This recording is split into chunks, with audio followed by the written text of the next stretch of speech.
Oh, let's see if I got to.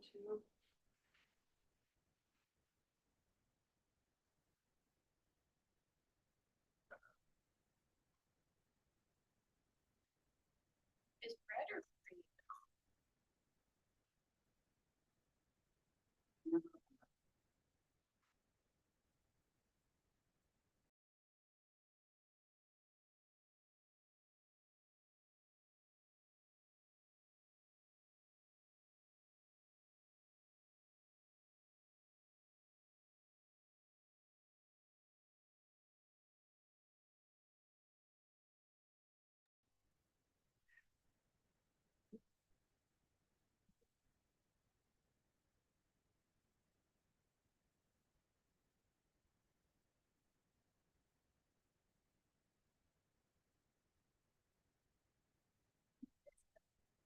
Sure, you want me to talk to myself for a little bit? That's always fun. Perfect. That's all needed.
All right, everyone, we'll get started. Welcome to the January 9th, 2025 VAR Small Meeting. My name is Lindsay Van Slambrook. I'll be your chair this evening.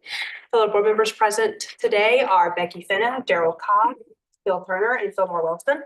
City staff present are Rachel Four, Preservation Planner, and Frankie Pinto, BARS Administrator. The order of tonight's meeting is as follows. For each item on the agenda, we'll hear an introduction and overview of the application by city staff for the benefit of the board and the public. This will be followed by the applicant's presentation. If you are speaking as the applicant, please approach the podium, state your name first and last for the record, and anyone speaking with a project, so designers, consultants, owners, developers should speak during the applicant's presentation versus during public comment, and you'll have a 10-minute period of time total. By ordinance, the board can ask questions of the applicant at any time. By custom, we do so on the heels of the applicant's presentation. This will be followed by public comment. Any written public comment that was timely submitted has been provided to the staff, to the board members for review in advance of the meeting.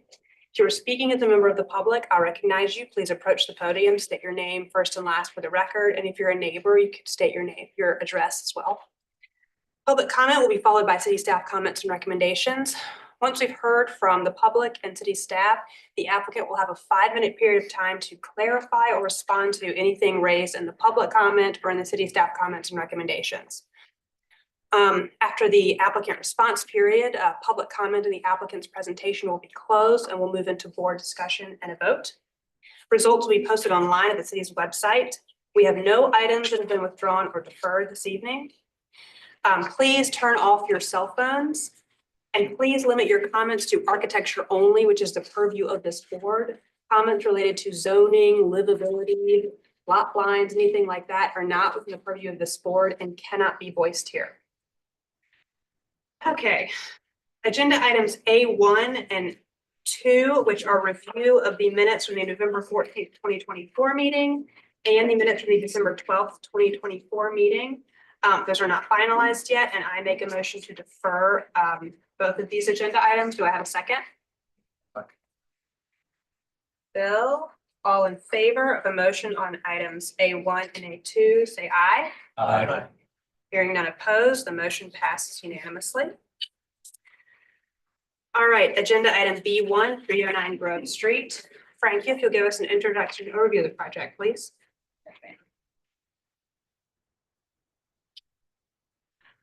309 Grove Street is in Wagner Terrace. It is not rated circa 1956 in the historic materials demolition purview. They're requesting a partial demolition of existing structure, which includes 7 windows, 1 door, and portions of roof. This is the property's location on Grove Street. Some existing site photos. Context of Grove and Wagner.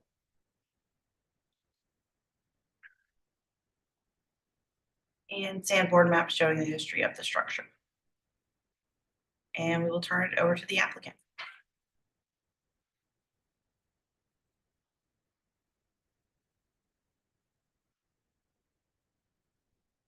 My name is Tyler Smith. I'm working with the owners of the property, David and Caroline Dabney. David's with us tonight.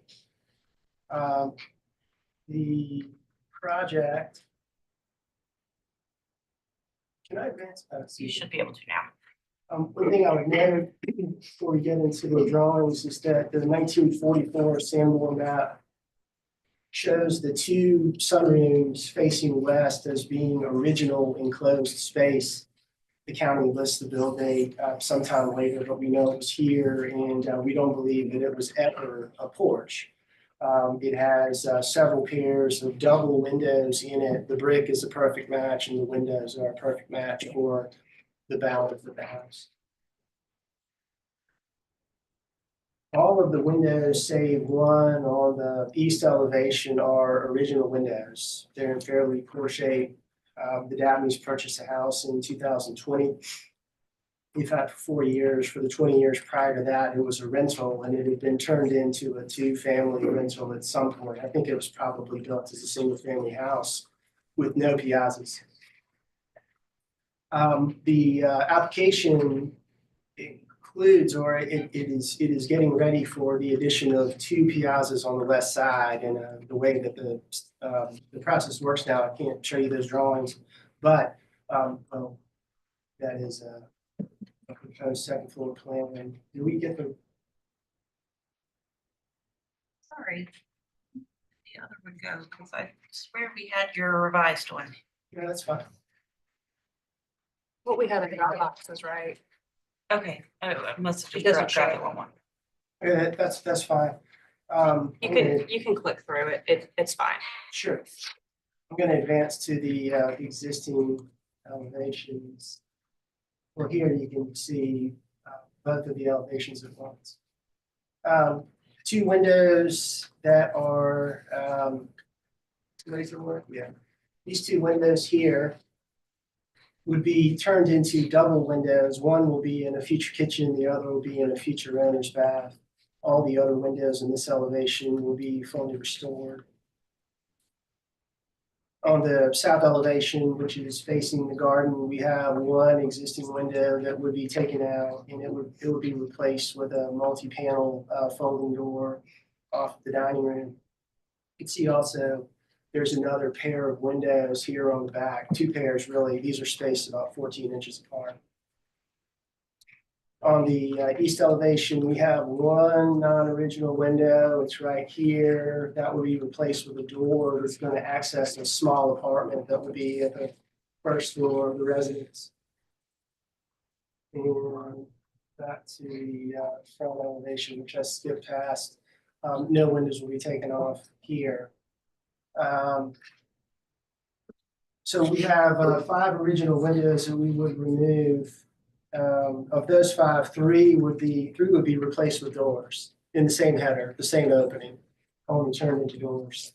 And that would be this one, and then one on this elevation right here. One non-original door would be taken out. We believe it's not original. It has this sort of undersized, puny transom window. It's the glass is about 8 inches high. We don't believe that was original. And the rest of the windows, numbering 33 original wood windows, will be fully restored. I would note that on the south elevation, those two stacking windows are 12 inches apart. And on the north and the west elevation, we would retain 6 pairs of double windows there that we have.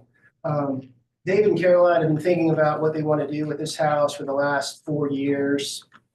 They plan to never sell the house. This isn't a turn and flip type thing. It's been a very careful process, and we've been thinking about it for the last 2 years together. The interior of the house will be largely kept as is in terms of how the rooms are arranged. And we hope that this will be approved. Thank you. Any questions for the applicant? I have a couple of questions. Appreciate the fact that the street elevation is not changing. That's quite positive.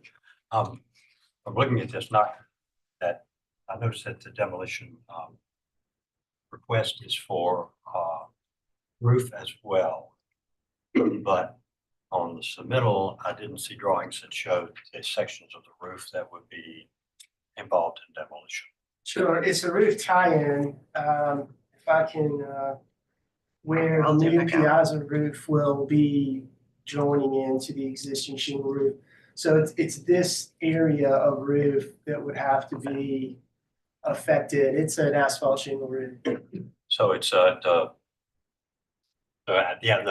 structure of the framing is not going to be affected. No, sir. Just the closure system. Correct, yes, sir.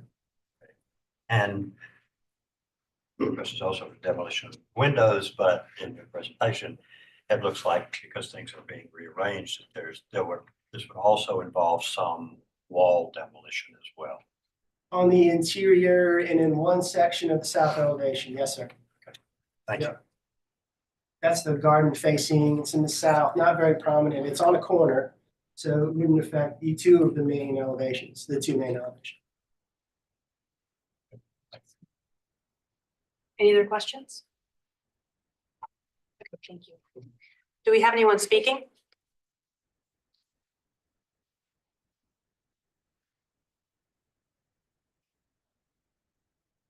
Laurel Fay with the Preservation Society Charleston. The PSC appreciated the opportunity to visit the site this morning. While this proposal is starting in a good place, we encourage a lighter touch to the fenestration alterations on the highly visible west elevation. In particular, we ask the original windows be retained rather than replaced where gang windows are proposed. Thank you. Anyone else speaking? Okay, Frankie, if you could give us city staff comments and recommendations, please. Yes, ma'am. Okay, staff just had an observation. The windows are character defining features. It should be retained. And the way that we had worded the demolition was we were recommending approval of demolition of the door on the south elevation, the horizontal window on the east elevation, and denial of all else. Thank you, Frankie. Mr. Smith, did you want to respond to or clarify anything raised in the public comment and city staff comments? I do, thank you.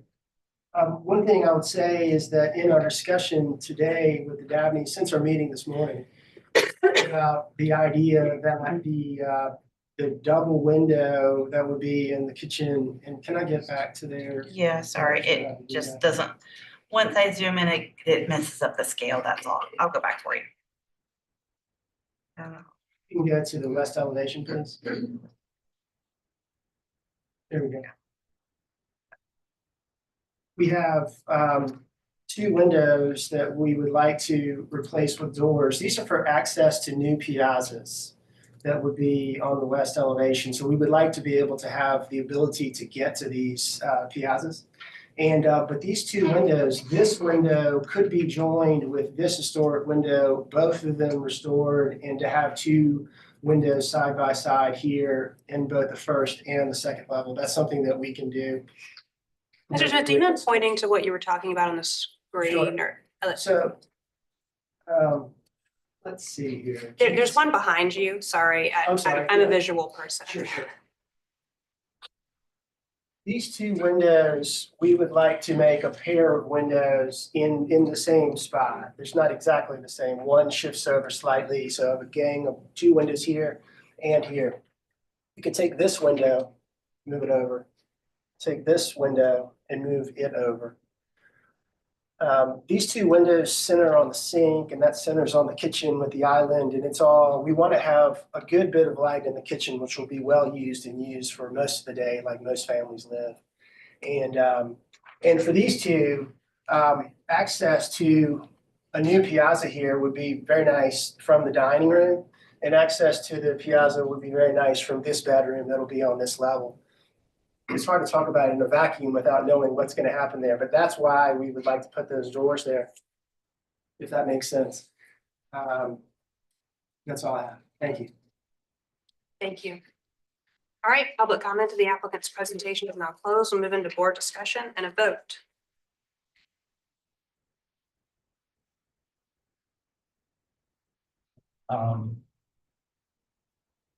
On the east elevation, just like staff, I don't really have any issues with that.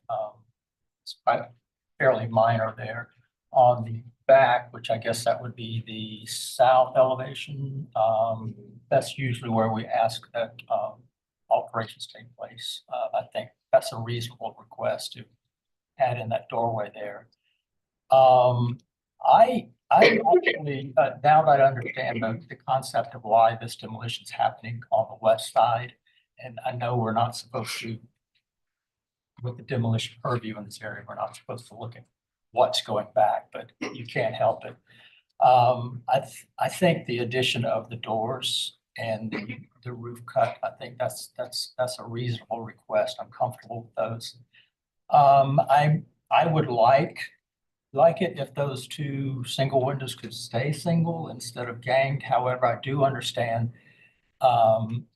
there are programming issues sometimes where especially in the kitchen, it may not make sense to have a window offset from a sink or that's in the way of an efficient kitchen layout. So be interested in what anybody else had to say about this. Because thinking about it as demolition and historic structure and the fenestration. As demolition requests standing alone, it's difficult because it's not only removing original window, there's changing location, it's changing window location, original door location. And it is, you know, adding fenestration where no fenestration existed before, which means that you're in historic structure, you're cutting into historic material. And yeah, so a demolition request standing alone, it's difficult. However, to your point, I understand why this is being done. I think that the request is made in good faith. Doesn't take away my apprehension about the fact that the fenestration change and the addition of additional windows and changing windows to doors is by the book a non-starter. But I think just around the corner from here, similar project, fenestration, in essence for the same thing, which was the addition of porches that never existed. I think that got approved. I don't remember. That's St. It was on Margaret. Margaret. Yeah, we did, It was on Margaret. we did, approved and it. they, We approved that, so, yeah. And, I'd like to hear what everybody else has to say. I'm a little up in the air about this one. I think it's gonna be an improvement with the double piazzas. In the end, I think it's gonna be a better looking building than it is now. So that's. I agree. I think that was true.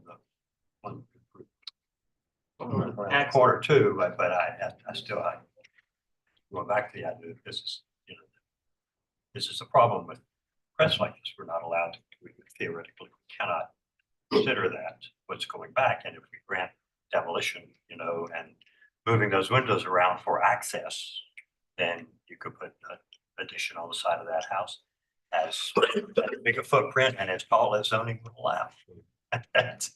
And so we're back to that same old conundrum. But on the side. Didn't he show us an elevation? Maybe he wasn't supposed to, or. is that Well, gray area? We think we included the wrong one, because they did submit one without the proposed. Okay, Legally, And I so think no, we didn't. under our ordinance, we cannot, I think, Consider- correct me if I'm consider wrong, we cannot These- consider. Understood. I say it all the time, this is the weird area of town where we Yeah. have to pretend that holes are being made in structures Yeah. without any explanation for right. why. But it's Good thing he showed it to me. Right. We used to get these drawings until our legal department slapped our said head. no. And in our decision, we are not considering anything. Technically, we would not be allowing the window removal. That's why. Yeah, I mean, Although I do think what's on the table here is minimal roof demo, which sounds like, I think we would all be okay. I mean, based on prior decisions, there's no. It's, I don't think that, based on the question I asked, I don't think, I mean, what's being, if the structure of the roof is not being demolished, just with closure system, right? right, they're over framing on the roof, so. Yeah, it's the not. the framing, and my instinct is probably not even sheathing is coming off the roof because they'll just take the shingles off. And that's just the roof closure system. So I don't consider the roof. I asked the question because it's in the submittal that there's roof demolition. But I actually don't think there is roof demolition. There is covering. It's not being demolished. But the windows are being demolished and part of the wall of the building is being demolished. Correct.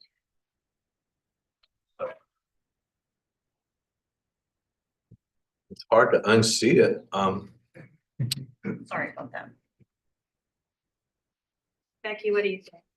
Well, I mean, I agree with Phil and Laura that technically, if we were ruling, we would not be allowing the removal of the windows. I mean, we're very protective of that. I mean, I think you could access, on the first floor, you can access the piazza from the door that there is.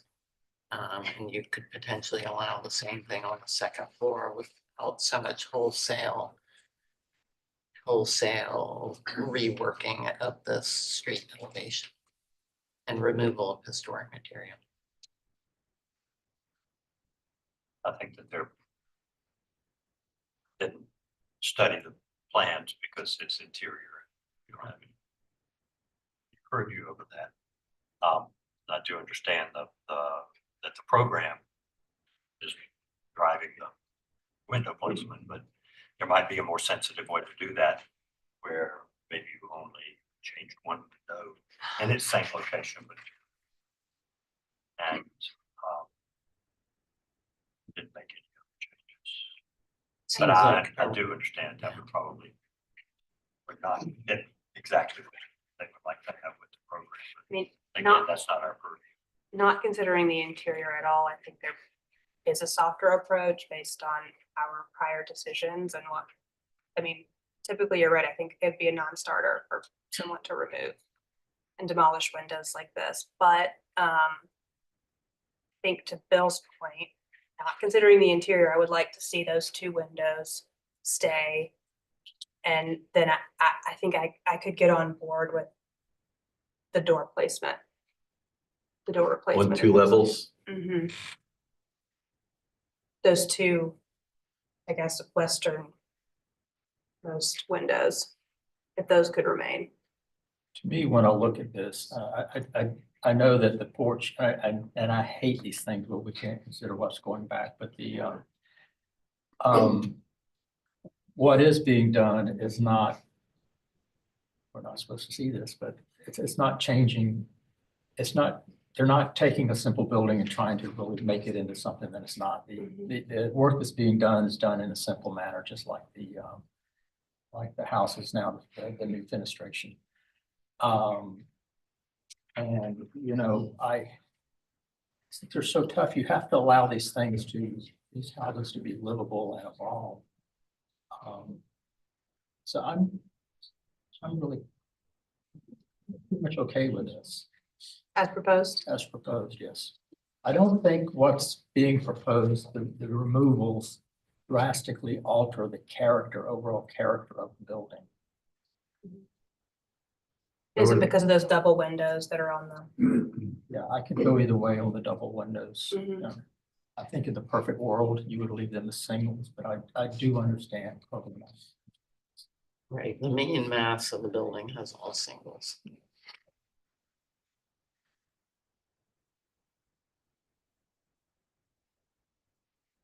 Bill, do you want to float a motion?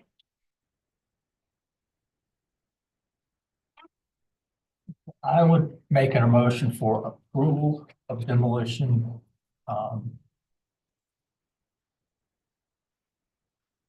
As submitted, with board discussion.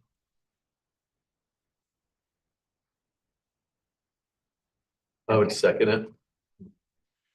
We have a motion on the floor for approval of demo as submitted with board discussion and a second by Daryl. I'll put the motion to a vote. Becky, No, opposed. Fillmore, I oppose. Bill, Yeah, in favor. Daryl, Yay in favor.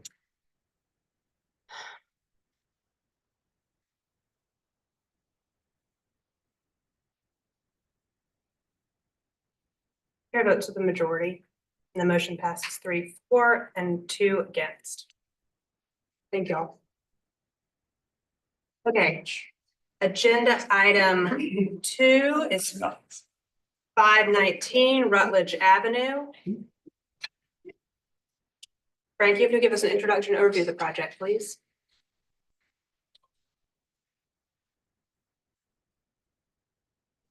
.519 Rutledge Avenue is in Westside, the house is a category 4. It's circa 1930 from the historic corridor district, requesting complete demolition of an existing structure. This is the property's location on Rutledge. Existing site photos. Some context of Rutledge. And sandboard maps showing the history of the property. And we will turn it over to the applicant. Good evening, how you doing? My name is Randy Pickering. I'm here with the owner, Mr. Ben Randall.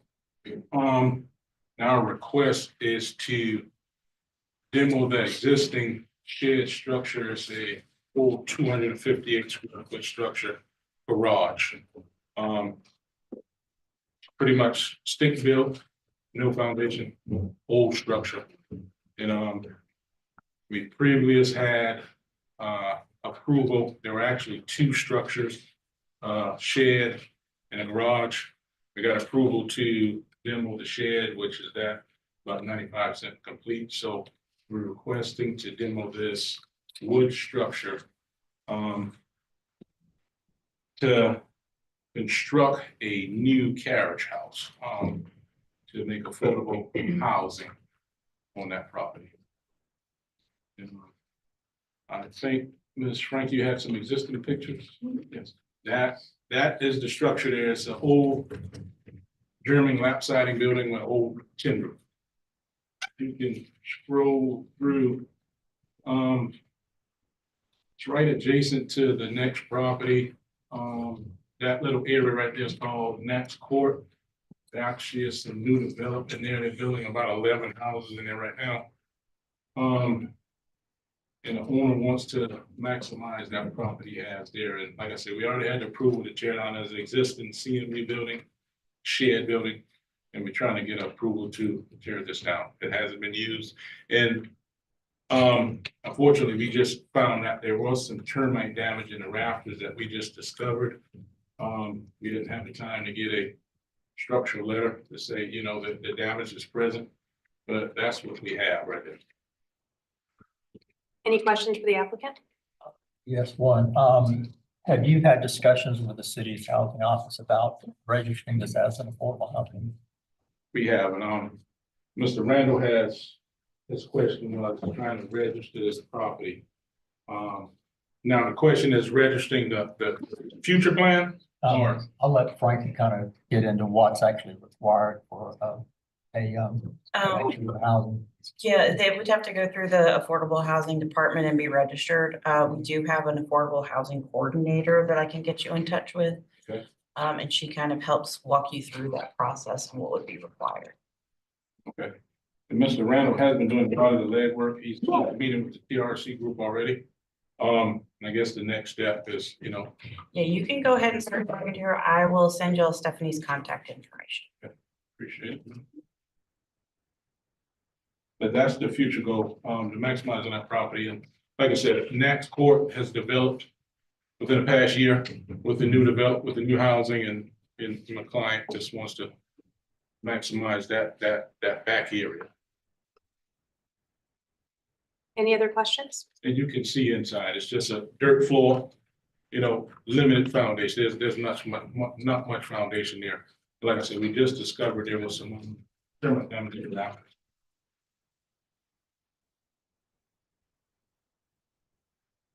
All right, thank you, Mr. Pickering. Do we have anyone speaking from the public?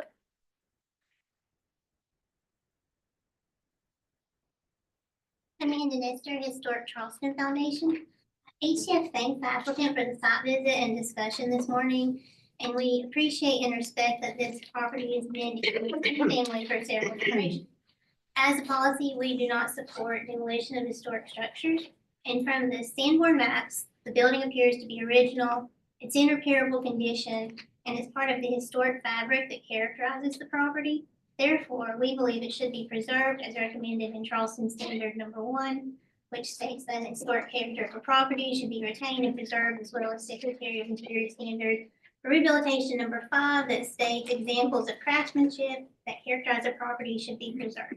We respectfully recommend denial of this application.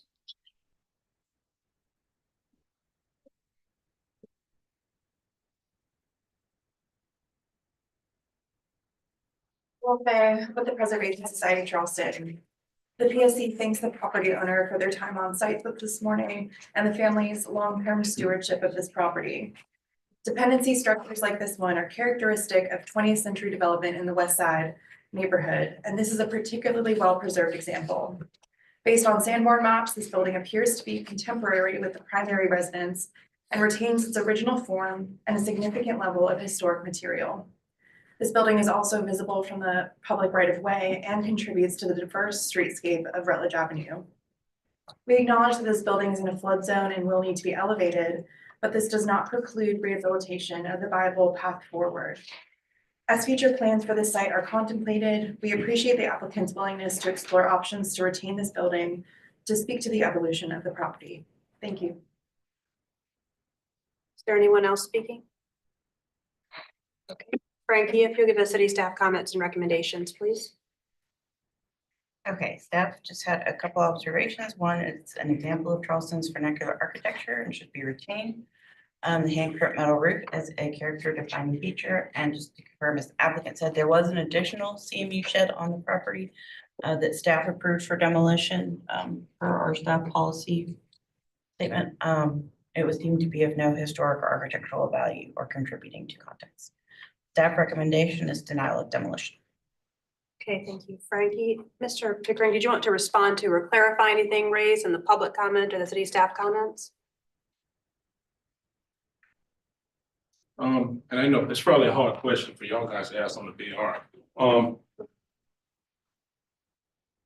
To retain that structure, since it's in flood zone, bring it up to code. If my client hires, you know, we need to move to the next step, but it's right now 258 square feet. His goal was to put an 850 square foot carriage house there. Is what would be our next step if we would have to retain that structure? Like I said, there's no visible foundation there. The only historic is the German siding, the crimp roof. I said, we talk 258 square feet, and my client wants to add a 850 square feet, similar style build that they're doing in Nats Court. The board needs to make a decision first, but I think we've got some good resources for next steps. Let me ask one other question. Could you speak out, please? Okay, let me ask one more question.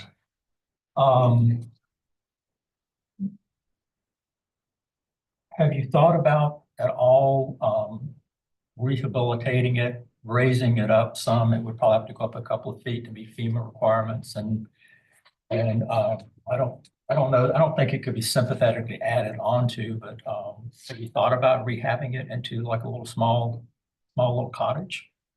We have the 258 square feet won't meet That's the pretty small, requirement yeah. of affordable housing. Yeah. 850 square feet, I believe that's the requirement for affordable Okay. housing. We'll move into board discussion and make a decision, but I know I would encourage you to reach out to the preservation groups. We've got Laurel with Preservation Society here. We've also got Historic Charleston Foundation as well. So they are fantastic resources. Thank you. Thank you. All right, public comment on the applicant's presentation is now closed. We'll move into board discussion and vote.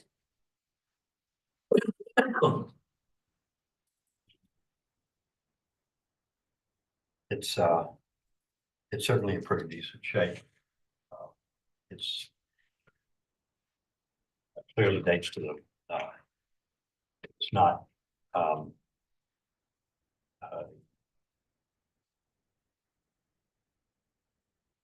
it's not original to the house. It clearly is from the same period as the house. And so it's got a really nice segmented turn roof, and it's looked at this morning, and it's certainly in restorable shape. So I'll struggle with demolishing it. I think there might be other things you could do. I mean, it's not the best solution, but it's better than tearing it down, maybe moving it a little bit, and to allow for further development on the property if it's really a difficult spot to do that. Even if it's not ideal, but it's certainly better than demolishing. I would struggle with demolishing this.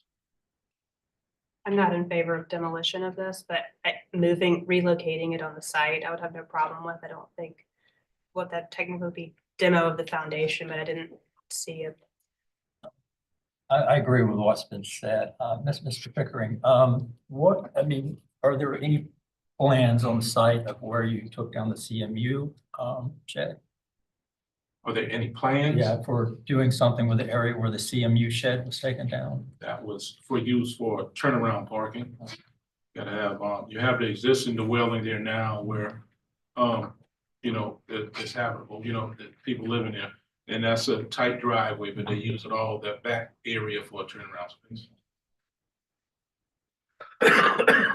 Try to maximize that whole lot back there. When we tore down the CMU, we're just trying to maximize, we're dealing with a architect now to try to find a footprint, the right footprint. We had it right there where this building was we're gonna try to tear it out.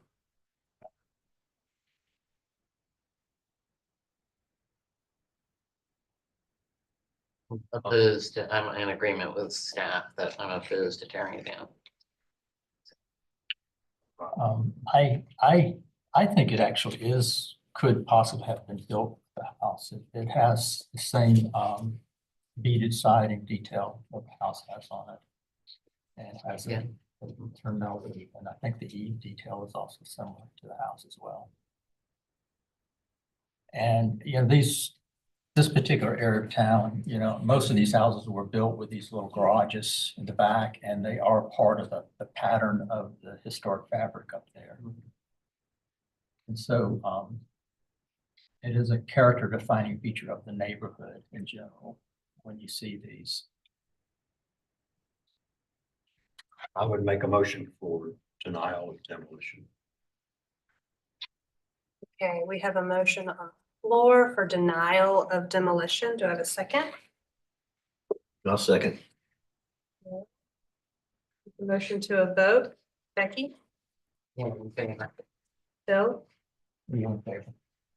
Fillmore? Yeah, in favor. Daryl? Yeah, in favor. The chair votes to the majority and the motion passes unanimously. Thank you, Mr. Pickering and Mr. Randall. Thank you. Excuse me. Okay, 32 Linwood Boulevard, agenda item 3. Frank, you could give us an introduction overview of the project, please. 32 Linwood Boulevard is in Charlestown. The previous structure was circa 1927. This is a new proposal for the property. It's in the old historic district. They're requesting conceptual and preliminary approval for a new single-family residence. This is the property's location on Linwood.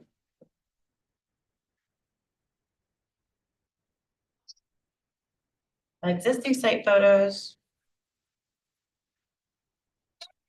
Sanborn map showing the previous structure, and we will turn it over to the applicants.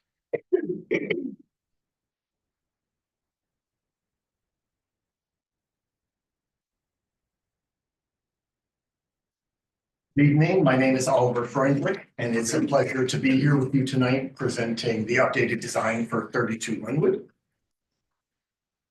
Following our last hearing on October 24th, the board requested that we reevaluate the overall scale and massing of the project. These tables show the changes that you were about to have presented to you. And the first and foremost task that we tackled was looking at square footage. We have reduced the previous proposal by 344 square feet. And the project is now a total unit size of 3,000.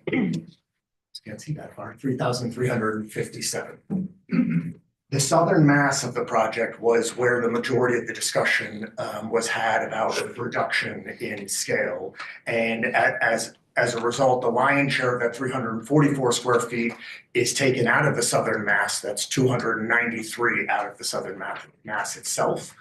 That has also resulted in a reduction of lot coverage. Previously, we were maximizing the lot coverage, but we are now 58 square feet less than the maximum lot coverage. And then finally, in an attempt to address the overall height of the central volume, we have lowered the ridge of the central volume by 12 inches, and it is now 36 feet 2 inches compared to the allowable 50 feet 8 inches. Before getting into the improvements that we made to the design and illustrating them to you, I wanted to briefly touch base on a concern that was raised by a couple of board members that we had not followed through with the expectations set forth in the demolition application. Preceding our design application, our approved demolition application included a good faith indication, a concept, a diagram of the direction we would go with the future design. So I wanted to present this comparison of the updated design with that diagram and illustrate a couple of things. We have always, from the beginning, been looking at a 2-story volume at the southern side of the project, which was part of the discussion at the last hearing. We have, with the new design, reintroduced hyphens in between the 3 masses, which is similar again to what we had conceptualized initially. But perhaps most importantly, with the new square footage reductions, the current proposal is 420 square feet less than the square footage of the proposed or conceptualized project back in March.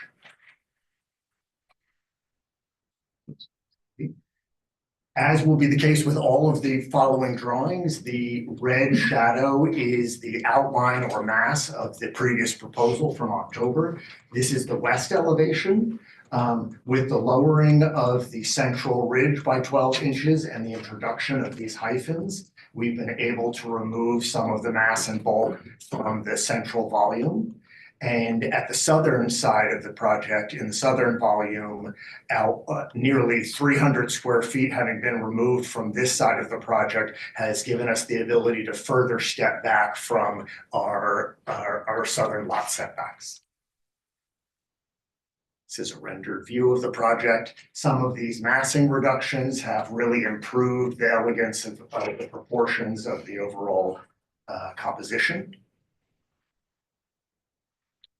The south elevation has probably received the most amount of redevelopment, and is something I'm quite excited about. The mass has been removed or taken away from the southeast corner of the project. So here you're seeing how the building is shifting further away from the east side. We had previously proposed a balcony at the second floor, and that has been omitted from the project. There were some discussions about privacy and that is now taken away. And then perhaps the most substantive or interesting addition, in my opinion, is the way we're now addressing the first floor kitchen area is with the introduction of an infilled porch language that steps at the facade. So the porch roof line wraps around and breaks the sort of sheer continuity of the previous proposal's masonry elevation. This is a rendered view of that. The porch would be painted wood and substantially reduces that previous masonry exposure. And then this is a view from what our neighbors would see if they were in their front yard, the neighbors at 30 Langwood, looking at that south elevation. This is the east side. This is probably my client's favorite side. The east is dominated by this central porch in the middle, which is where my clients plan to spend a lot of time sitting outside and watching their grandkids at the adjacent property.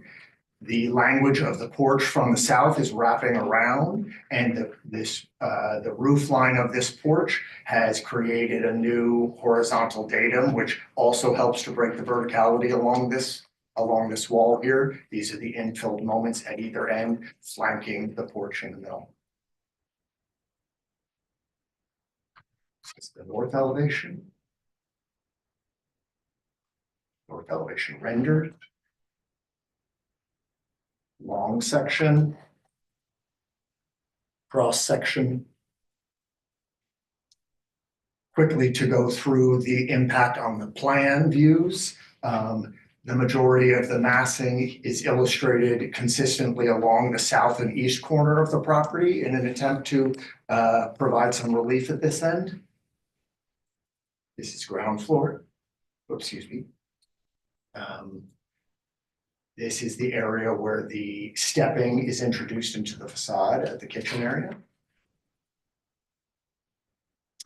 The most significant changes happened at the second floor, where the majority of the square footage was reduced at this level, which resulted in a program change to relocate the former primary suite over to the central part of the volume, and this is now a guest suite. The site plan has been updated. We have a total of, an aggregated total of 15 feet 2 inches in setbacks from north to south. So that has been corrected and is compliant. And then the majority of the other setbacks, which are above and beyond what's required, are at the east and southern side here, providing additional relief. This is a quick series just to illustrate the sort of care and evolution of the setbacks that have happened around this south and eastern part of the property. Here is the property line. This is the setback. This illustrates the existing house condition with its non-compliant one-story kitchen here. This is the previous proposal with that balcony and former primary suite, and the red is the shadow of the existing. And then finally, the current proposal at the second floor here has over 14-foot setback from the side yard, which puts it at a distance of over 40 feet from the neighbor's facade at the adjacent property. Additionally, the building does not overlap with the neighbor at this end as well. Got about a minute left. Great, I'm almost there. It's an aerial view of proximity to the open space in the lot and how we are situated against the 3 adjoining lawns. Finally, an aerial view of the massing of the building within its context. This is 32 Lenwood right here, and it's an illustration of the appropriateness and familiarity of the scale and breakdown of the volume. And then finally, the continuous street elevation at the public right-of-way. This is the entrance to 32 Lenwood and the shadow of the previous proposal here. I just will briefly wrap it and say that countless hours have been spent developing the project to this point. This is my 5th appearance at the BAR since October of 2023. And I would like to thank the BAR staff, our preservation groups, HBF, and CHS, and Julia Martin for your willingness to spend time with us and work with us and share your expert insights. Though this has been a frustrating process at times, we do value the process and sincerely feel that the project has improved as a result. Thank you. Are there any questions for the applicant from the board? No. Thank you. Okay, do we have anyone speaking?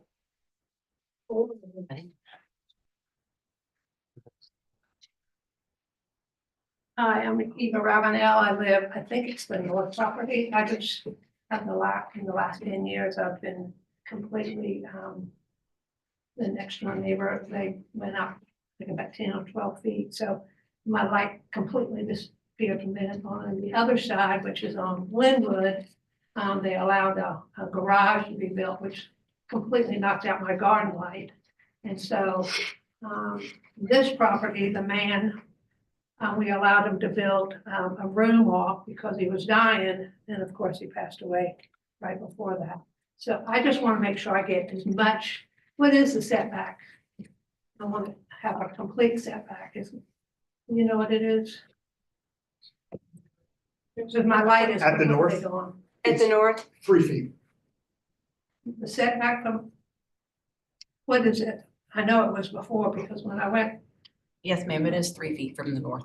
that's what it's gonna be, or is that what? That's the zoning required setback. Well, I would love to have, a lot more than that. I think I should, at least, because all my light has been taken away. So my garden in the back is, kind of gone because of this. And there was not, a building there before. Thank you, Ms. Ravenel. Who's next?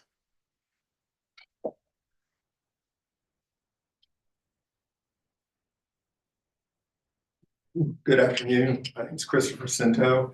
I live a few blocks away from this property.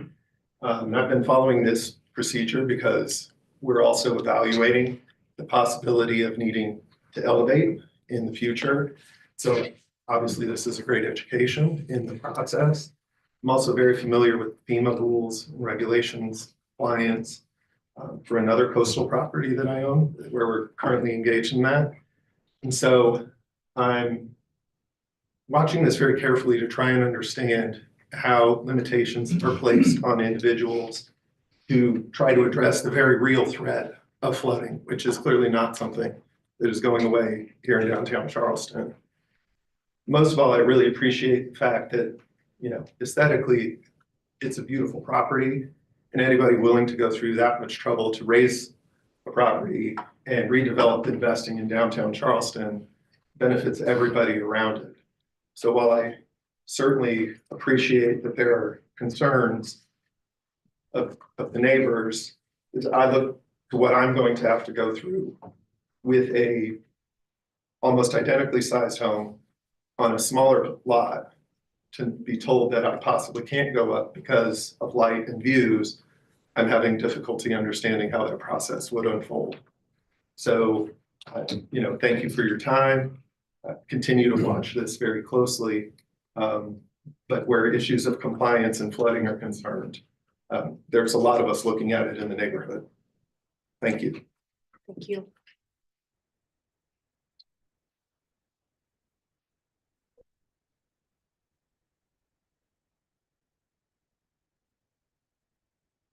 I'm Brett Dunaway. I'm right in front of this proposed structure.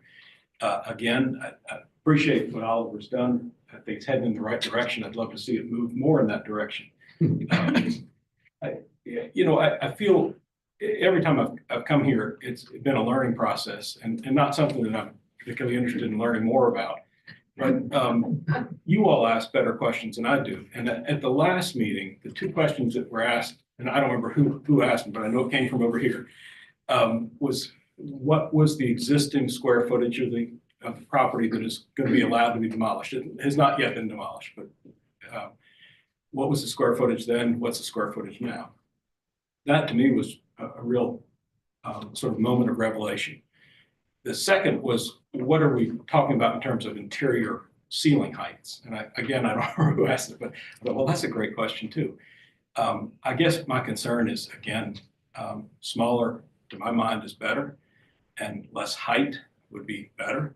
It is a neighborhood that fits well right now, and we know there's going to be changes. Lifting it up, I understand that.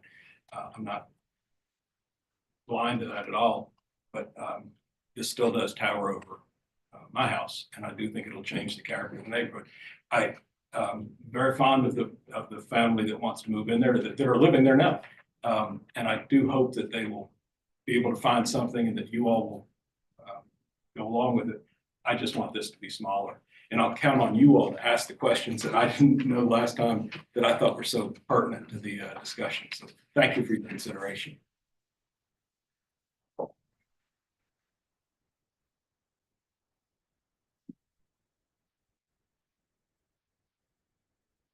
Hi, good evening. I'm Martha McClendon.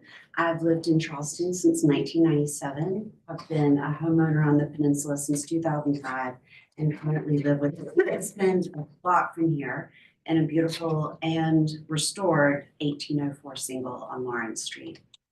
The Van Wykes have been my friends for 25 years and friends with my husband's family for over 50 years. Wherever they live, they embrace and work to better and beautify their community. I have carefully reviewed Mary Lynn and Bronson's proposed plans, And as someone who lives in very close proximity to my neighbors, I sometimes feel like I could reach out and touch them on both sides. I find these plans historically and aesthetically mindful. I would welcome such a house and such neighbors on my historic Anson Grove Street. Thank you.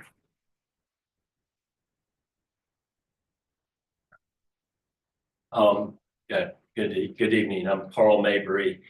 I've lived on Legree Street for the last 18 years. I now live at the Fort Sumter House and have some properties up on Archdale and also on King Street and Trad.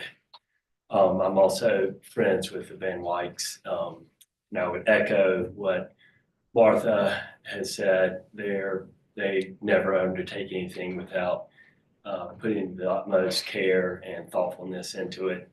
I know they've done a lot here to meet the competing demands with neighbors, and fully in support of what they're doing here. Thank you.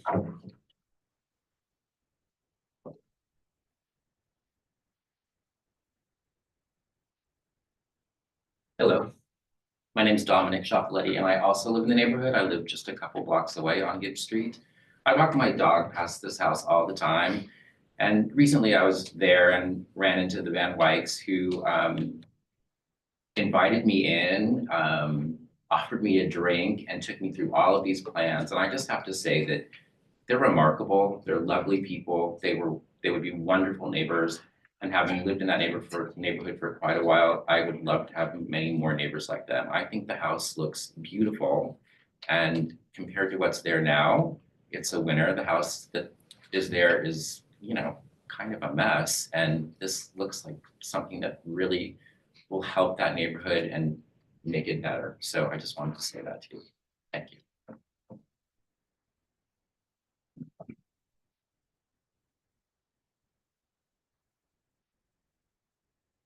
Hello, my name is Zach King. I'm the neighbor on the south side. We've been at all the meetings. Oliver, I do appreciate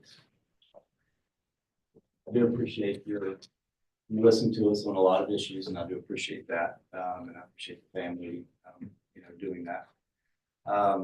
Going back to what Rhett said, I do think that, the Southern Mass is, it's still, the square footage, when we were at the demo meetings, when we said that when you allowed the 100-year-old house to be demoed due to flooding, which is a big precedent that we've discussed with the board, that I'm not speaking to you as an angry neighbor, but as somebody who preserves Charleston for a living with my company, that we're setting a precedent with this house.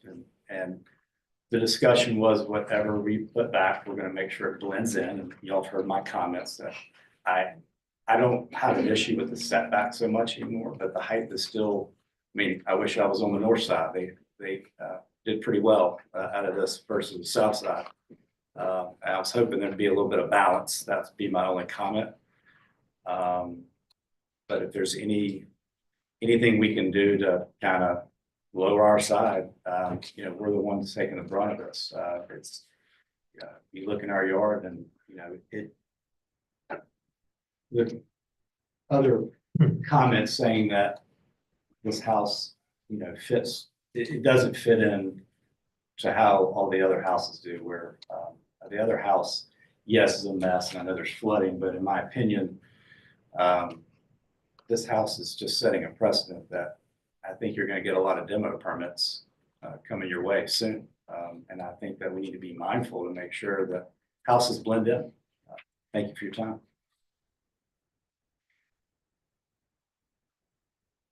Who else is speaking?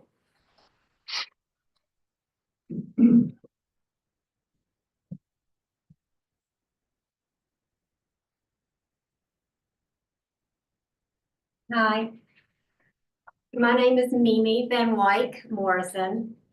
I live at 9 Gibbs. I'm so happy that my parents, who I love dearly, have moved to Charleston.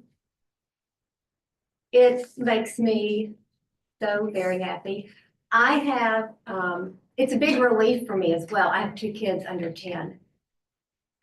And it brings me such joy to know that my kids are gonna grow up living next door to their grandparents. My parents are gonna build a beautiful home. It's gonna be a home that's gonna fit within the historical landscape.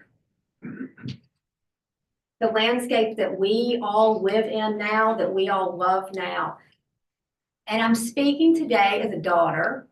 I'm also speaking today as a neighbor. I urge you to approve the plans as submitted today. I'm the one that will see this house every day out of most all my windows. I'm really excited about it. I love Charleston.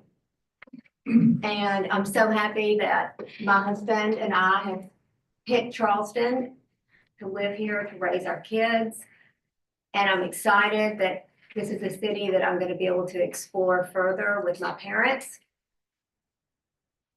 I also have a letter here from a fellow neighbor. She missed the submission, and so I'd like to read it today. Dear members of the board, I'm writing regarding the Van White's building plans at 32 Linwood.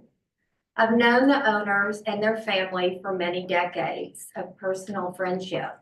I support their plans to demolish the current property, which has no historical significance, and proceed with their elevated plans required by contemporary insurance companies.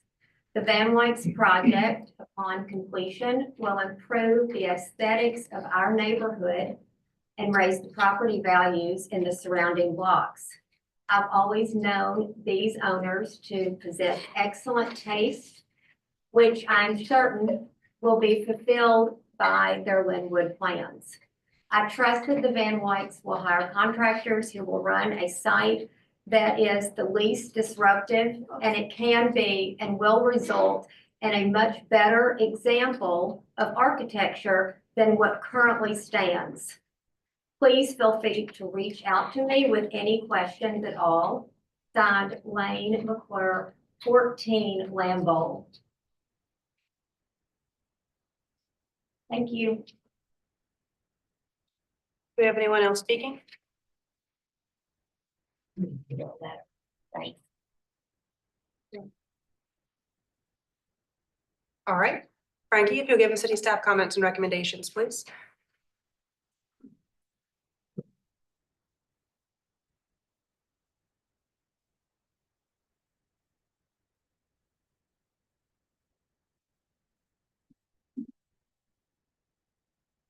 Okay, staff just had observations somewhere, that the previous board and staff conditions had been addressed and we did not have any other comments. Staff recommendation is a conceptual approval with the preliminary and final review to be done by staff in permit documents. Thank you, Frankie. Mr. Freundlich, did you want to respond to or clarify anything raised in the public comment or the city staff comments? Am I correct that I can bring my client to? Yes. Yeah. You have 5 minutes when the Okay. quote unquote applicant, which is the owner as well. Hello, how are you, Becky? I know some of you all. Nice to be up here, and I'm very excited to be in Charleston. We love it. We're from Arkansas, where we have tornadoes every month probably, and it's just very calm and the weather is fabulous. So I'm very excited about coming here. I grew up on a farm in Arkansas. My family's farm, there've probably been 6 generations of cousins and family that live there. We've been connected to Charleston since Mimi moved over here. She lived in a carriage house on LaBrie in 2005.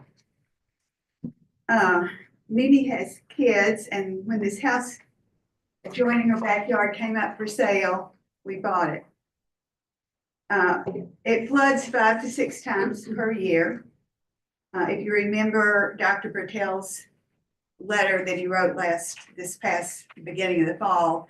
He said, Bronson, a very nice doctor, but he said, Bronson, you have a problem that needs your attention.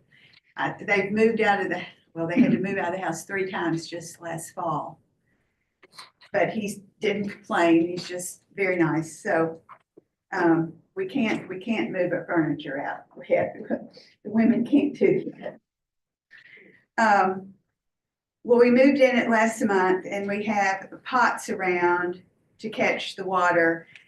The house has 5 additions that have been added to the house, and the old section, there's no old section. So we have pots around where these additions join each other. I've heard some of the things that have been said at the past meetings, and it's not the way I would have chosen to get to know my new neighbors, who I know one day will become friends. I work with my kids and we have events together. And my business at the company and in life is to make things beautiful and to make people have fun together. Part of that is respecting the individuality of others. Doing this successfully often requires compromise. We thought very hard about what we need at this stage in our lives. We need an elevator. I know most of you all knew that I was in the hospital for months. I fell. We need to be near family, both to support our daughter by helping her, and because soon we will probably need support ourselves. We need to be near our grandchildren. We need space for our dog. We need a guest room so our son can come. We need an office so husband and I can work. And on top of this, we have the FEMA requirements. I've never lived in a house with stairs, much less stairs just to get to the first floor. I would love this house to be 9 feet tall, shorter, on grade. This is how I've lived at home, but that's not the reality here. And given what we need here to live our lives, we need a second story. One of my neighbors who lives in a 2-story house suggested that we make our house 1 story. If we did that, we would have no problems. That won't work for us unless we expanded it to cover more of the lot, which we don't want to do, nor do you. It also doesn't take into account the huge expense of raising a house to get only 1 floor out of it. That's not a fair thing to ask of someone. We know that architecturally, the house has always been in line with the historic district. We know that the existing house can't even be seen from the street because of the trees. We're going to keep it that way. So we are really responding here to neighbors who are asking the bar to take on an additional role to make the house what they want. And this is where the spirit of compromise comes in. We've taken everything into account. We've moved our bedroom. We've gotten rid of our balcony. We shrunk the footprint, lowered the ceiling, and we have compromised. Now it's time to let us get to work on our new home. I want to thank the board, the staff, Historical and Preservation Society. We've learned so much from you. I had to look up the word administration. I think that's it. Hyphens, they're Julia Martin, they're great. The house, it just has air and spirit to it. Thank you. Many things that you all have spoken about that we've added have really made it much better. And I want to thank you for working so hard on our behalf. I want to thank Oliver for working hard on our behalf. Thank you. Thank you. All right. Public comment, the applicant's presentation is now closed. We'll move into board discussion and a vote. I'll start out here. You know, you couldn't ask for a more difficult site, really. Most people have a neighbor on each side and a neighbor to the rear. But this site is, it has neighbors to the front as well. It's completely surrounded. And then you add in the FEMA requirements on top of that. And it's a really tough site. And I think, but however, I think this is a project that you can say the process has been working on this one, and that each time we've seen this, and we've seen it many times, it's gotten better and better and better. And there have been a lot of concessions that have been made here, and everyone is not, everybody's not going to be happy in the end, no matter what happens. But I do think that this has gotten considerably better. It's made a huge jump from the last go round from what I see. And I'm very appreciative of these changes. The reduction in the width and the depth and height of the center mass, that's done a lot to really improve the project. The bringing the hyphens back, I think, has helped immensely. It really has. It's broken down the building even further. The simplification of the upper floor fenestration on the south form, I think has calmed the building down considerably. The number of windows overlooking the south property line, I think they've been cut by maybe about a third. So I think there have been a lot of concessions here. There's been a lot of give and take. And this is so much better than it was the first time around. I think the combination of solutions have resulted in a more refined building, a quieter building, more cohesive design. The building's much more better proportioned than it was. And it's a better scaled building. If you were to take this building and lop off the FEMA required floor down at the ground and set it on the ground, it's not a big building. It's what's making it a big building is that FEMA is requiring us to back this thing up in the air. And so I think that's what a lot of us get. It's something we can't get around. Losing my train of thought here.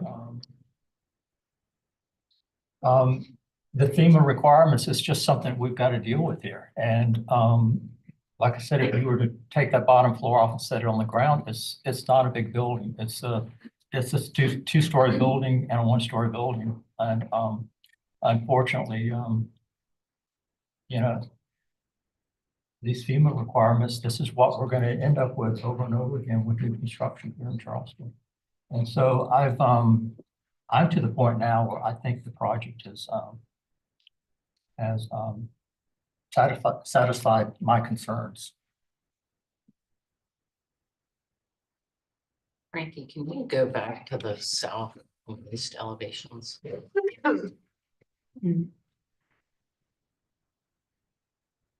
There was a porch. That one. So that. Oh, what's that? That's south elevation. Don't speak up.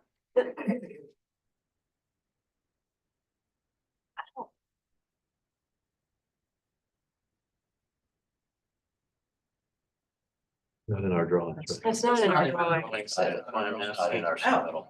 It's not in the image overview. So my south elevation is just flat with windows on it. That's the one I would That's prefer. why I'm not.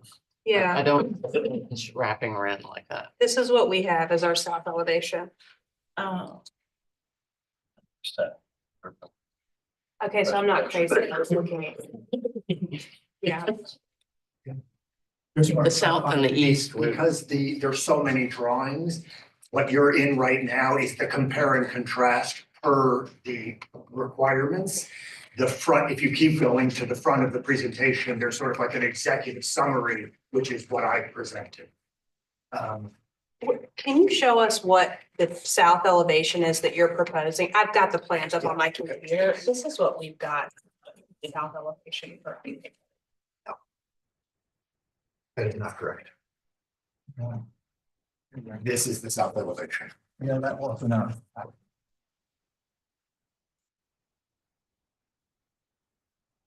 So it looks like the only thing that was different that I noticed was the south elevation from our. And the east, Yeah. and potentially the north. Remember when I called because the wrong thing had been posted online and it was corrected online, but I think it might be what they have in their file. So the south elevation with this porch introduction is, That's the correct that is, one. yes, And the red's what's cut. correct. Yes.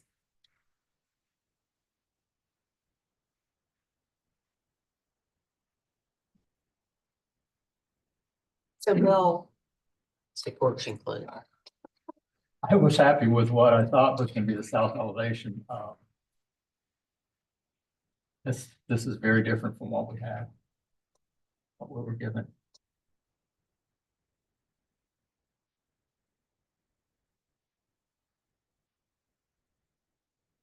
Well, my question on the east have been typically, we don't, you usually allow the porch. I know it happens to be a family member, but if it weren't, that would have been an issue to have the porch so close to somebody else's property.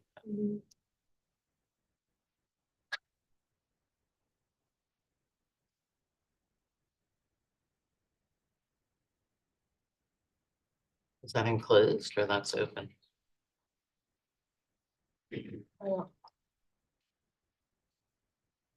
I think we can ask, I think we can ask all of our. If it's, yeah. So we need, Yeah. I need some clarification, Yeah, go because ahead. we were seeing a flat elevation with no porch on it. Yeah. So if you could give some clarification to how that porch is functioning in plan and elevation, that would be helpful. I'm gonna take you to the plan.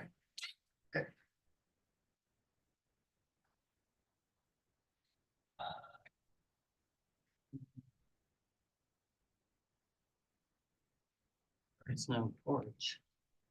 Okay. So this is the first floor. This is that west elevation, and this is a 3'4" setback here.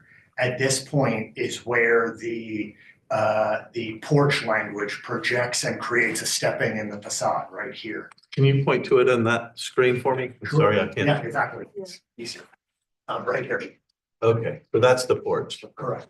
Understood. And that was specifically introduced in response to the scale of the southern facing elevation and some discussion about lack of articulation or the sheer quality of it. So that is Don't look at what you have. the condition there. And then we step back to the masonry wall facade at the second floor here. So that is only on the first floor. Correct. I'll go back to that elevation. So about only on the second floor.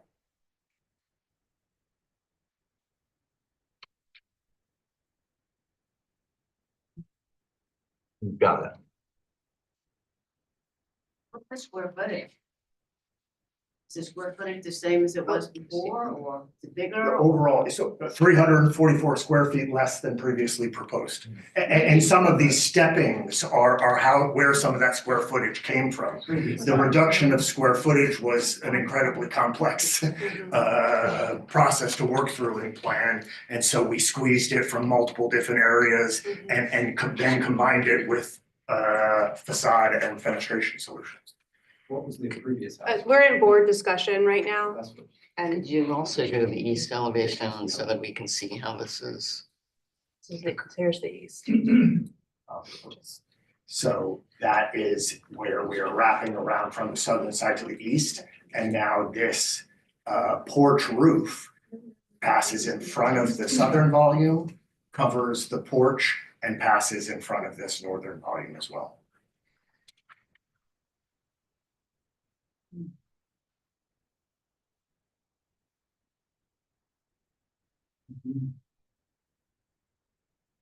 Lindsay, can I also just ask for a clarification on something? This having the right information is critical, but these elevations are also, under my understanding, out of the they're out of the public right of way.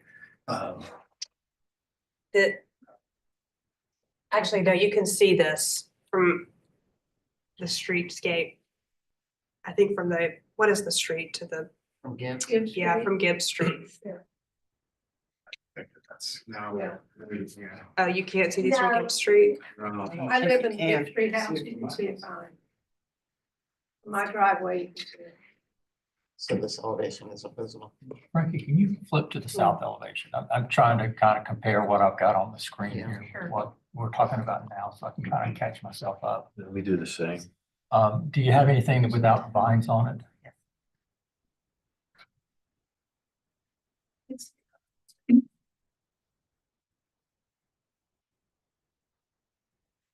Okay, so the upper floor is the same.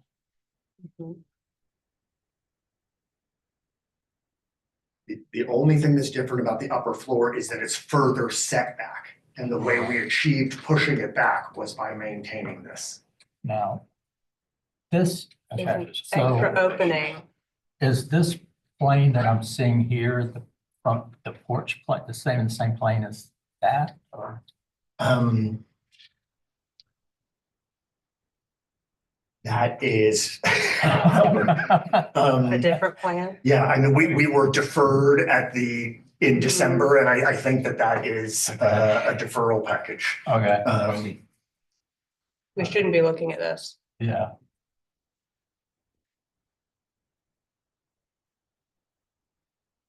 Can I facilitate any further clarification so that we can talk about Maybe just the content that's on the screen? hold there for a moment. What's the north, and was the north elevation any different? Yeah. We could just take a look at that. Okay, so let me just wrap from so this is the east elevation of the north volume. It is treated as an infilled porch as this kitchen is. And then this will turn the corner here, reducing the length of this masonry east elevation and turning the corner. What's that material in the center? This is the stucco, the stucco over masonry. And that's a trellis to row line. Oh, that's just trellis.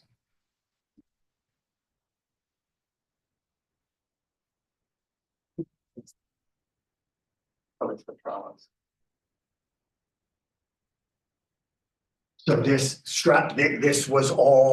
is all part of A, creating more continuity across the east elevation, and B, lightening some of the weight of the north and south elevations. I think introducing that element, it does give you more relief on that side, which I think is helpful. My initial, I mean, having not seen this before, my initial response was I was reading it as a porch instead of an actual enclosed space. Yeah. So I do personally believe that actually helps it even further.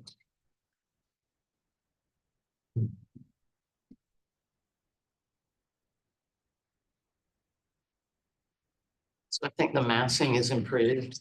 I do have some comments on the architectural vocabulary for discussion. I think the arches on the ground floor are sort of oversized. I'd like to see those more in keeping with the scale of everything else. And I'm a little baffled. This elevation, north elevation, is a good example of the windows. I think I struggle a little bit that just the windows are sort of all over the map in terms of kind of the sizes and proportions and things like that. So I've been looking for a little bit more continuity there as we move into like architectural direction.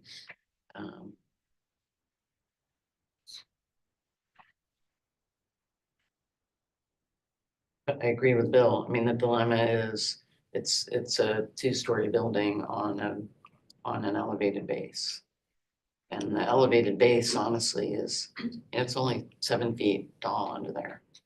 So it's really, I think that ceiling height is only 7 feet down there. So they've kept it pretty minimal. For the idea of ceiling heights, I know that south mass has been a topic of significant discussion, and I believe, I'm not sure, but I've been I'm not sure I have the right drawings, but the ceiling height there, that mass has come down some. Now, it hasn't come down a huge amount, but looking at the program, somewhere that they need an elevator. Yeah. And the elevator is in that south mass. So it's sort of, I mean, I can understand why it has to be a two-story mass instead of a one-story mass, which would mimic the north side. And if you look at the ceiling heights there, if you drop that anymore, I don't think the elevator would work going get the into the clearance body below. of the, going into the middle section, the middle mass of the house. The second floor ceiling height there, I believe, is 8 feet, which is not excessive. And I think the first floor is 10. If you drop the first floor to 9, I don't think the ceiling heights would work on the second floor for the elevator. And so I think some compromise has been made there, which is appropriate, and maybe just considering this design, assuming that, you know, ultimately this is, you know, something very similar to this is what it's going to end up here, which does in many respects, in some respects, mimic what was there sort of generally and elevated, but elevated 7 feet. Then I'm not sure there's a lot of space to drop that south mass, and I do think that design in general is better, has been simplified, they're going to be moving in the direction of conceptual approval, which is staff's recommendation. They're going to be a list, I think, of other things to look at. If there's fenestration to look at, some other things that the board would want to see happen. I think we should see it back before the final review. Yeah. If there's not that list, then I think final review would be fine. If there is consideration, that there needs to be some tweaking, but that general architectural direction, height scaling, mass are okay. And, yeah, I just feel like the overall, when you look at the mass of the overall building, not just the south, the overall building, the changes that have happened to the center mass and the introduction of the hyphen and all of these other small changes, I think, in my opinion, cumulatively, they resulted in a much smaller appearing building to me, a better scaled, better proportioned building. I think the hyphens and I think the change in the roof line is visually is pretty significant. Yeah. I think it's a nice looking building. Yeah. Daryl, what do you think? I think it's a very well articulated mass. It broke up exceptionally well. I think the reduction in mass is very nice. And I think if it weren't for the FEMA requirements, there would be 50% less people in the room. But it is what it is because of FEMA. I've looked at these numbers very close and it can't come down. And it's not fair to ask them to have a one-story house. So I think it's beautifully presented and it looks very nice. Do we have some consensus on whether this is conceptual approval? And then the question is whether we want to see it back. It sounds like we probably do if we've got some I think we're going to want to see it back there. comments. I would look to my fellow board members, see what the architect. Yeah, and my or comment, to- my to comments express are, their I concern. think the arches are too wide. Mhm. I think the fenestration needs work in terms of being more coherent and appropriate. And particularly when you look at the streetscape, I mean, presumably, maybe you're moving the driveway, but that access is a little funny to me where I mean, I assume you're gonna wanna talk about that fence on the drive to come into the center of that mass, if you look at the streetscape.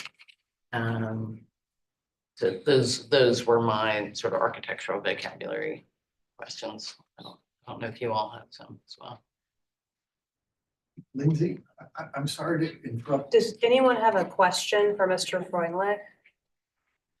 Mr. Freundlich, what did you want to say? It's an administrative clarification. I just want the public to also understand why there is this issue. We submitted for the December 12th hearing and could not get onto it because there are so many applications. I believe what you have is from December 12th. We have then resubmitted because we had more time and made more refinements. And that is what I have presented and what was shared with the public. Yes, is one thing. you're right. Okay. The other thing is that if specific comments are going to be made about arches and windows, we've been struggling to address detailed comments like that without board results. And board results have not been being published for several months now. So I painstakingly have to listen to my own voice by watching the YouTube video again and scribble as many notes as possible without a clear record of very specific comments. We've been at this for a really long time and we're desperate to move forward to the next stage of development under supervision. And I would ask that you take that into consideration. Thank you. Do we have some consensus for a motion? I mean, because if we have more conditions, they need. I think what's got us a little lopsided is we haven't really got to look at where it is. So that would warrant it to come back maybe, but I would make a motion to approve it. Give them a conceptual approval and refine the comments as you go forward. Does that seem fair? And we'll see it back for preliminary. It will be back before the board for Yeah, but preliminary. I think we need to provide some direction if that's the case as to what the board is looking for preliminary. I don't. It's mostly fenestration Would issues. you mind flipping back through just the? But we're not looking at the most recent stuff, so.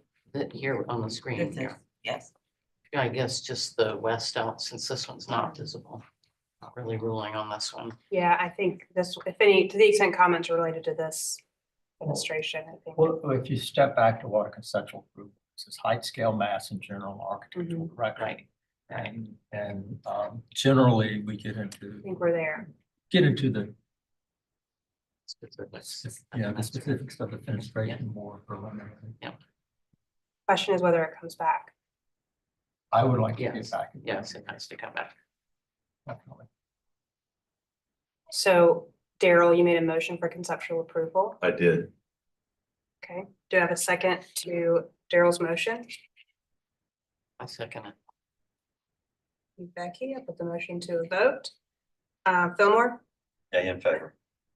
Bill, Yeah, in favor. Daryl, In favor. Becky. Yeah, in favor. The chair votes to the majority and the motion passed unanimously. Thank y'all.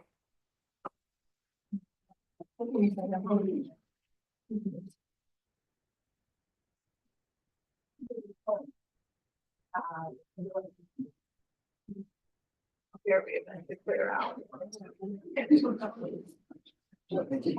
Staff and say fine. Emptied out the gallery there. I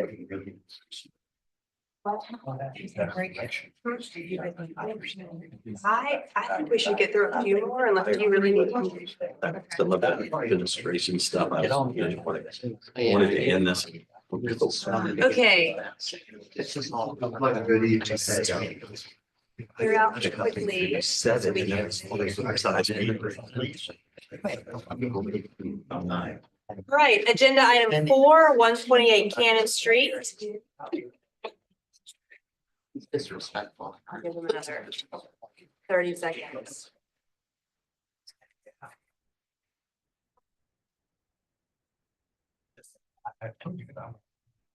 All right, Frankie, if you give us an introduction overview of the project, please.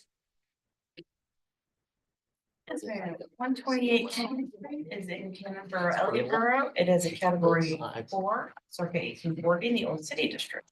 They're requesting a conceptual review of renovations to existing single house and a new single family structure in the rear. This is the property's location on Cannon Street. Existing site photo.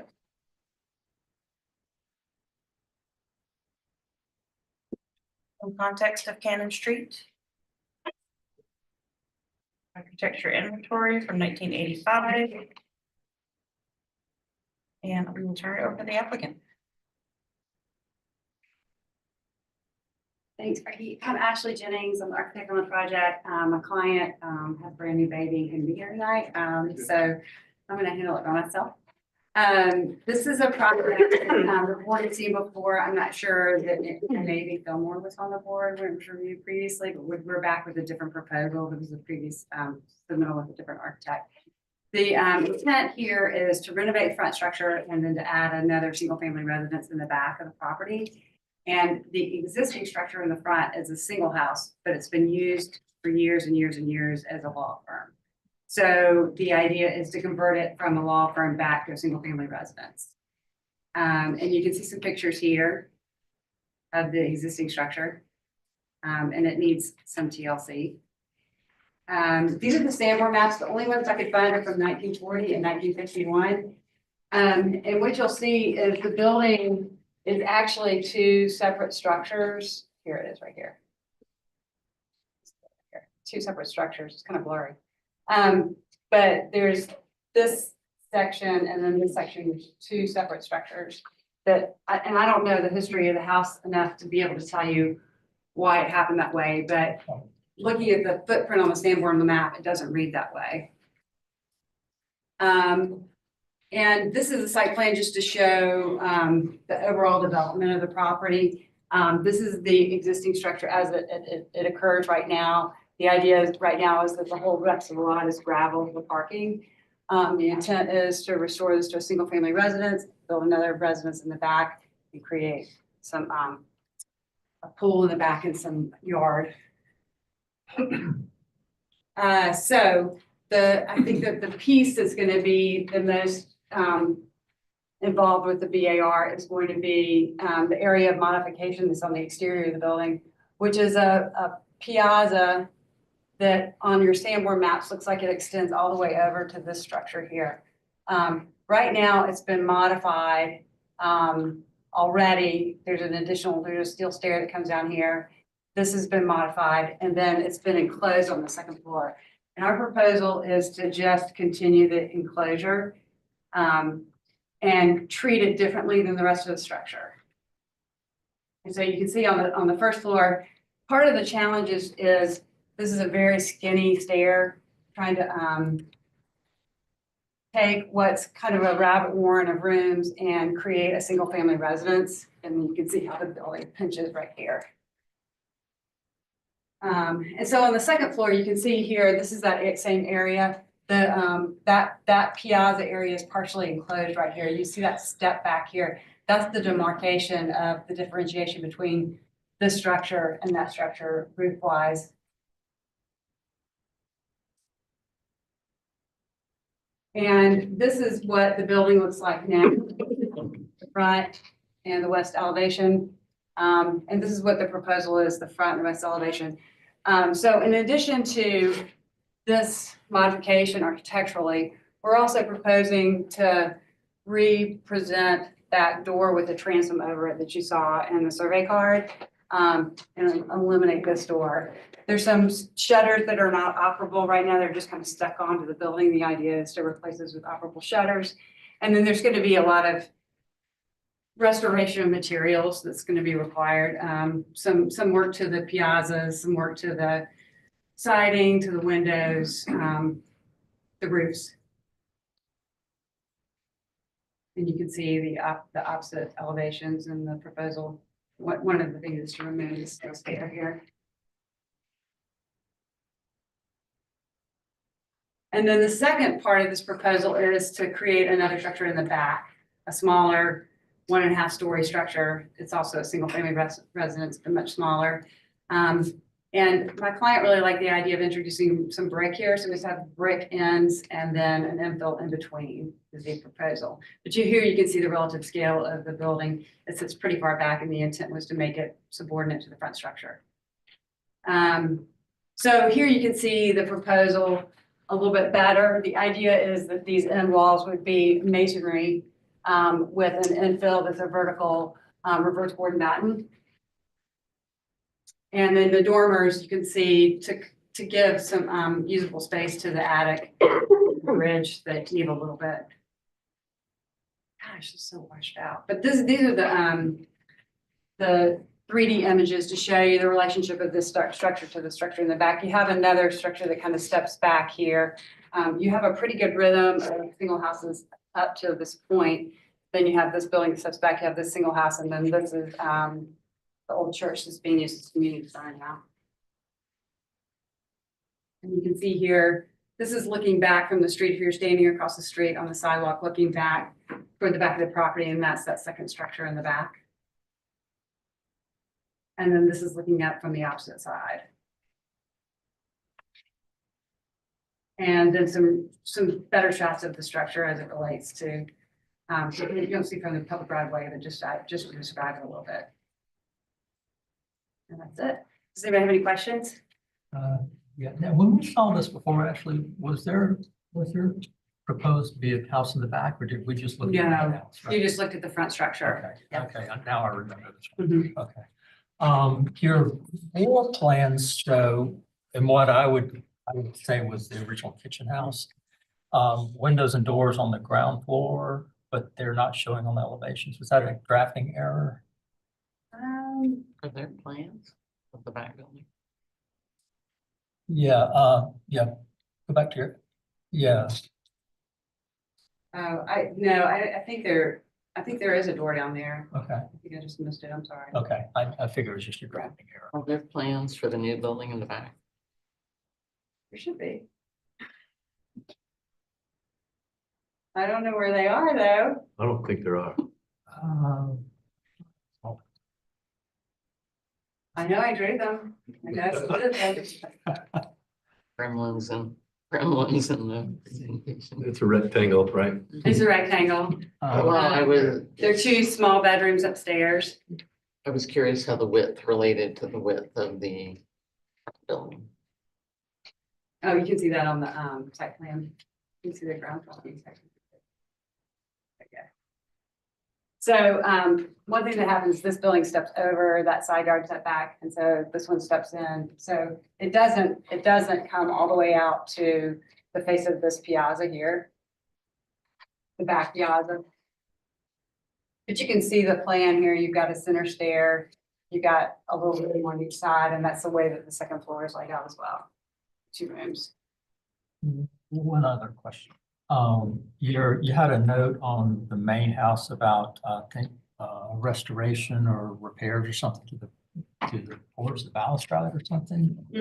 Are you planning on replacing the balustrade with something that might have originally been there, or just repairing what's there? Well, the intent, I mean, I think if you look at the house right now, the balustrade's not spaced appropriately. No. So the intent would be to either take those and remove them and reset them closer together, or to, if you have a suggestion for something and we have a photograph that we can refer to, we'd be happy to replace them as well. Yeah, to me, when I see those, they kind of scream they're not what would have originally been there. Just the turnings, looking at them.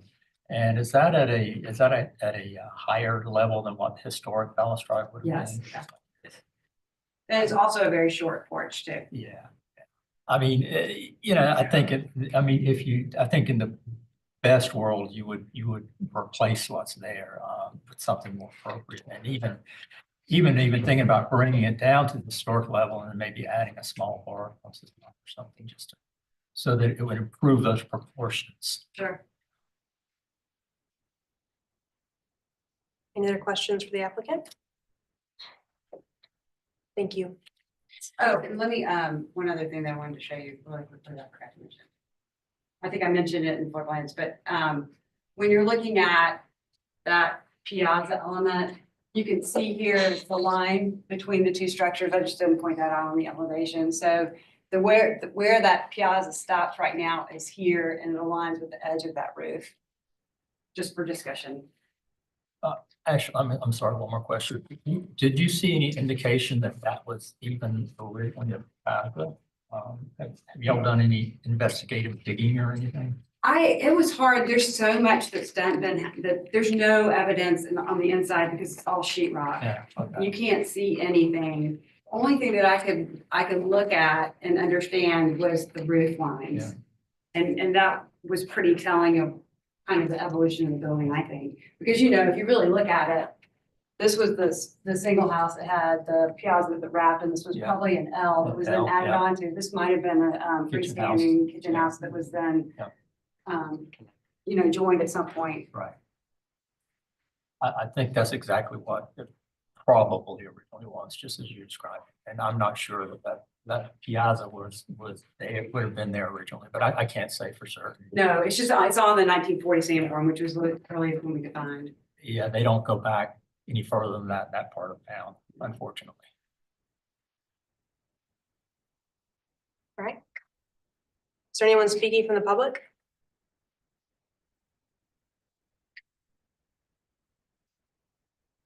My name is Brett Johnson. I'm the neighbor to the east of this house directly. Generally speaking, I haven't spoke to either the owner or any of the architects before today, and I'm generally kind of supportive of the idea of renovating this house and also the idea of that structure in the back, especially different than some other potential additions I've seen before. So not really talking about that much, but I do have some details that I would like to work with the owner on about, especially the location of the mechanical and HVAC. It looks like they want to put on my side of the building, kind of hanging out into the courtyard off the porch on my side, and you know, don't really want to see like mechanical noise and stuff aiming my direction if possible. Currently, those are all in the rear of the existing structure. They're different, of course, but the other one I'm not totally against, but I do think that little mini swimming pool back there is somewhat unadvisable where it's pretty much backed up against where the current fence and edge of the house is, and will, you know, probably prevent some of that parking back there from being really that useful, because it is a very narrow lot currently. And then also really just my only other concern is during the renovation and addition of the new house would be to be working with me and being considerate of the trees that are along the fence line on my side and also along the current house.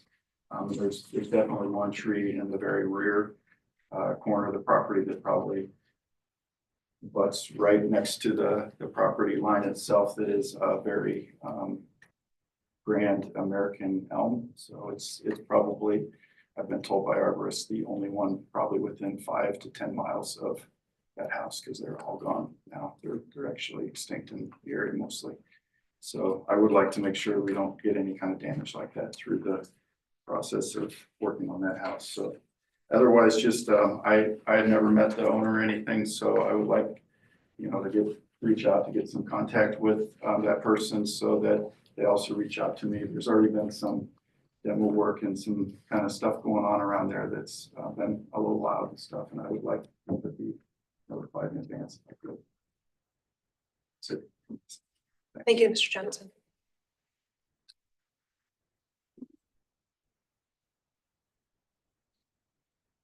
Laurel Fay with the Preservation Society. The PAC appreciates the positive restoration work that is proposed on the primary house, and we understand that the proposed ADU is a modern interpretation of a dependency building.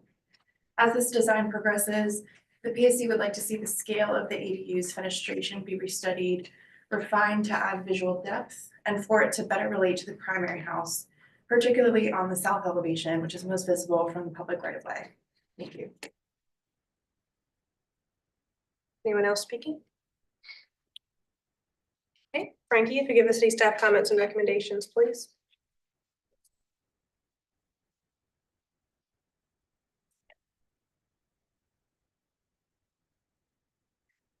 Staff just had some observations. The alteration to the existing house helps clean up the elevation.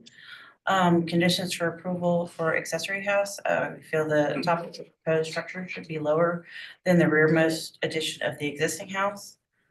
Cladding material should be consistent as building is only visible in oblique, and we're confused about the interaction there. That said, a material rendering might help us understand better and eliminate that comment. Windows seem out of scale, particularly the large square window on the south elevation, and then we just have the BAR principle that relates to that window statement. The vertical windows allow greater depth of light into a room. Staff recommendation for the existing house is a conceptual approval with staff and board conditions, and the preliminary and final review to be done by staff. And for the proposed accessory structure, we're recommending a restudy with staff and board comments. Thank you, Frankie. Ashley, did you want to respond to or clarify anything raised in the public comment or the city staff comments? Sure, I'd love to. I think to respond to you first, if you will ask me on the way out, I'll get your contact information so that we can talk. I think we can certainly work with you on the mechanical location. I think that we can work with you on all of your concerns, especially about the treating about. As far as the comments that kind of overlap between Preservation Society and the BAR, I think we're happy to also consider the fenestration, the scale of fenestration. I want to just remind all that we typically want to make new construction distinct from the existing structures. So keeping that in mind in the deliberation. And then I would really like to get the board's thought on lowering the ridge of that building on the back to be below the ridge of the building. The back building is actually a shed roof. So lowering that ridge, that significantly is going to be difficult. So I just would love to hear what the board has to say. One question. What's your ceiling heights in the ADU? I think I'm 9 downstairs, and then I think it's like, it varies because it's a sloped ceiling. Right. In the attic space. I don't remember off the top of my head, but. Plate height of like 5 or 6 feet and then it goes up. Yeah, it's at 5 feet at the outer wall. Oh. Yeah. Oh, okay. Thank you. All right, public comment to the applicant's presentation is now closed. We'll move into board discussion and a vote. Actually, thank you for putting some thought into the site. I usually am like a broken record. We usually get nothing. And you've actually got a good layout. Only thing I think you really need to look at on the site is some sort of containment of your loose gravel material. But I think other than that, I'm happy that there is some green space left. And so many of these projects up and down Spring and Cannon that are being converted to short-term rentals, we see every square inch of the site paved over. Thank you for that. The new structure, I very much like its design. I think its strength is in its simplicity. I like that it's a modern interpretation of an outbuilding. The size of the windows don't bother me at all. I think when it comes to the height of the ridge, Frankie, can you kind of go back to the streetscape?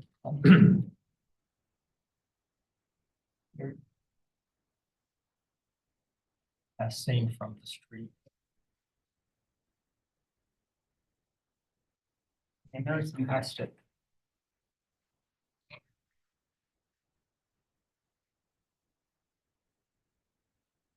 Whoa, okay. As far as the height of the ridge for the accessory buildings, this site's at a little bit of a disadvantage. You see the houses to either side of it, they're on raised foundations. This house, historic house, is pretty much at grade. If this house were up the same height as its neighboring, I don't think we would be having the discussion about the ridge height. So I just want to, I think that the site's at a little bit of a disadvantage. Our ceiling heights are not excessive. So I'm comfortable with the ridge height on this.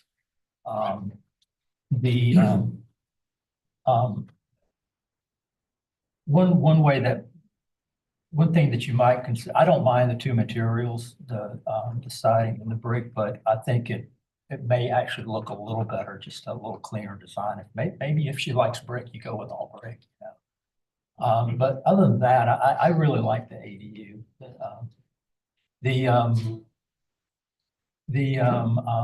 Main house, restoration of the piazza, that's wonderful. I would encourage you to go a little step further on the balustrade. And then I'm kind of on the fence on the infill of the piazza. I mean,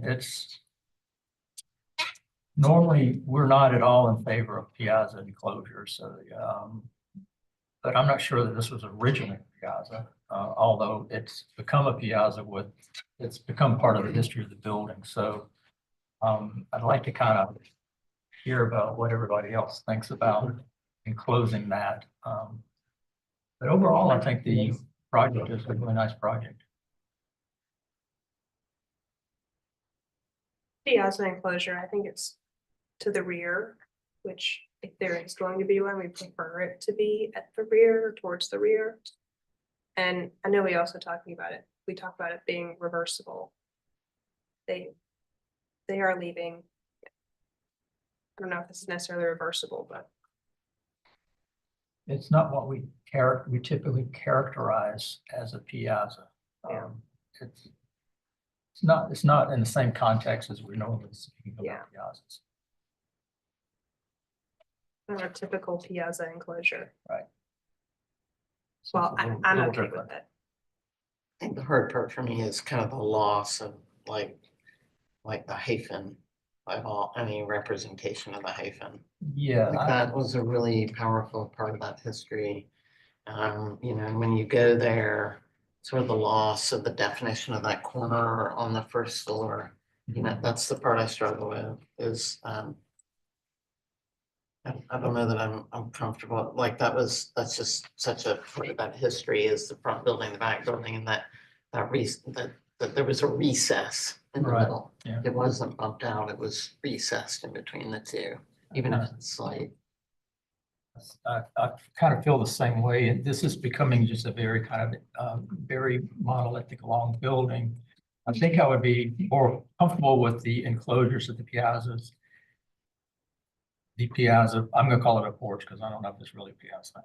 If there was could be some sort of separations added to maybe each end of that, what's being enclosed so that the kitchen house still kind of reads as it was once a kitchen house.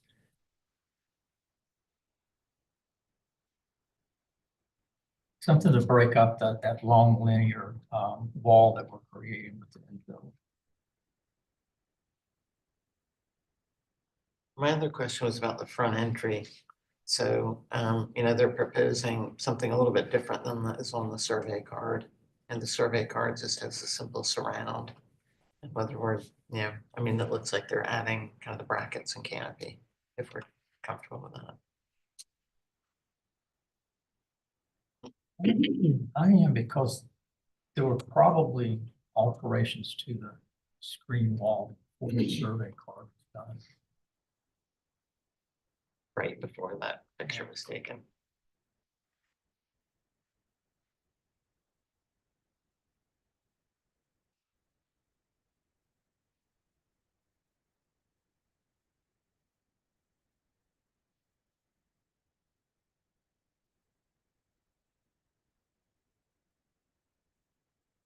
Or overall, I think that restoration to the historic house is positive. I think that trying to keep some of that separation between the three structures, some way to demonstrate that, I think is positive, would be positive.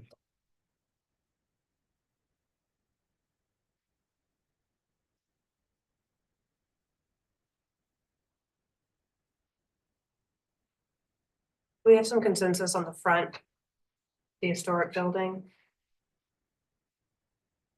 Is that something the board, conceptual approval? We want to see that one back. Okay. I'm comfortable with conceptual improvement on the front building. And then how about the back building?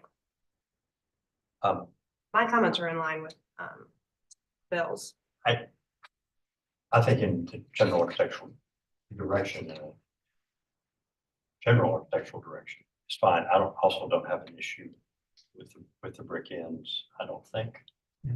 The fenestration does. Really, strong to me. I think that, maybe the dormers could be looked at a little more. I think, but I certainly don't have bridge height. I don't know. I think it's a little hard to tell looking at the elevations, but it is a little taller than that shed roof on the back. It's not a lot taller. It's hard when we don't have any dimensions. Yeah, I mean, they're low. and that building we don't have plans on that elevation, or I do, and I'm a little bit on the and It looks like it is about the height of the L on the main house. yeah, I was trying to eyeball it, and it's a little hard to tell. If you brought it down, the second floor space would function as well, because it has like a 5-foot plate height, so. Well, we don't really know. Well, I thought that's what she told me. Yeah. So, okay. I didn't draw a section. I didn't submit a second. I'm just looking at the window and it's in there, 5 or plus or minus. I like the back structure as drawn. I like the glass connection and I like the front too, so a little not on the same page with everybody up here. I think the back structure relates to the neighborhood and its materials. We have consensus on a motion.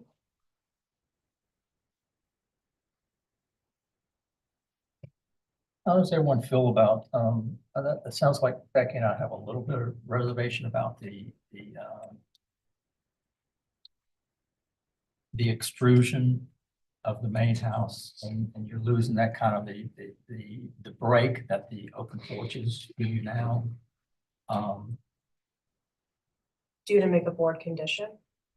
For that, let me I'll make a motion. I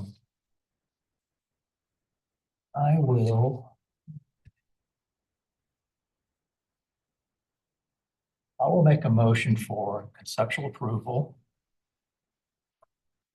of the new building as presented, with final review by staff of permit drawings. And then for the main building, I would say also conceptual approval with the condition that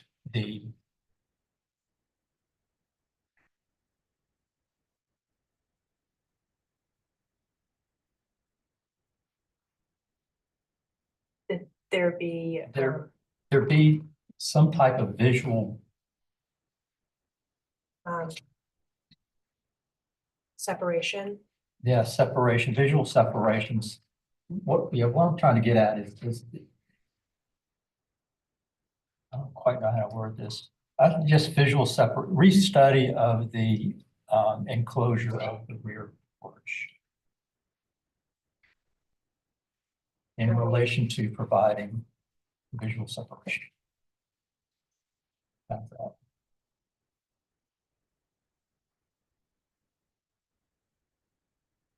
And I think that could be done in a number of different ways. I don't want to tie Ashley's hands. Okay. So for the new building, we have a motion on the floor for conceptual approval as presented with preliminary and final review to be done by staff and the permit documents. And with respect to the existing house, conceptual approval with the condition that there be a restudy of the rear porch enclosure in relation to providing a visual separation. And once again, preliminary and final review by staff. You guys think? Do you want to see it back? I wouldn't mind seeing the main house back. Okay.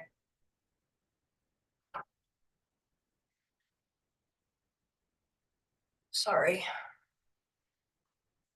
Unless Frankie feels like she's got enough to go on. You can see it back. Okay.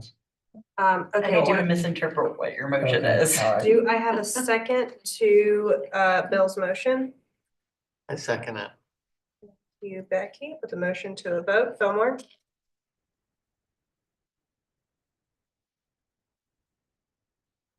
Fillmore? Oh, I heard you. Oh.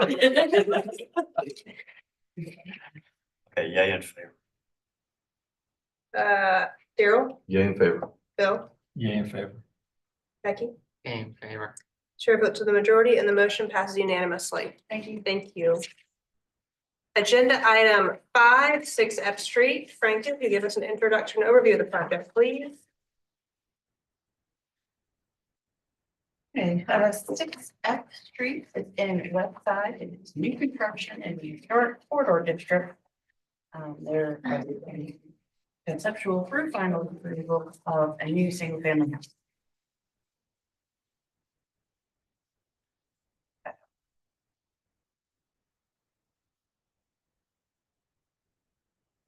We included a map of the historic corridor to explain because one side of F Street is in the historic corridor district and the other side is in the demo purview. And there's constantly confusion, so we included that. This is the property's location on F Street. Some existing site photos. Context of F Street. And I will turn it over to the applicant. My name is Matt Lightsing. I'm here on behalf of Troy IO, and that's really all I have. Whatever we need to do to get this passed that's it. Are there any questions for the applicant?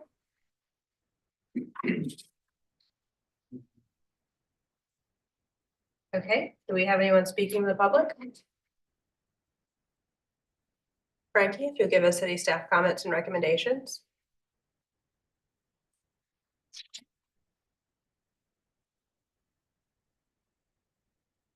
Staff had some observations that we have met with the applicant to discuss design and submittal requirements. The window proportions and placement seem somewhat awkward. And we had no issue with the scale and mass, but we're concerned that the general architecture direction does not conform to the principles of new construction and renovation.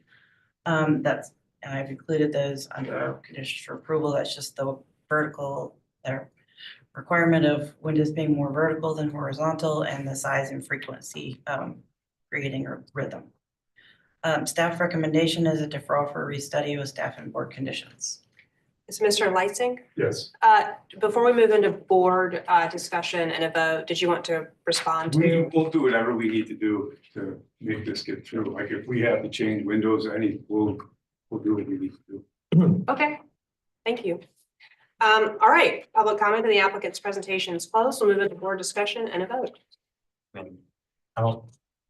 The drawings don't meet submittal requirements. I don't see how they could.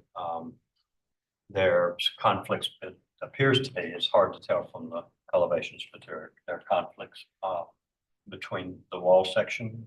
Or is it possible to sort of relate the wall section? There's only one wall section. There's more than one type of wall there, and there's only one wall section. And I can make that wall section relate to the elevations in the drawings. So I would find it hard to rule one way or the other, just because I don't think there's enough information in the drawings to make an informed decision. I agree, and to be honest, this is probably one of the most horrible submittals we've seen. It's incomplete, the hand-drawn notes all over it. I don't see how we can review this thing.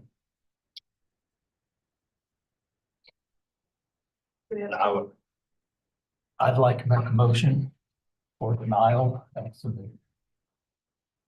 We have a motion on the floor for denial. Do I have a second to Bill's motion? I'll second it. Daryl, the motion to a vote, Fillmore, Yeah, in favor. Becky, Yeah, in favor. Bill, Yeah, in favor. Daryl. Yeah, in favor. Chair votes to the majority and the motion passes unanimously. Mr. Lysing, just work with Frankie on the submittal requirements. Okay, And we'll see you back. thank you. Agenda item 6, 55 Elizabeth Street. Frankie, if you'll give us an introduction overview of the project, please. 55 Elizabeth Street is in the Garden District. It is a category 4, circa 1890 in the historic, in the Olden Historic District, requesting conceptual approval of new rear addition. This is the property's location on the corner of Elizabeth and Mary Street. Existing site photos. Some context of the area. And sandboard maps showing the history of the structure. And I will turn it over to the applicant.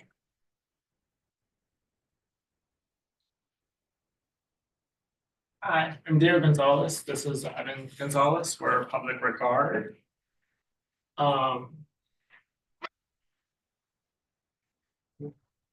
We zoom out a little bit, please. Sorry, I zoom in one, it messes up the scale of all of them. So as Frankie put it, this is 55 Elizabeth. It's on the corner of Elizabeth and Mary Street.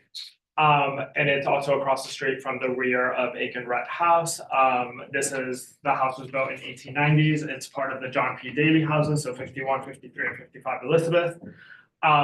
The 51 and 53 are grand stucco homes. This is a much smaller, modest Charleston single. It's been heavily modified since then. What we see here, it's covered in an asphalt brick shingle. And the positive thing though is we do see existing siding beneath it. And so we hope that in the process of restoration, we can restore that and bring it to light. Since the house has been covered, metal awnings have been added. It seems like some of the windows in the front have been altered, especially with the former piazza that's been enclosed. Context photos. These are just different photos of the state of the house.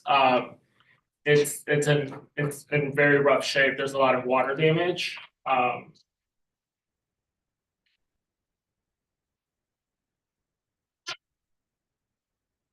And then back to the fact that it has been altered heavily, so losing a lot of its historic kind of typology of a Charleston single. It's been added to the back, different types of siding and different types of years, sandboard maps. And then this is a diagram kind of based on sandboard maps and just archives of South Carolina and just history of the property. The house was a Charleston single. Post around the 70s, it started to be added on and enclosed. And then there was in 1955 there was a shed in the back that was built. It's on a concrete pad, but the 1890s original footprint remains today, and we're working again to restore that and bring it as close as we can to what a Charleston single would have been then. And then these are just architectural precedents.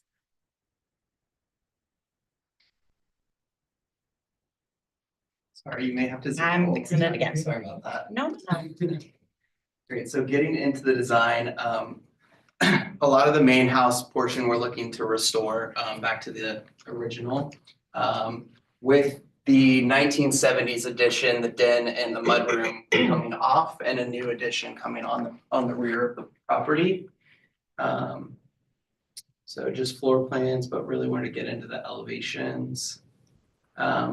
So you can see on the front elevation, if we can, we want to bring back the historic siding if it's in good shape. We won't know until we get those asphalt shingles back. We want to introduce the language of a piazza privacy door. And then precedence in the neighborhood doesn't really warrant the sistered windows. So we believe that these were separated at one point. So introducing the separation there. And then we'll talk about the dormers on the side elevation, mainly keeping the historic the same. We do step back from the facade and this are very sensitive with the language being different of the addition. And then wrapping around the addition language, emulating an enclosed porch with 6/6 windows on the second floor. And then on the Garden Street side, this is not original siding and an original door. It's actually a fiberglass door. So bringing back French doors, aligning, and then introducing dormers to bring light into the second floor hallway and primary bedroom. And then the last note was we do want to take out this is a decommissioned fireplace from the 70s boiler stack. So we wanted to remove that as well.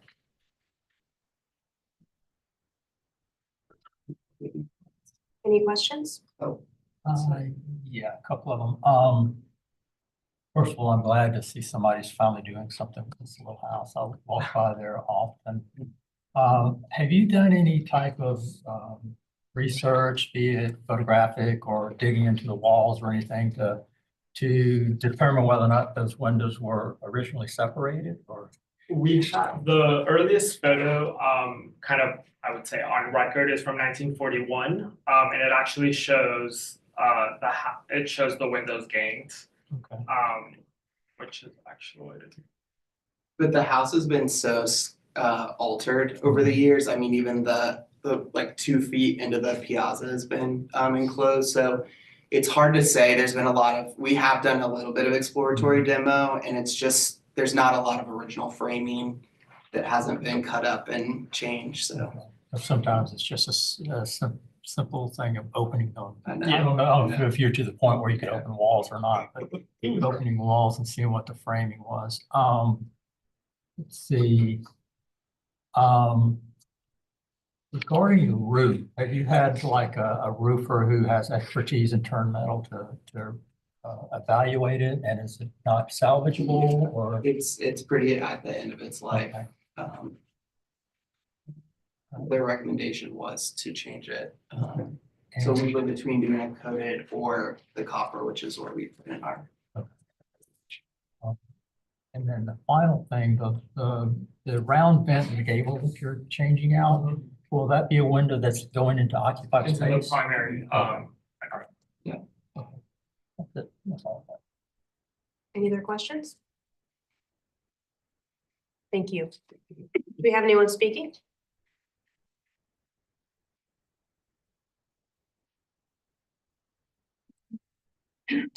Laurel Fay with the Preservation Society of Charleston. We appreciate the applicants meeting us on site to discuss this project and for them taking our feedback into consideration. We are excited to see rehabilitation of this building and feel this proposal starting in a good place. As discussed with the applicant, since a historic photograph from 1941 shows the present day ganked window configuration, we would encourage retaining this fenestration placement unless exploratory demolition reveals a more traditional fenestration pattern. The PSC would also like to see the circular vent opening in the rear gable retained and restored as it matches the opening on the front gable and is an original feature. We ask that the roofline of the rear addition engage with the historic structure below this element. Finally, we also encourage the applicant to work with staff to determine if preservation of the historic metal roof is a possibility. Overall, we feel this will be a positive preservation effort and appreciate the applicant's continued study of the areas mentioned. Thank you.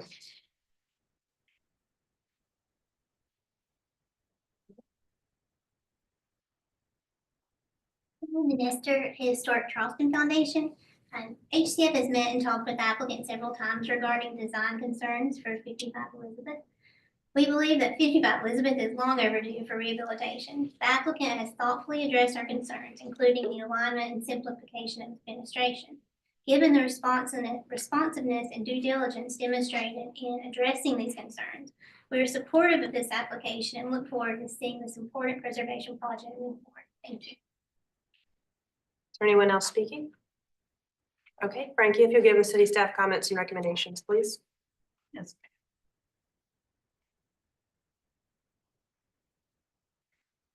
Okay, we had observation that applicant has been meeting with multiple members of staff and have addressed all of our comments from that meeting.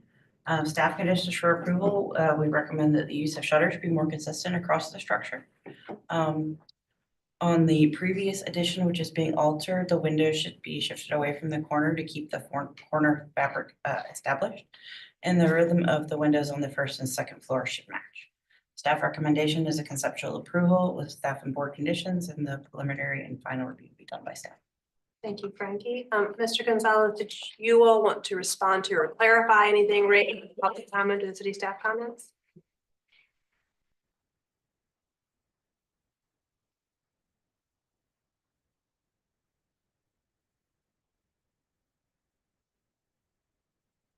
So the use of the shutters, we only put, all our shutters are operable where we're showing them, and where they're not being shown, they're not able to be fit in. So that's the comment there. I also noted that we're doing paneled on the first floor, louvered on the second. So previous addition being altered, the window should be shifted away from the corner. You want me to show you the elevation? Yeah, please. No problem. So this corner right here, it looks like they're shifted, especially on this side. They're shifted closer to the corner than where they are right now. We just recommended that they not be pushed close to the corner. Okay. Yeah, those windows are just meant to be symmetrical about the corner. And I believe that the second window in aligns with the window above on Mary Street elevation. So that's kind of dictating the distance from the corner. Gotcha. And what was the third comment? I'm sorry. Oh, sorry. The rhythm of the windows, let me see if I can remember which elevation that was about.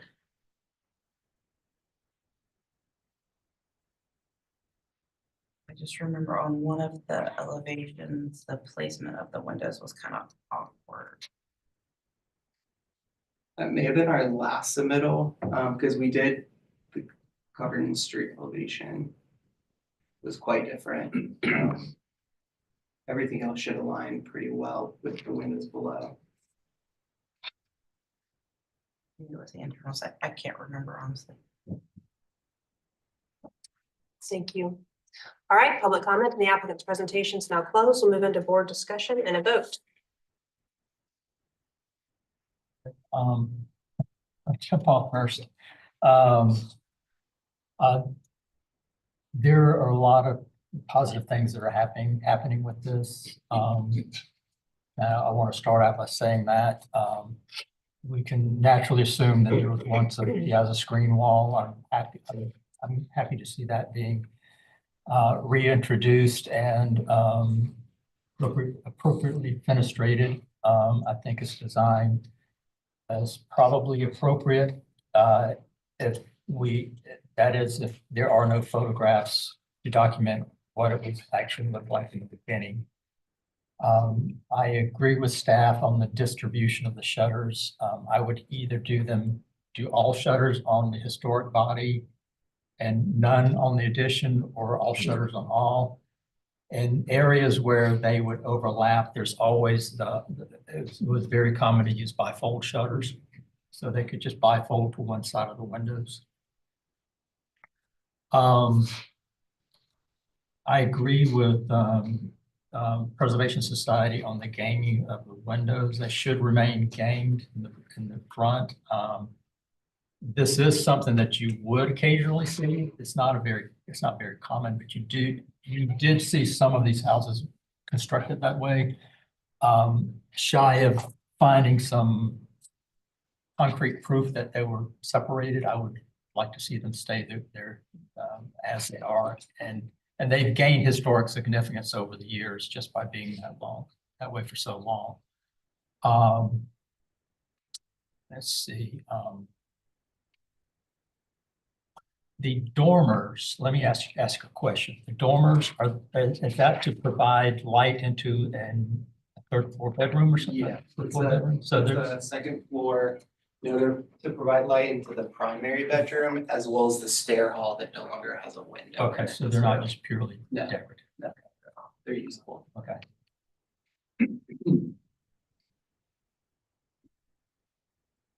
What's the board's normal position on adding dormers to a historical building?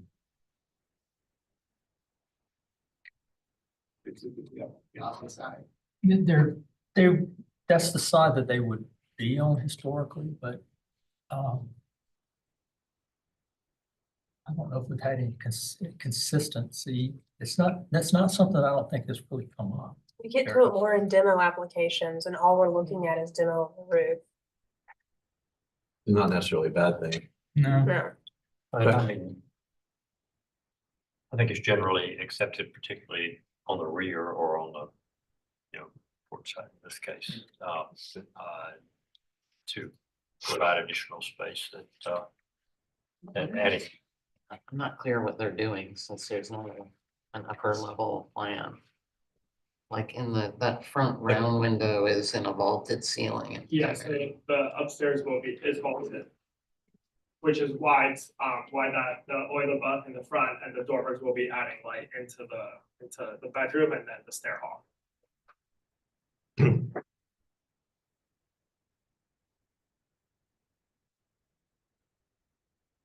Yeah, it's kind of hard to me, it's kind of hard to judge the shutters without an upper floor plan, as to whether or not they're critical enough to allow them. Because it is a major change to the building, probably never had them, given the size of it. So I'm a little undecided on that. Isn't it vaulted? I mean, Yeah, it's the vaulted, second floor yeah. is vaulted. It's vaulted, yeah. So I don't know why the dormers are necessary. Yeah. I mean, I think that they're just for light, but Yeah, I don't know that that's adequate. Are they needed for egress or emergency No, egress or they're up anything? too high. I don't think they would, probably not big enough. Yeah. Thing with the And round the egress window. would be down at the second floor.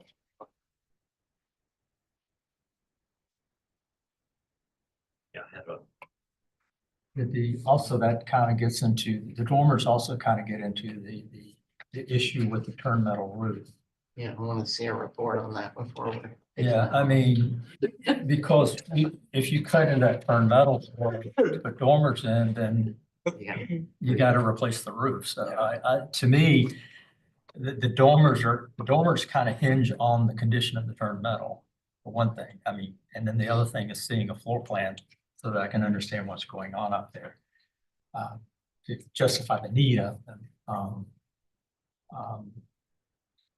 And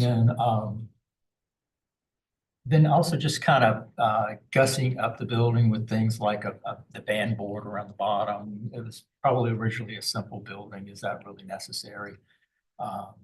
The wide side piazza steps coming down the side yard, that's something you would have never seen.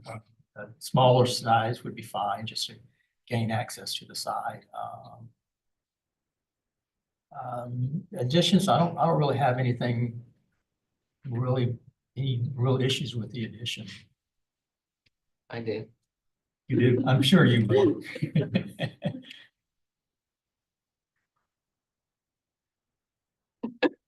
You want me to chime in? Go ahead. Well, first on the front elevation, I mean, I'm in agreement about the ganged windows. I'd also be curious if that front column is original. if that needs to be incorporated into the piazza screen. I'm just not, we don't have any information on that. And then, basically, so the side elevation, I mean, I think the fenestration needs to be more balanced. It needs to be more proportional relating to the existing building. It's actually hard to tell because I can't tell, I can't see the light pattern.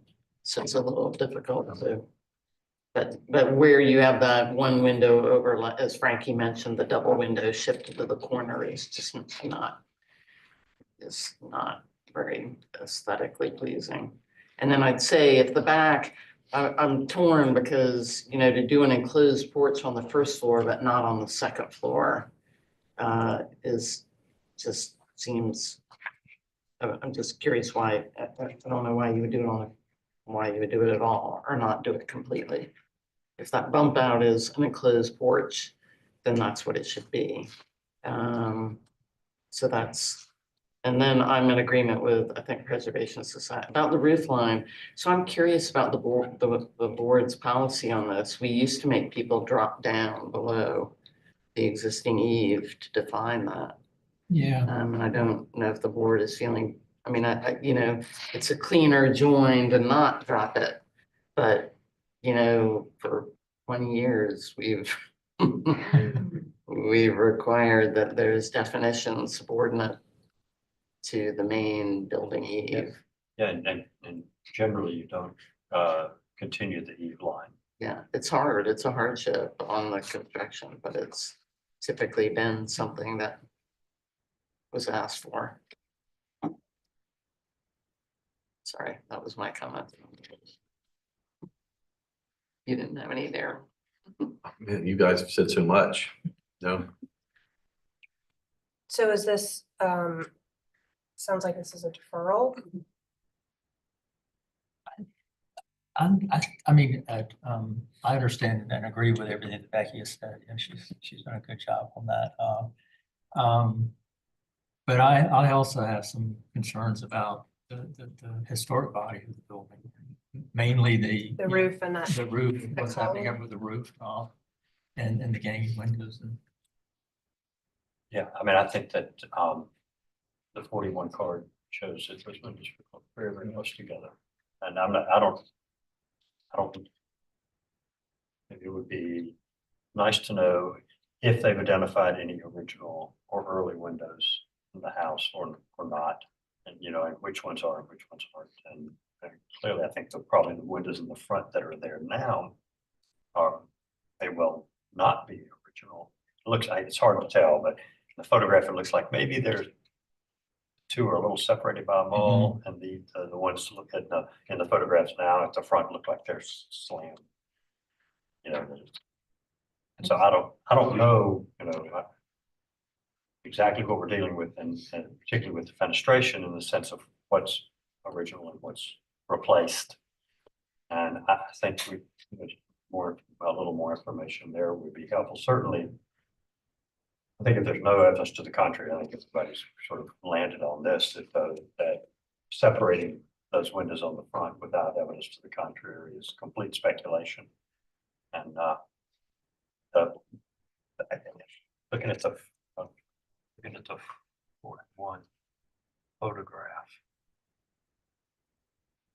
Maybe Get back to it. It's too. Yeah, it's unfortunate. You know, the Screen. You can't really see the screen and in that photograph, and the houses next to it have, you know, fairly ornate, you know, sort of high, you know, more high style entries. But that is a much simpler, much plainer house than these two. And so you know, it would be nice to maybe have a little more information on what that entry should look like, instead of, I mean, that's very speculative. I think the vent in the gable that's being removed, or this window put in, evidence that there was ever anything but a cable with a vent there. Yeah. And that's pretty speculative. So there's kind of a lot of speculation going on here, and I just feel, I'm not saying that what's happening here isn't really good. It is, but I just think there's a lot of speculation that might be settled and might make us all feel comfortable about making decisions if we had a little more information. Yeah, I worry that this was probably originally a very simple little structure, and it may be, for the lack of a better word, being parted up too much, you know.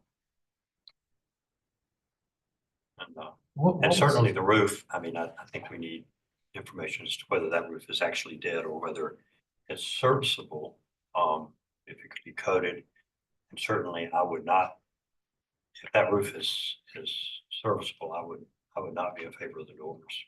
Because then the roof's gone. I mean, you can't tie into it like that into a well-turned roof. So, I would, before I made a decision about the dormers, I'd like to know more about the roof. And have you, one question, have you been to all the usual places looking for photographs? Yeah, the research we've included is kind of a pretty and we've gone through the archives, we've gone through Aiken Rhett photos that's across the street. Okay. Unfortunately, it's just not a pretty well documented house, and Is there opportunity to do some investigative demolition or not? for the windows, Yeah. yeah. For the openings, you know, for the windows and the openings. Yeah. I mean, it would be nice because if you could do a little investigation, it really might tell you a lot about what the original openings were like. I think that information would be really helpful to us. And are there any, speaking of windows, are there any sashes that survive on the porch? You know, any surviving? On the any enclosed portion of the Yeah, is there porch? anything that's left? Yeah, we're keeping, I mean, all of these windows that have the existing tag are the existing 2/2 windows. So you're confident how to 2/2 originally? Those are. They have them right now, yeah. They're the existing windows that are remaining. Yeah, 1890. 1890, that Yeah, would so be that common. would be 2/2, would be yeah. common. Yeah. And yeah, so we kept the 5 on the front, the 8 on the side, and then there's also 1 on the enclosure. So obviously, whenever they enclosed the piazza, they moved, you know, these ones. But those will remain.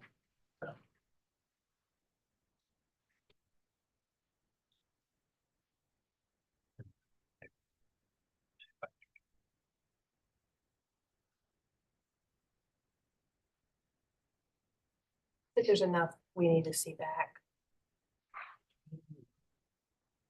I don't think so.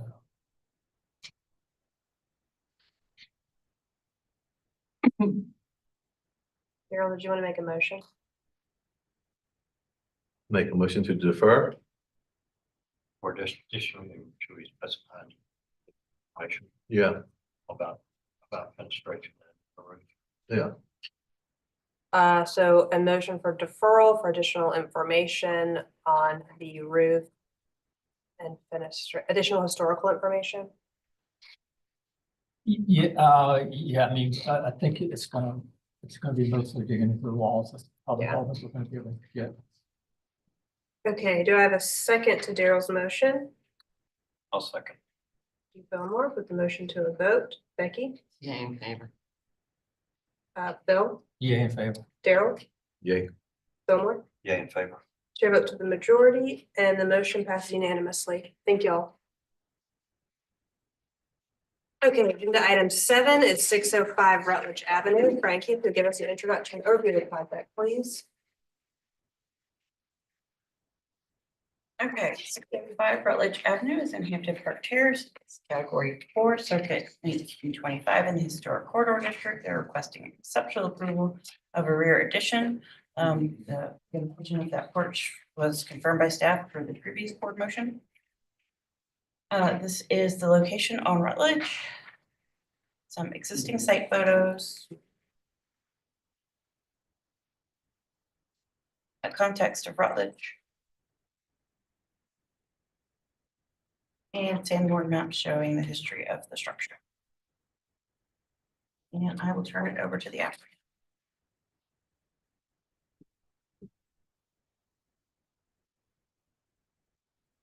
My name is Clark Ferguson. I'm the architect of this addition. At the October board meeting, the board had 3 recommendations. One was to align the first story window and door with the windows on the second story of the addition. The second request was to increase the scale of the trim and casing. And the third request was to mold the windows together. So sheet 202 exterior elevations shows how we met those requests. Sheet 202. One more. Here, this was the previous presentation. And this is it now. It shows how we've aligned them, we've molded these windows together, and we've increased the trim. This is the existing condition. This is our proposal.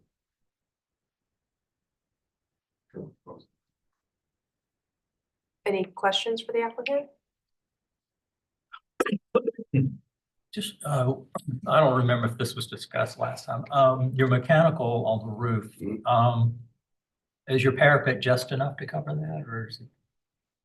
In my initial drawings I showed Lawrence months ago, he asked me to lower it a little bit. Yeah. So I did. Okay, so it's, you think it's about as low as it should be? I think so. Okay. Right. And that's Don't want to go too low. all right. Any other questions? All right, thank you.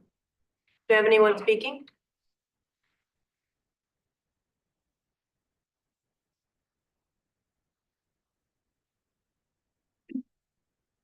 Laurel Fay with the Preservation Society of Charleston.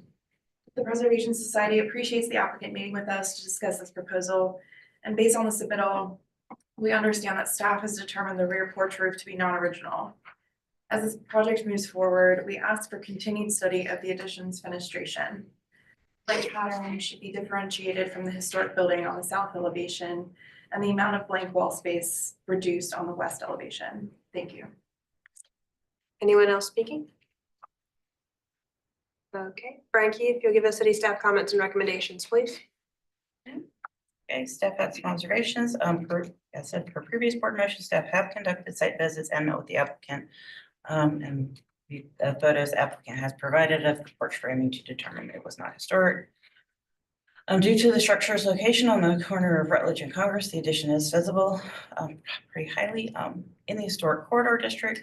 PAR has purview over new construction and the removal of historic features and character defining features of structures over 50 years of age. While staff typically prefer the roof of new additions to tuck under the eave of the historic structure, the existing porch roof does not. Additionally, proposed parapet is lower than the overall height of existing porch. Actually, that was the previous staff recommendation, which I believe got adopted. Staff recommendation is a conceptual approval with staff condition and the final review by staff.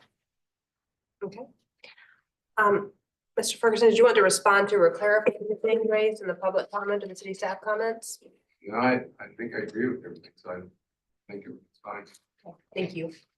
All right, public comment in the applicant's presentation is now closed. We'll move into board discussion and a vote. I think my big issue last time was whether that roof was historic, and if it's not.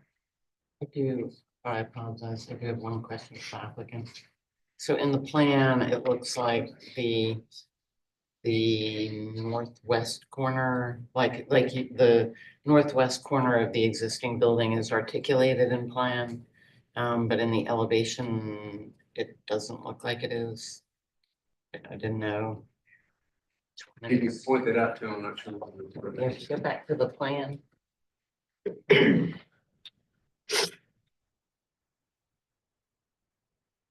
Sorry, I've zoomed in again and it's gotten mad at me.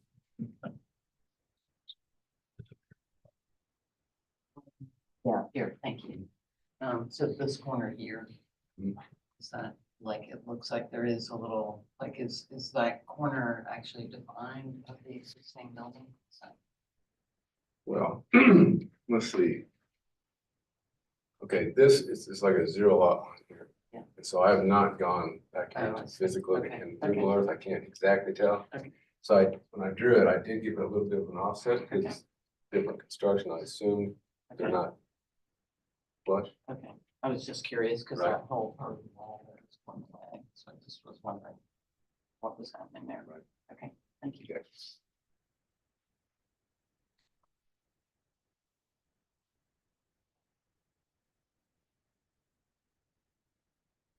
Any other comments? Well, I mean, I have a couple, I mean, I do struggle with the parapet. I mean, I guess it's the way it meets the existing is always a little, especially on that left side, it's a little tricky. And then the overhang of the porch, the fact that it breaks in front of the existing building seems a little awkward as well. And then I had something, there wasn't any detail on rebuilding the existing front steps. So I wasn't sure what was.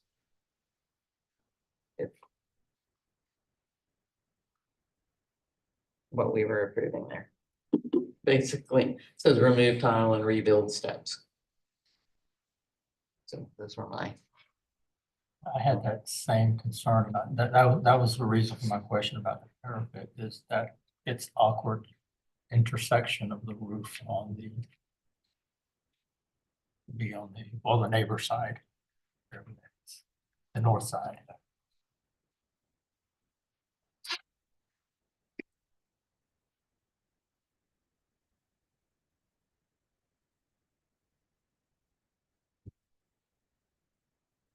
Right, usually we try to pull it in so it dies into the Into roof the or back. something. Right?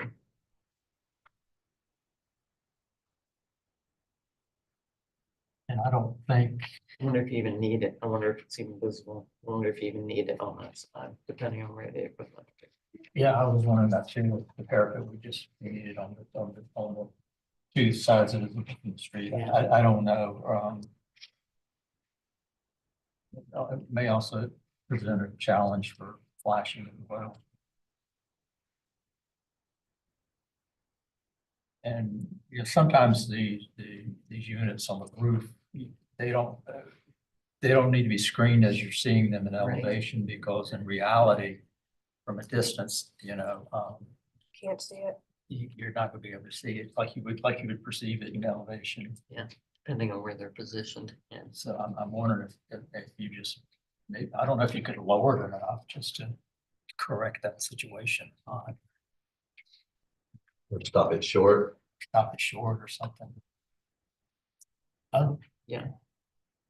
But- I'm also a little, I think staff commented on the demonstration on the west elevation. I'm also curious what plan review is gonna say about the proximity to that rear building. It's not for us to think about, but the fenestration on that west elevation.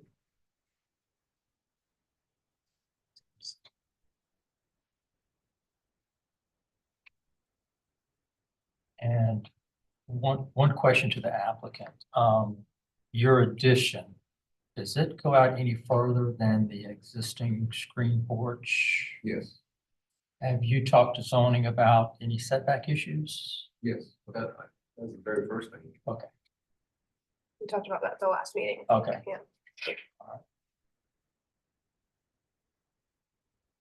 It's Yeah, I interesting wouldn't because it puts, That shows it on 10th of October, right? yeah, Yeah. I'm That- just that- curious what. One of the could- That intersects the parapet, the roof, Not other building. range. We have some consensus. We have some consensus on the motion. Make a motion to approve it, It would be conceptual approval at this stage with, conceptual approval. okay, we have a motion on the floor for conceptual approval. Is that staff condition? Was that already? I copied my observations from the last meeting and I mistakenly copied the condition. He had already addressed it. And it's with preliminary and final review by staff? Is the preferred wording. Can we add, So Daryl, I have a motion on the floor for conceptual approval and preliminary and final review by staff of permit documents. can we also ask the architect to study pulling the parapet back where it overshoots the hip on the north elevation? This is just Can you say that again to restudy? um, to um, to shorten the parapet on the north elevation because it currently overshoots the hip roof. Yeah, that's really weird. Yeah, it's very strange. I think I should pull that word for the little work sign back to. Or somebody had said maybe just eliminating that side altogether. That'd be a simpler solution. That would probably be a simpler I think so. solution, yeah. How about this? Okay. Daryl. Your motion is conceptual approval with preliminary and final review by staff of permit documents with a board condition to shorten or eliminate the parapet on the north elevation. Sounds groovy. Do I have a second to Daryl's I second. motion? Thank you, Bill. With the motion to a vote, Becky? No, I mean, I have more conditions somehow. Fillmore? I probably should have changed. Yeah, I don't. Just kidding. I don't, I would probably vote nay, just because, that's sad, man, but I would rather abstain because I was not here on the 10th, so I don't know the history of what was Okay. discussed. Fillmore is abstaining. Daryl? Yay, proof? Bill? Who would like to hear what Becky's other? Well, I just had more conditions than were listed. Can we table the motion and hear? We can revise if we can revise Daryl's motion Want to do that? if Daryl agrees with the revision to his I just motion. want to, like, that force. Some board conditions, hold on. Sorry, it's the first time I'm typing in this meeting. I usually am writing, so, okay. What additional conditions? To pull that porch roof back so it doesn't extend past the existing building. Okay.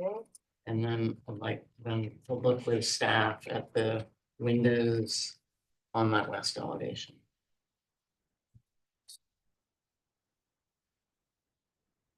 Anything else? Okay. Daryl. Conceptual approval with preliminary and final review by staff of permit documents with some board conditions. To shorten or eliminate the parapet on the north elevation.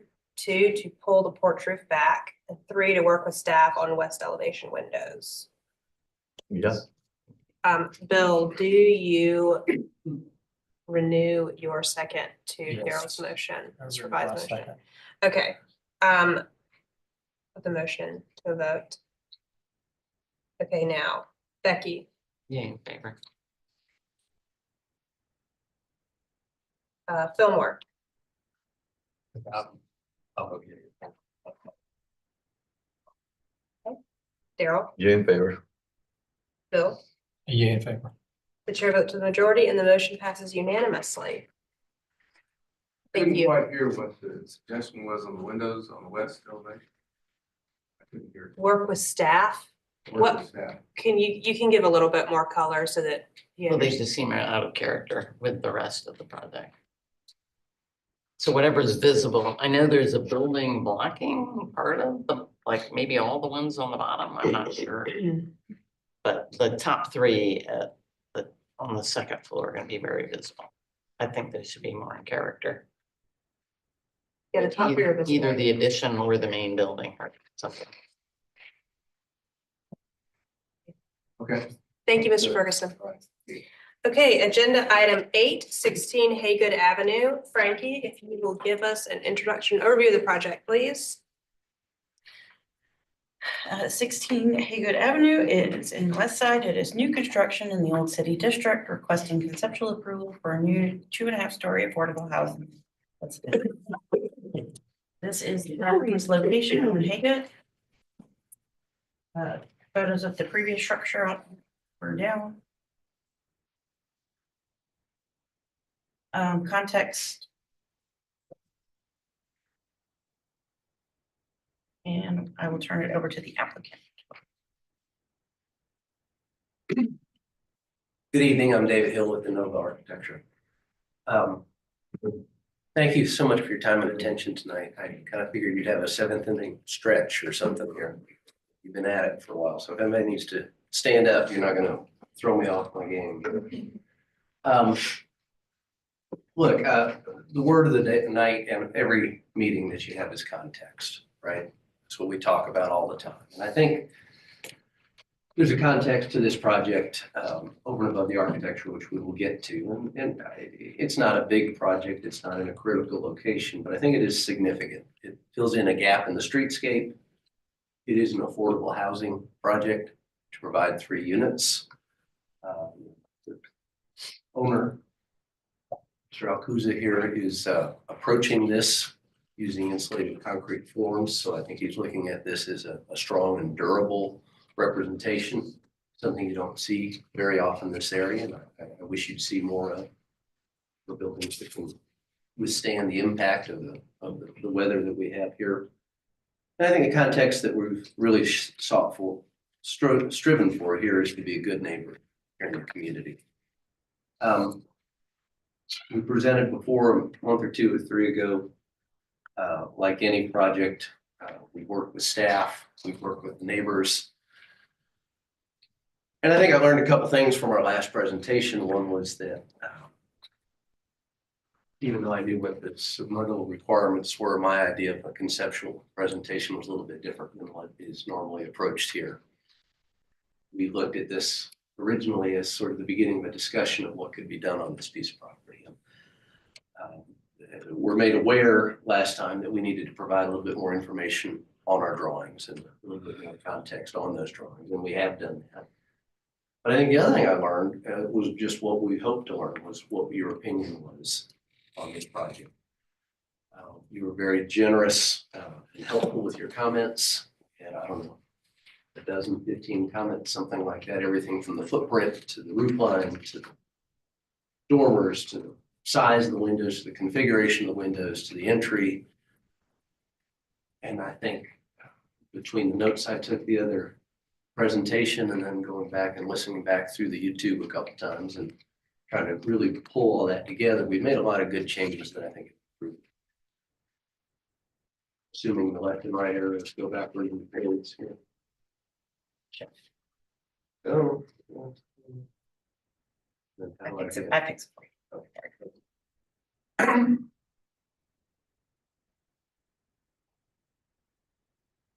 We have a site plan.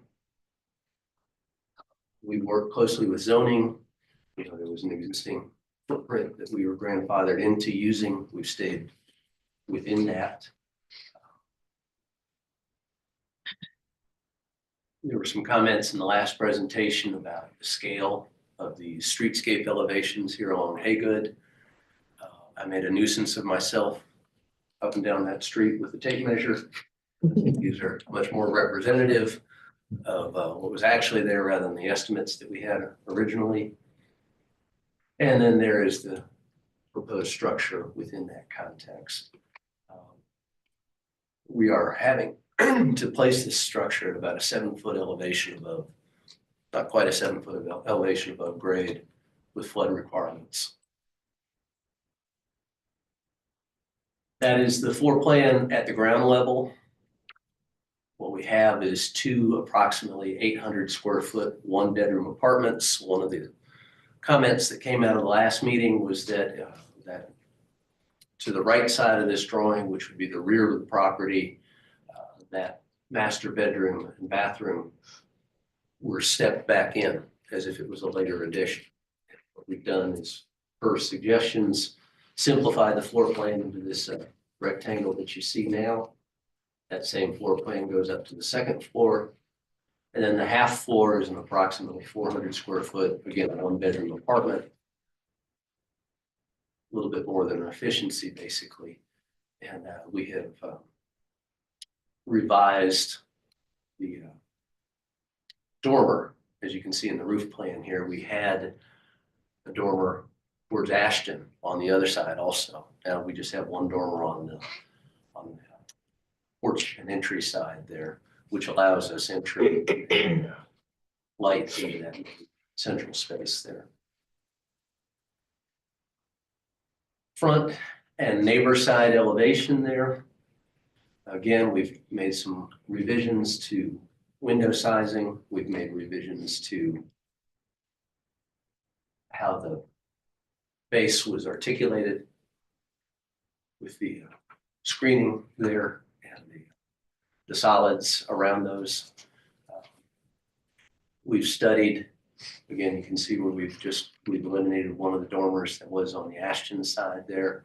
We provided a lot more information again that I went back to on as far as the materiality and the configuration here in the elevations, as well as in the building section and in the wall sections that we. So that is what we have. We think it's a nice little project. We think it'll be a nice addition to the corner here. And we reemphasize the context of this. I think the owner is to be commended for trying to take this on and do it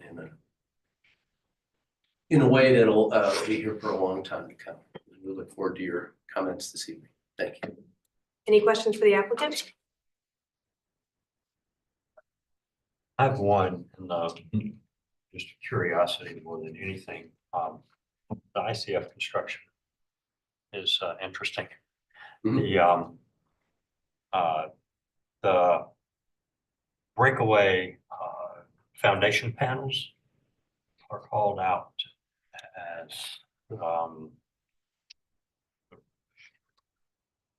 Breakaway Euro wall. as Euro wall.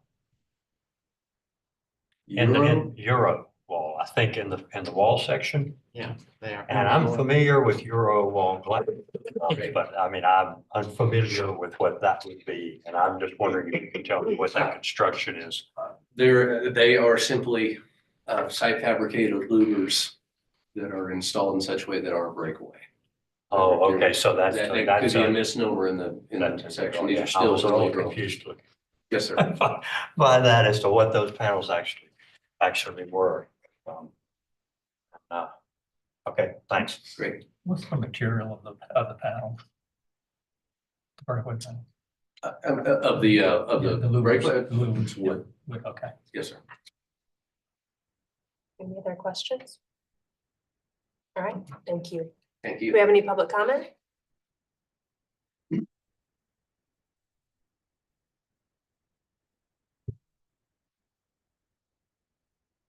Laurel Bay with Preservation Society of Charleston.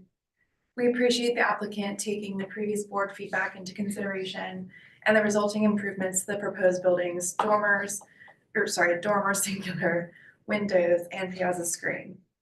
Moving forward, we ask that the applicant include previously deferred drawings for comparison per submittal requirements, as this omission made the revisions challenging to evaluate. However, with the benefit of reviewing the updated streetscape elevations, we ask that the foundation height not exceed DFE to relate more sensitively to the streetscape. Thank you. Anyone else? All right, Frankie, if you give us city staff comments and recommendations, please. Yes, ma'am.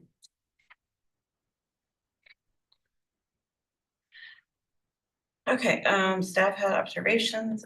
We tried to go through sort of the board discussion from last time and just kind of list what the requests were and how they've been addressed. One thing is that staff has not been able to confirm the affordable housing. It's not been registered with the housing department through their coordinator. The front foundation vents have been recessed. Piazza screen and door have been restudied. The opening above the door has been removed. Piers have been aligned with columns and base caps have been added. Streetscape has been provided and the dormer has been pulled down from the ridge. Staff didn't have any additional comments, so we were recommending conceptual approval, no staff conditions, sorry, and a preliminary and final review by staff. Thank you, Frankie. Mr. Hill, did you want to respond to or clarify anything? Yeah, the only thing really that I would respond to is the height for FEMA. We're at the minimal height that we can be right now. We really can't come down with the freeboard requirement. Thank you. All right, public comment in the applicant's presentation is now closed. We'll move into board discussion and a vote.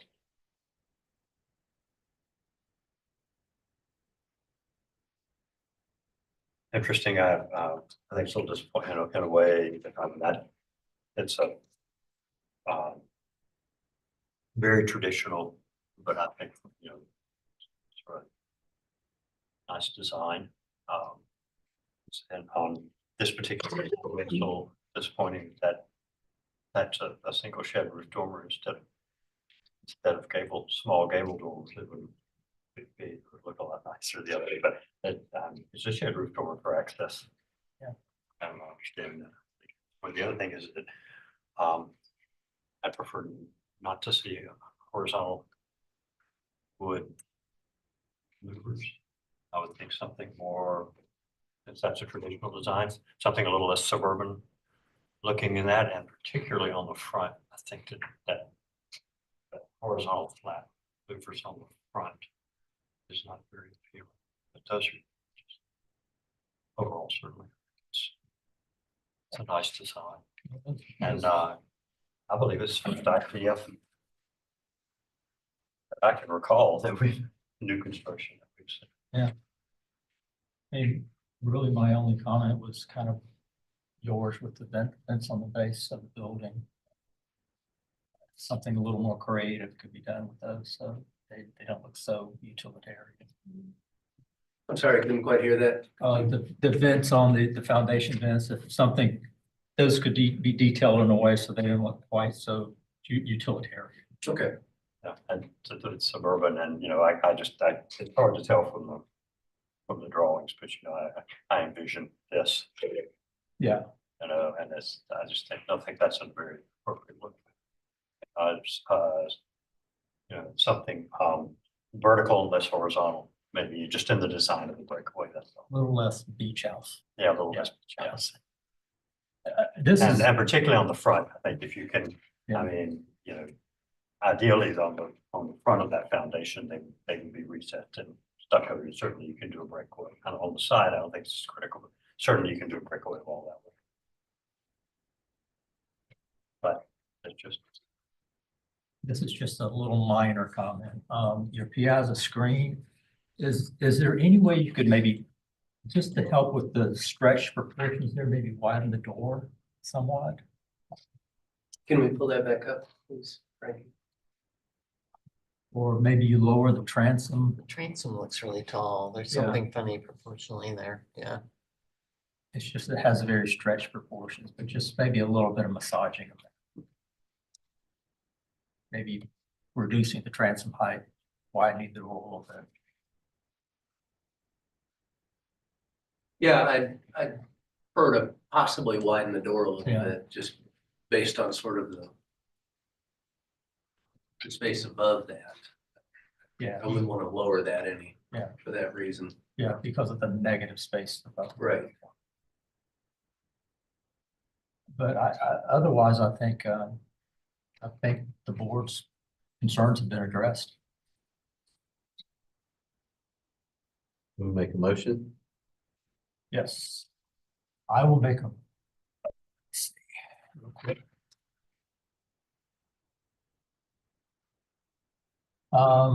Make a motion for conceptual approval, addressing board discussion, needing the screen door and the new frame.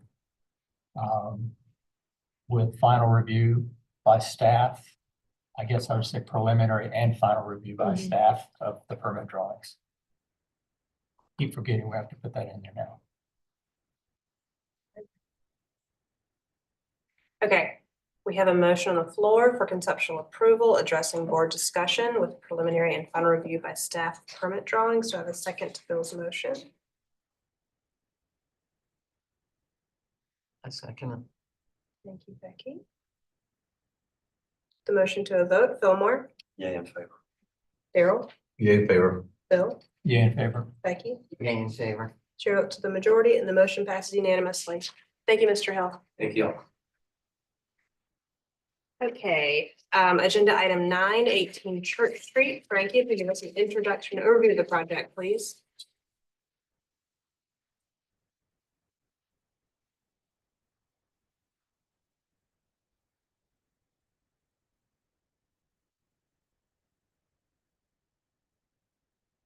Church Street is in Charleston. It is a category 2 circa 1840 in the Old Historic District, requesting conceptual approval for removal of piazza, staircase, and facade alterations.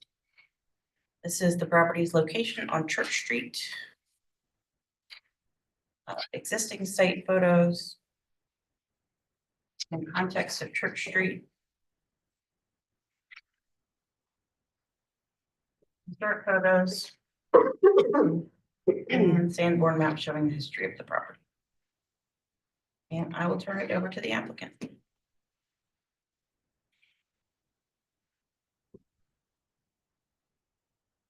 Michael Stropel with EE Fav Architects, and Eddie Fav is here from our office as well. He's worked on this project since 2008. There was some work done on it, and some more work was done in 2017. And then our office just completed a renovation to an old 70s facade on the carriage house and some things in the back.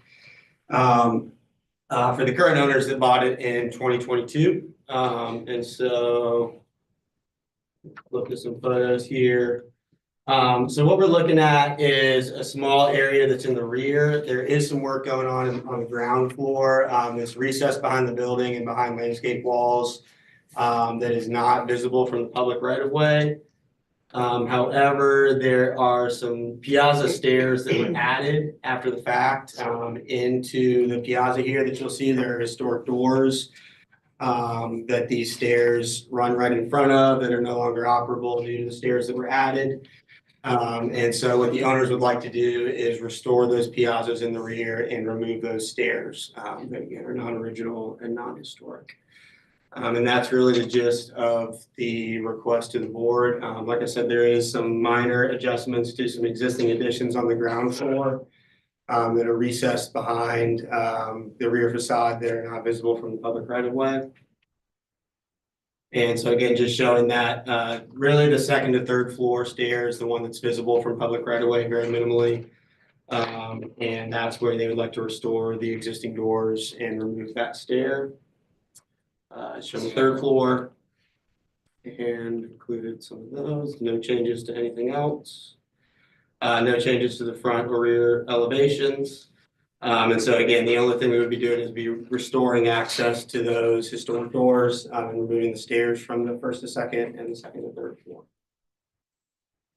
And happy to answer any questions. We did meet, with Preservation Society and Historic Charleston on site this morning. Appreciate staff coming out and some of the board members as well. There's any issues and no comments from members. You've got the glass above the bar top. What's the material below the bar top? Yeah, it's a wood panel or glass potentially. Any other questions? Thank you. Any public comment?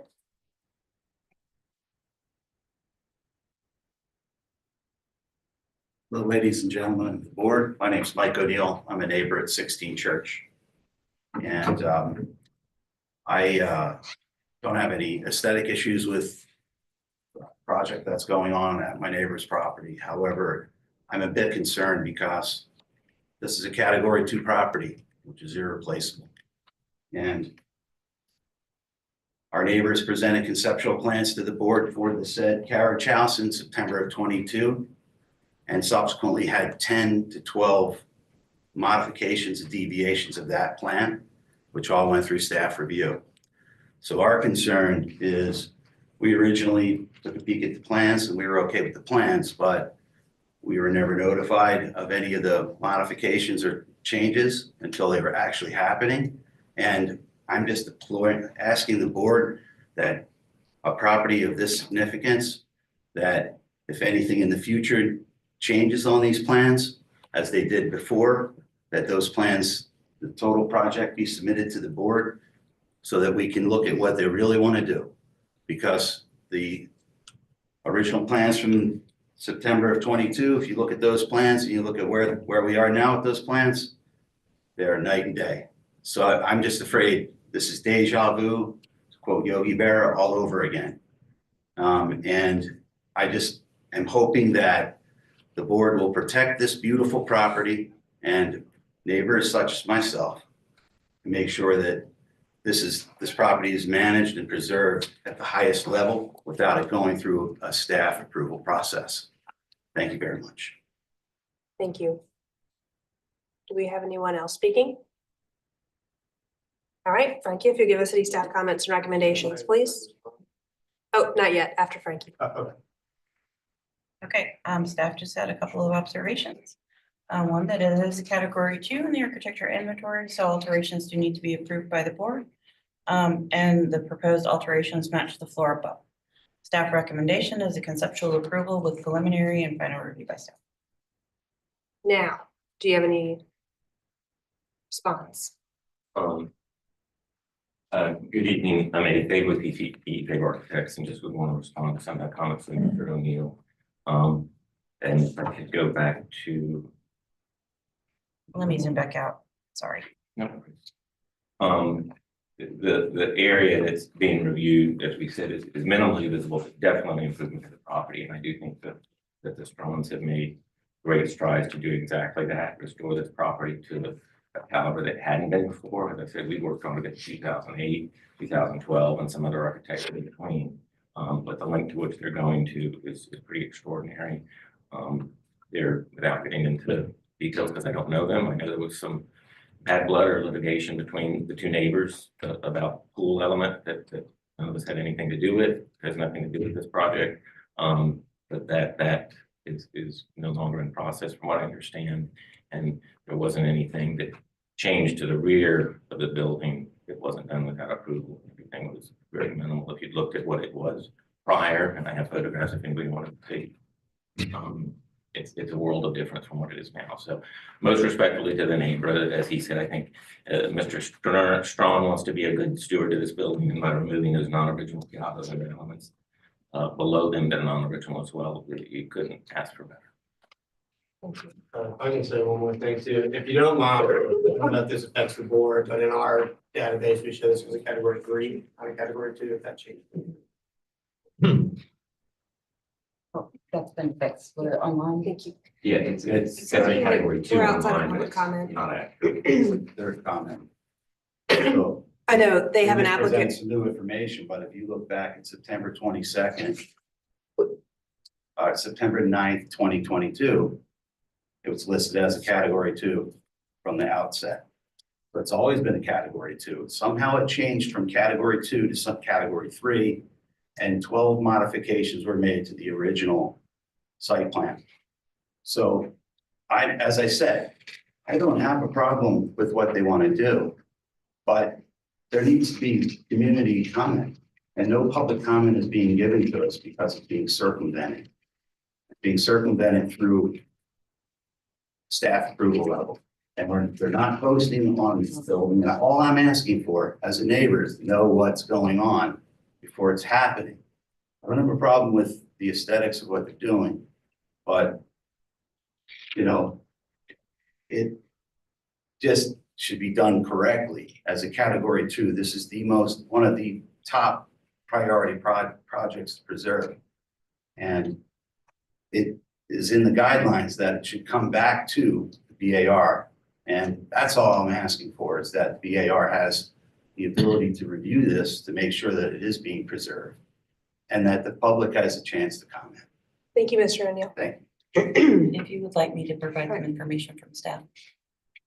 Let's move into board discussion. Public comment in the applicant's presentation is now closed. We'll move into board discussion and a vote. And did you want to provide? For the board's information. Staff has a sort of quick reference that we use for the architecture inventories. That is a spreadsheet. With something like this. And it is spreadsheet. It includes the category, the year it was surveyed, and the TMS number of properties. There was an issue with the addresses on Church Street.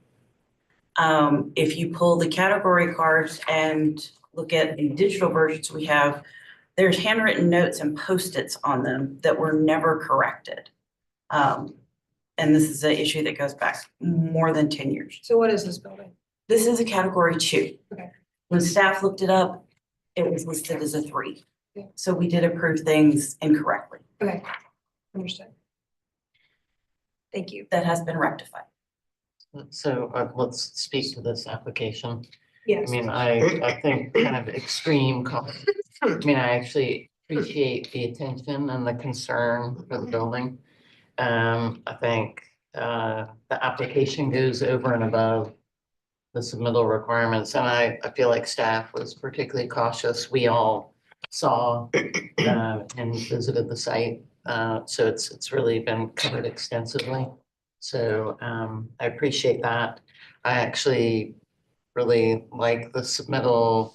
I appreciate, nothing is better than seeing the piazzas come back and seeing those, the stairs being taken out and really something being like the old form being brought back is really wonderful. I'm comfortable. We reviewed the enclosure at the ground floor and that's really just in the same position as the existing enclosure. So I'm actually extremely complimentary of this submittal. Very excited to see this happen. I think staff is just very capable of moving this forward. So. Yeah. I can agree. Completely. Yeah, I make a motion for this is conceptual approval with preliminary and final review by staff. Okay. We have a motion on the floor for conceptual approval with preliminary and final review by staff. Do I have a second to Becky's motion? Second. You. Motion to a vote. Fillmore, Yay in favor. Daryl, Yay in favor. Becky, Yay in favor. Bill. Yay in favor. Chair vote to the majority and the motion passes unanimously. Okay, agenda item 10, 27 Lamble Street. Frank, you could give us an introduction overview of the project, please. 27 Lambeau Street is in Charlestown. It is a category 3, circa 1850, and the Old Historic District. Requesting conceptual approval of rear addition, rear stairs, a removal of piazza stairs, and restoration of original entrance. This is the property's location on Lambeau Street. Existing site photos. Some context.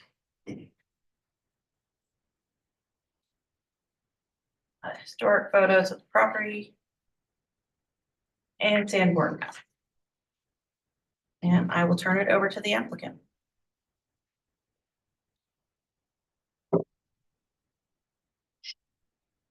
Thank you, Frankie. Michael Triple again with EFAVA.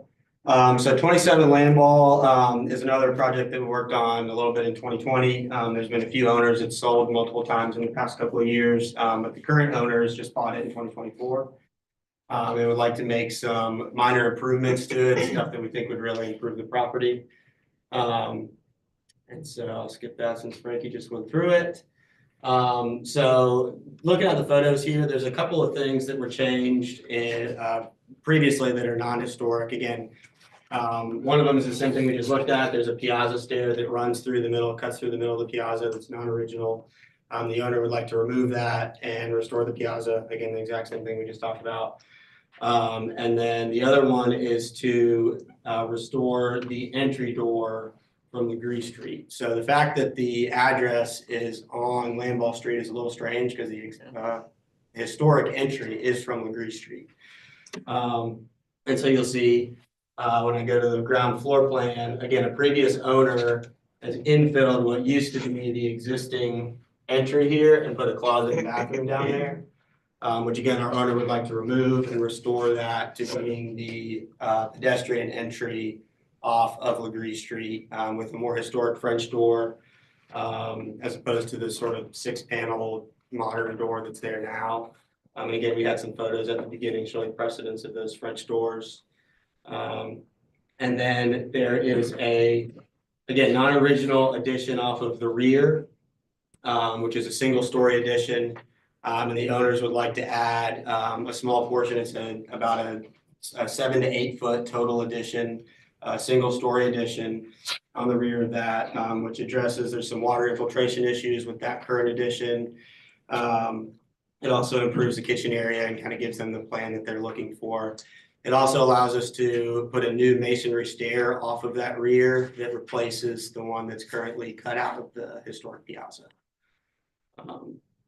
Again, showing some of there's no changes to the upper plans.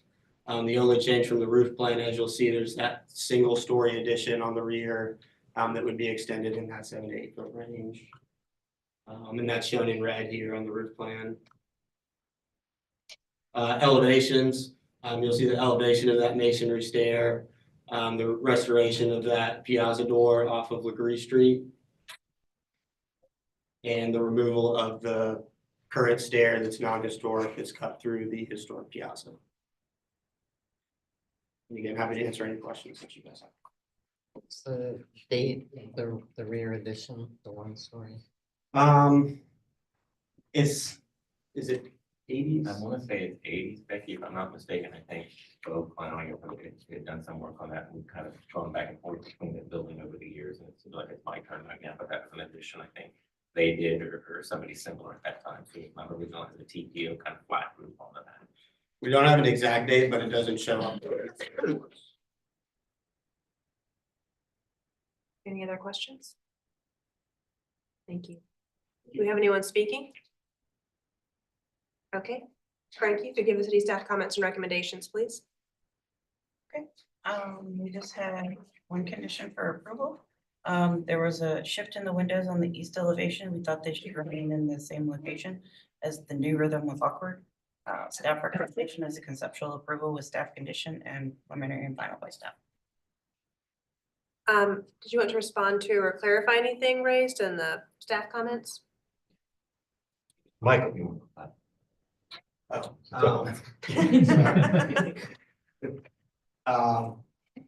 Yes, let me flip to that elevation really quick if you don't mind. Here, let me zoom out before you try. There you go. Stuff on your Zoom. I've driven by the floor plan. There we go. Okay. So I think you're referencing the east elevation here. Yes. It's really a shift for a kitchen layout plan. Again, if it's a big issue, I think we could probably work with keeping it in the existing location.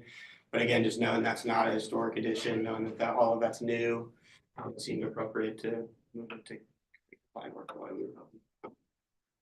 Thank you. All right, public comment in the applicant's presentation is now closed. We'll move into board discussion and a vote. I think it's all good.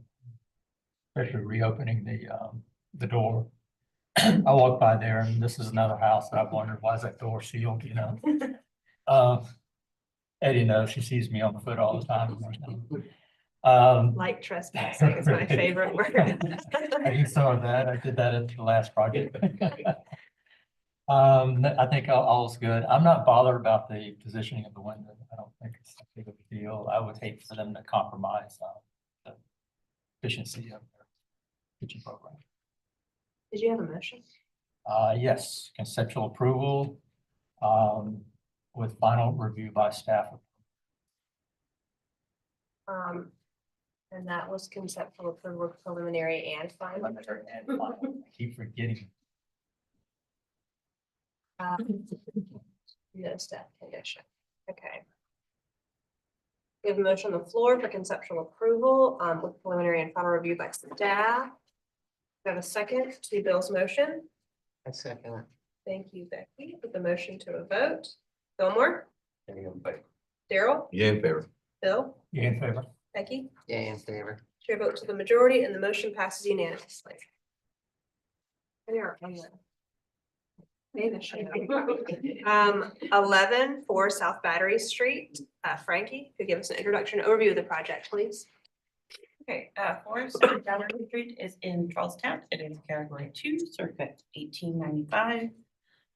They are requesting approval for a change in the parapet balustrade material to an architectural urethane. This is the property's location on South Battery. The existing site photos. Some context of Battery. And historic photos of the property. And 10 more maps showing the history. And I will turn it over to the applicants.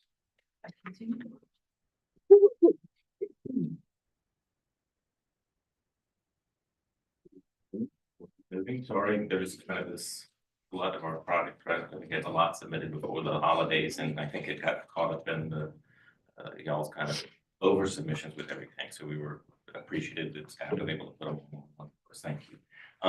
Again, Eddie Pay with the E-Pay Architects representing Stephen and Mary Hammond, and Mr. Hammond, who's been sitting here with me this evening, as an education of the BAR process and seeing everything go through. 10 years ago. Yeah. But we've had the pleasure of working on this project since Steve and I met maybe a little before. The first house that we worked on with Mr. Hammond was on Trad Street. And he was living in New York at the time, but it was a house that could fit in the front room of this property. When they decided to get this property, and we began working on it in 2012. And it was as any of you who were here at that time, we know, and they took it and raised it to a whole other level with the kind of meticulous restoration and renovation. And even at that time, one of the things that was always on the list and knew it may be a phased element was the restoration of the balustrade up top and potentially the cupola at another point. So every couple of years, we revisit and talk about it. And more recently, and with this current submission, looking to try to do so. But in doing so, would like to do it with a composite material. And I know sometimes that can cause some questions or be a bit controversial, but particularly with a project like this, a home like this, the distance it is from the street, I feel like there's been a precedent set by some of the larger buildings, even if they're commercial and whatnot, if the true materials, verifiable wood or stucco are below, but something up higher that's difficult to maintain, and otherwise it's worth considering to have an alternative material, and that's something we very much like to do with this project. So the current house drawings as it stands presently, with the front elevation, and as we would like to do proposed, with a material that we feel would be just completely non-discernible from a wood element. Which is what it had been, I think, prior and years ago, but it's been abandoned up there forever. So just for clarification, needless to say, it's not there. We're not pulling down something to put this up there. We just want to put it back up there in a material that will last, and kind of restore the building to kind of its original grandeur. So that's as it is existing presently, with the balustrade back on it. Church Street elevation, similarly. Rear, you'd see that as well. So what if I could just, I know we're tight for time, but if I could just read some of my high points here to make sure I've hit everything. As I said, the legitimate and understandable challenges involve the expense, which I know is not a consideration of this board, but ironically and luckily for us, it's, well, a little bit of a consideration for Mr. Hammond, but he wants to put this back, and that material is not a cheaper way out. It's actually probably a more expensive way out, but would like very much to do it. And as I reference a premise that we do that with some of our larger buildings, feels like it should apply to some of these historic structures in an area where it would be non-discernible. And the caliber of the materials that are available has so much improved.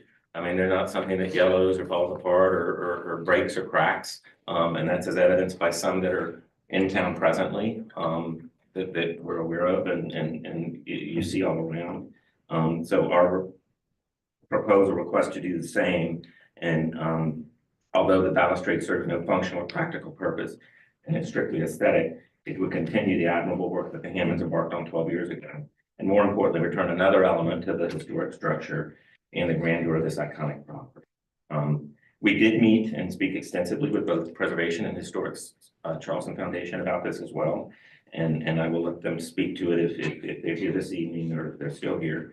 But our understanding from our meeting that they were open to this idea and said that, you know, if it was something that the board was in agreement with, we could proceed with a sample and citing some precedents for reference for the board to review at a subsequent.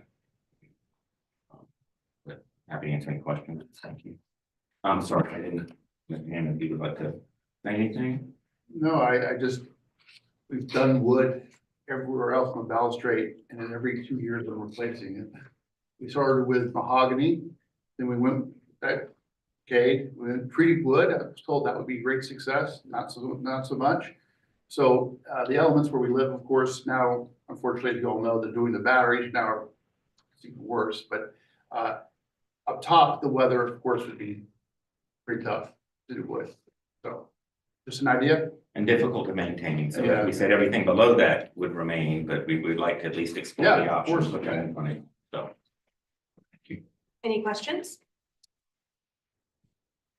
Thank you. Do we have anyone speaking? Amanda Dexter, Historic Charleston Foundation. We reviewed the application for the restoration of the balustrade at 4 South Battery, and we appreciate the applicant reaching out to discuss the urethane material. Restoring the balustrade is an excellent preservation effort, and ideally, we recommend its restoration in wood. In accordance with Secretary of Interior standards for rehabilitation, specifically number 6, distinctive historic features that are replaced should match in design, color, texture, and where possible, materials. However, we know that the Hammonds have been an exceptional steward of this important historic home, and they only want the best for the building. Therefore, we are open to reviewing a mock-up of the proposed urethane to better understand its feasibility as a replacement material for the balustrade at the top of the building.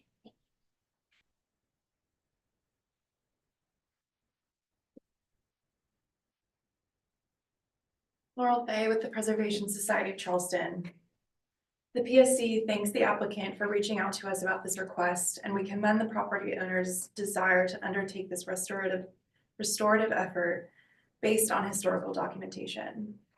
As a Category 2 building and one of the most highly visible and historically important view sheds in Charleston's old and historic district, we take this request to use substitute material seriously. We appreciate the applicant's sensitivity to this and are open to the suggestion of a mock-up to allow the board to evaluate the impact of the proposed material on the character and integrity of this building, and to offer guidance as requests like this continue to come before the board. Thank you for taking our comments into consideration. Anyone else? Okay, Frankie, if you'll give us any staff comments and recommendations, please. Okay, staff just had observations and got some quotes from our policy standards. We have discussed the material change with the applicant, and we did confirm with him that we wouldn't be able to approve such a change at staff due to BAR policy. Like the preservation groups mentioned, these requests keep coming up. So we wanted to sort of make this an open discussion for the board, because based on our current BAR policies, it's not something that we can even support a recommendation of. But materials are getting hard to find for some people, and we know that there have been changes in materials and better products have become available. So we want to kind of use this as an opportunity for the board to discuss things that they have seen and what they thought. Our recommendation is denial of material change, but that is based purely on our policies at this time. Thank you, Frankie. Eddie, did you want to respond to or clarify anything raised in the? Just briefly, I certainly understand, but I think it's like some of these other things that we're all kind of dealing with, changing, be it environmental or FEMA or things that 5 years ago we didn't support for even a building. 5 years that just request the chance, even if it's a deferral for a study of a mock-up or a material, would be appreciated just to have the conversation. Thank you. All right, public comment and the applicant's presentation is now closed. We'll move into board discussion and a vote. There is somewhat of a precedent here. I'm sure Fillmore will remember this. We've we've approved a couple of houses along both Murray Boulevard and High Battery for material substitutions. And the board has done so with the justification of the harsh weather conditions being right there on the harbor. And preservation. Around the corner is one that Glenn Keys has been working on, and they had pressed metal window and door surrounds, I do remember that. and they were a constant problem with rusting out. Mhm. And the board approved using a composite material for those. So there is, and I believe we had, I remember there was something on Murray Boulevard also. I can't remember exactly what it is. So there is somewhat of a precedent. Yeah, the preservationist to me says wood. But, I do understand the desire to use this material in somewhat of a harsh environment. If this were an existing element, historic material up there, wooden, I would say definitely go back with wood, but it's something that's been missing for a very, very long time. And so it's not technically replacing a historic wood material. It's because it's been gone for so long. So if there's any justification in it, that's part of my justification. So, but given that we've had a history of making it exceptional on the waterfront here, I could probably get my head around this with some sort of a reviewing some sort of a sample. I missed asking a question. The original balustrade had a very tall base, solid base, and then the balustrade. And it's hard from the photographs that you provided. I couldn't tell if that was still on the roof from Google Earth. It looks like, still a little hard to tell, but it looks like it's not. How would you propose to deal with that element? Or would you just use the stock, which are very attractive? I'm familiar with them. You know, the sort of stock assembly with the bottom rail open. This one had the original one has a tall, probably boxwood pad, wood based. Is your plan to recreate that exactly or to? I think that's a preference, Gilmore, but respectfully, Mr. Hammond, because we hadn't talked about this. No, I wanted, what it was originally, I wanted. I know, but. If you ask him, that's gonna be very expensive. No, but I think if we had the ability to explore some samples, we might look at both. And see, is that something that can be fabricated where we realize it's still not an issue on the road? It's a very good point, but just kind of wanted the permission to go the next step and explore both and bring back to you either the one that we think is best or the options for either. And to Bill's point, I remember that distinctly. I voted against it. It went down, it got approved 4-1. So it's going to be on the record this time. I guess that was one of the four.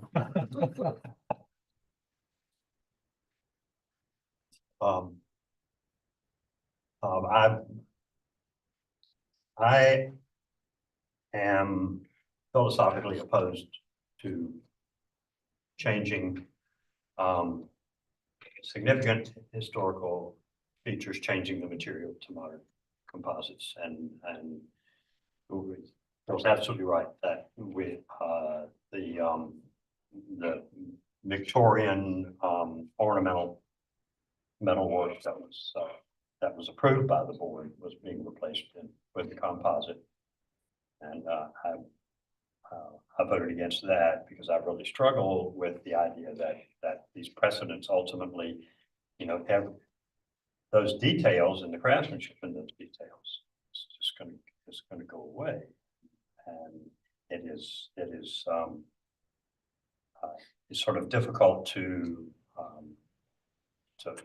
try to stick by the standards and say it's okay to replace really high quality, beautifully produced Victorian ornamental metal with plastic or some other composite material. So I struggle with that. I am open to. And I know the material that you're talking about, and honestly, from the sidewalk, nobody's gonna tell the difference. And I would be open to seeing a mock-up. My principal concern is how to recreate. There is evidence within, there's photographic evidence. You can reproduce that balustrade pretty much exactly as it was originally, which should be the intent if it's going to be reproduced. I think recreating exactly as it was in composite might be difficult, but I would be willing to look at a mock-up. But I would be on the record as saying that in general, I am opposed to replacing historic elements with composite instead of original material when possible. No, not yet. Yeah, yeah, like I said, the preservationist me says no, but you know. It's something that I'm open to. I would look at a mock-up. I would defer. Would to the see a board, mock-up. I was gonna say a deferral so we could see a mock-up of the one or two I think that is materials. only fair. Okay. I think so, So Bill, did you make a motion? yes. So the applicant is to provide a on-site mock-up for board approval.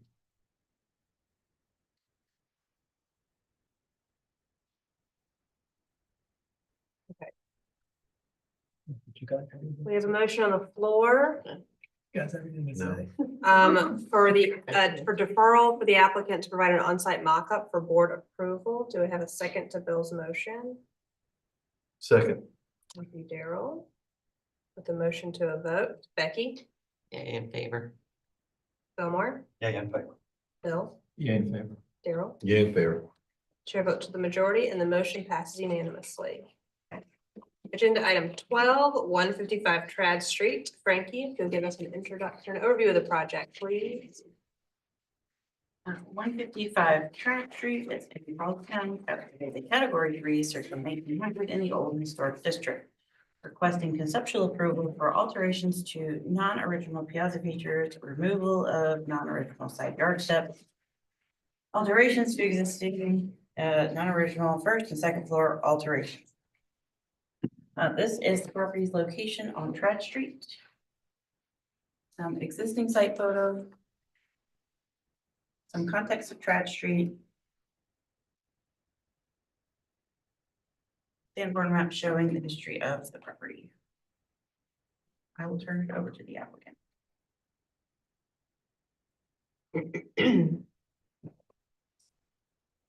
Michael Strippel, from EFED Architects.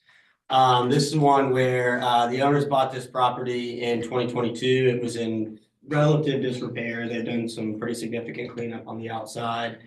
You'll notice that these photos look pretty different from the Google Earth photos. They've repainted, they've done a lot of work to it.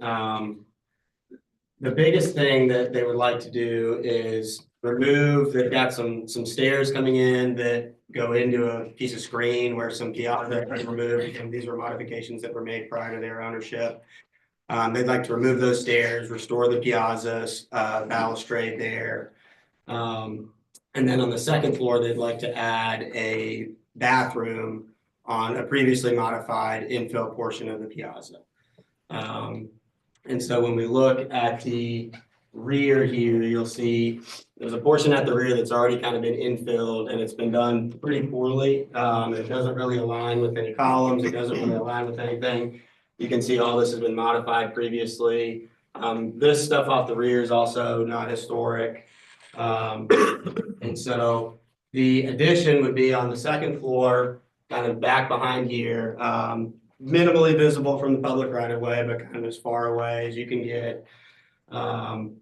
And so just run my elevation here so you can see it on the first floor, there's an existing infill. And on the second floor is where we're proposing an infill and cleaning up the existing elevation. And so no change to the roof plan. So you'll see, again, this is about 45 feet back from the street. So you do see it obviously in the elevation, but from a perspective, which we'll show in just a minute, it's not as visible. So you'll see it's kind of a hodgepodge and a mess right now. They've got it kind of overset. They've got columns offset, all that kind of stuff. And so our goal is to infill with something that actually looks nice with shuttered panels. and sort of clean up that elevation, which is really the goal that this owner's had since they bought the property, was to really clean up the exterior. And so again, from the rear, you'd have shuttered panels with panels below. And really, again, it is a corner property, but it's tucked in pretty far back. So really the only portion that you'd see is if you're at the right angle, you might see, a portion of this all the way back here. So that's really the proposal for this. Met with neighbors, no issues there. Met with HCF Preservation Society. I think they have their comments as well. But in general, everyone wants to support it. Answer any questions. Are you going to remove the screening from the piazza too, or the screening? I believe the screening stays. Any other questions? All right, thank you. Do we have anyone speaking?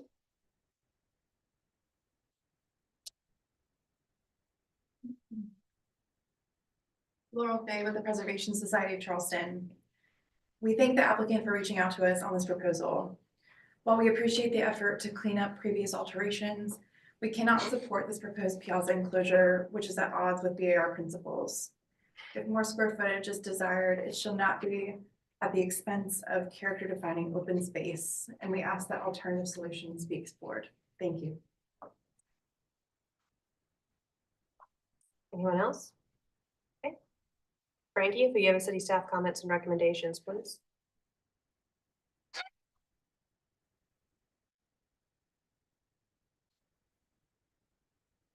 Okay, staff just had the observation that the alteration to the existing piazza infill does clean up the facade.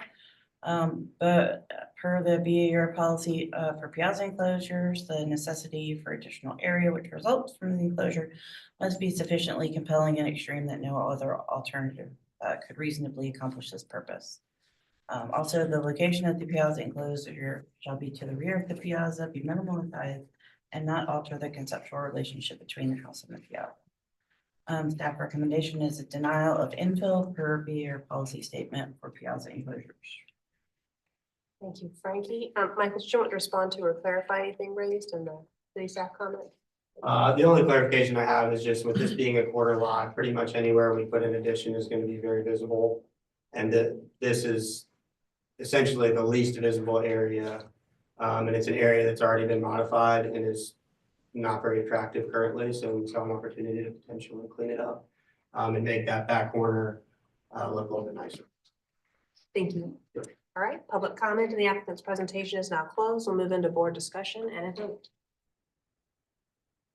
I appreciate the restoration of the balustrade and removal of the step, cleaning up of the first floor enclosure. I think that's great, but I can't support the enclosure up top. I assume it's for cleaning an ensuite. That's just a drawback of Charleston singles. You don't get ensuites. I've actually, my last house, I actually ripped one out to reopen the piazza just because I felt like that was what was the right thing to do to the house. So it's kind of what you live with living in an old Charleston single house.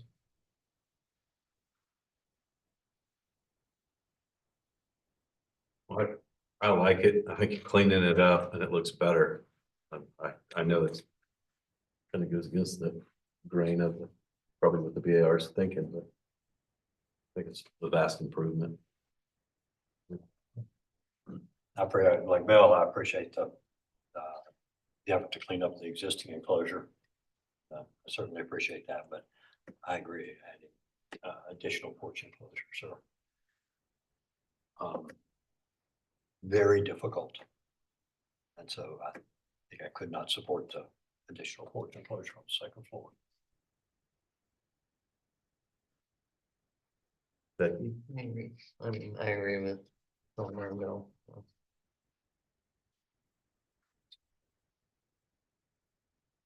Make a motion. Okay.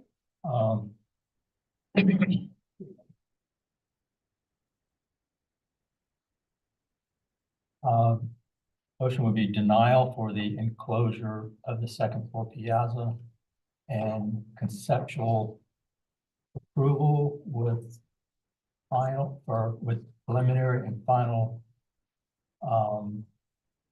review by staff of permit drawings.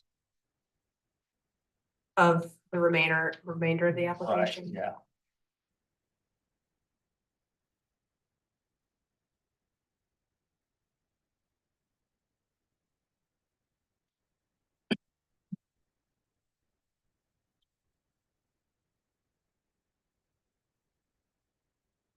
Okay, we have a motion on the floor for denial of infill second floor piazza enclosure. And conceptual approval of the remainder of the application with preliminary and final review by staff of permit drawings. Do I have a second I'll to second. Bill's motion? Thank you, Fillmore. Put the motion to a vote. Becky, Yay in favor. Daryl, Nay. Bill, Yea in favor. Fillmore. In favor. The chair votes the majority and the motion passes 4-4 and 1 against. Thank y'all. Agenda item 13, 1100 King Street. Frankie, who give us an introduction overview of the project, please. Oh, yeah, okay. Let's take 10 minutes. 5 minutes, Yeah. then we'll come back. I'm fixing brain dead. I know. We need a 10-item cap. Oh, yeah. 10 minutes, we'll be back. Maybe less if we can all get back in. Long way out. I know it. The first one I did in October lasted like an hour and 45 minutes. So I was like, that's not too bad. This is usually more than normal. Yeah, this is the norm. See what you signed up for. Yeah, Bill Huey warned me though. Oh, yeah.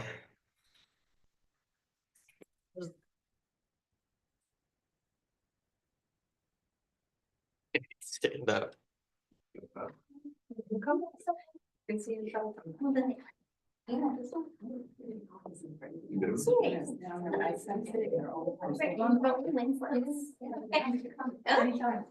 work full time from that spot, so.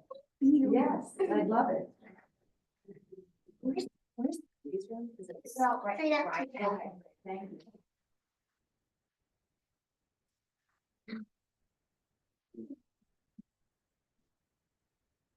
Oh, look at the journal, huh? What? I was in. Okay. I'm just kidding. Where's the lay down seats, right? Yeah, we're not on mute. I am. I think it's taking like 5 extra seconds just to get to the podium.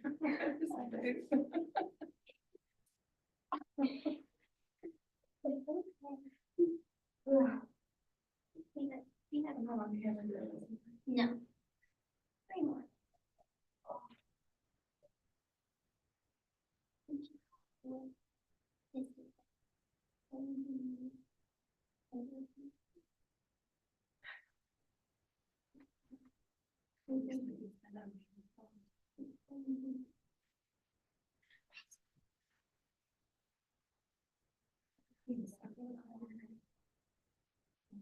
Yes.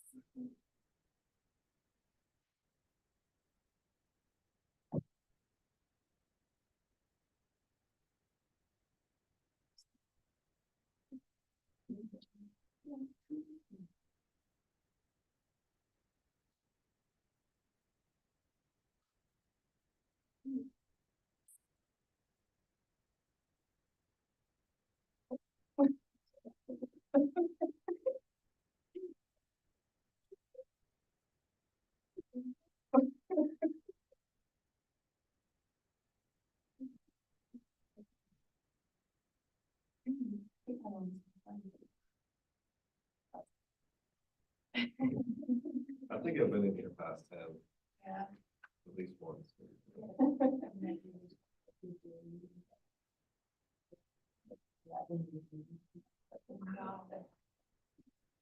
It's yours. 15. Yeah. So I can tell you, hang post, have you ever seen something called, yeah, we did a Oh, yeah. fairly major stuff over there. Just, you know, when they do that, it's just, oh my goodness. Yeah. Oh, yeah. So I just want to clean it up. Yeah.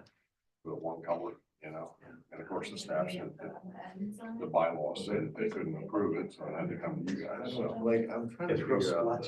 Oh, it looks terrible. I think it looks terrible, you know, but you're right, it's very splotchy, you know, so. Blue right has to go first, right? I'm almost to the point of saying, I don't care what color it is, you guys tell me what color you want it to be, I just want one color. Yeah. Yeah, I saw that one. I think it's Yeah. probably the most, one of the bigger projects, I think, actually, but like. With these, I think towards the end, it's either like. It's either the obvious, like, we think it's pretty open. Versus like a very power that you like navigate. So you just have to sit through this every month. Twice a month. Great. I'm really good.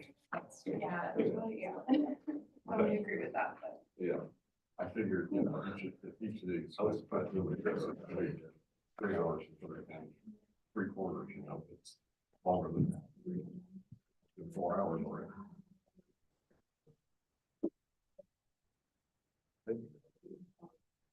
Yeah. Like 4 months ago. Yeah, this summer I was a little bit up there. Yeah. Yeah, it's a great week. Yeah. I know. It's great. Or like BAR, I think they canceled their whole meeting. Yeah. For 2. I love that. And that's been getting lighter. It shows that we're trying to get development patterns and spurts and stops and at large. So you're number 14? Yes. Yeah. And I'm 15. Well, I got here at 4:30. Yeah, I did. Did you? That's the. I just said to Becky, I said, You do? first lesson learned, look at the agenda.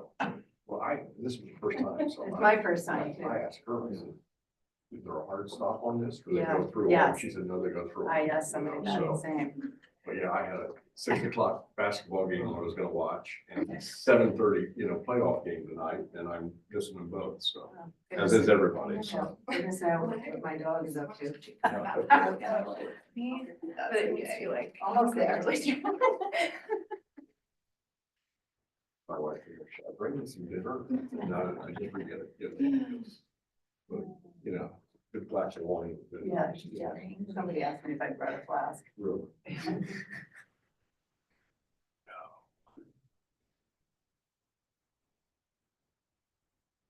Is this longer than usual? Yes.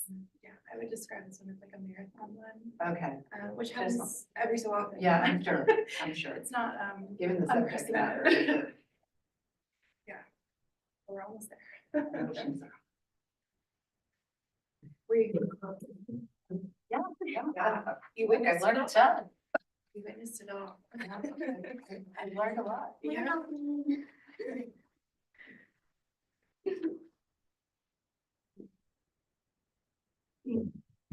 Never really, I don't know that these things, I don't think we have either. All right. Yes, busy these days? Yeah, that's quiet right now, but overall. Kristen, she's from a couple of places. Yeah. No way. Fine. I don't know. Is it proper? She worked for it for years. Yeah, small world. It was like. Eventually, there was just the one on getting, she sold it to the prior. She sold my sister. Yeah. It's great. How much faster. And she was in there. So, what it is, stuff like this now, we just start to decide. Well, rent got so high. Small store. Yeah, like my first office. 20 something. Almost across the street was a little bookshop hall, and there's a comic store across the street, and then there's like where she was, there was coffee. Yes. It was like the worst coffee, it was just disappointing.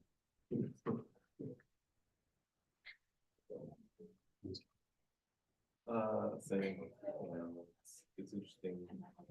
It's mostly residential.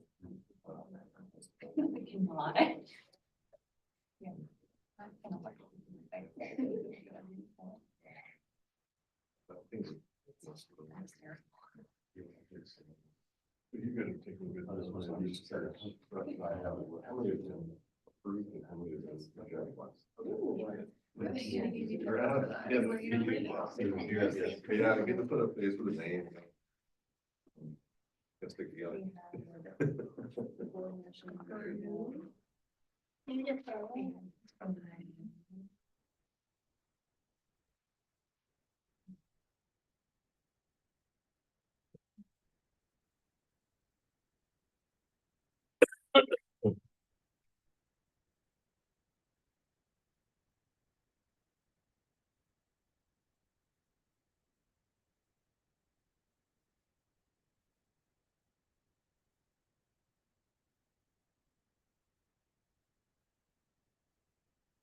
It's fine. Yeah.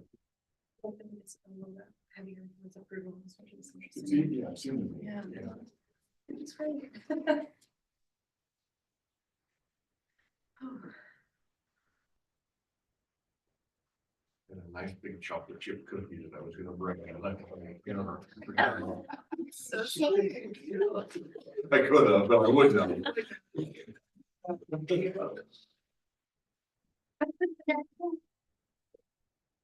Right, I could tell that.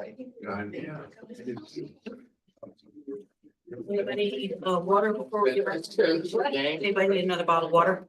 No, I'll be fine. Yeah. Becky, all right, need water? You need another bottle of water? I can go get it, that's fine. I'm at least meet you part way. I'm so tired.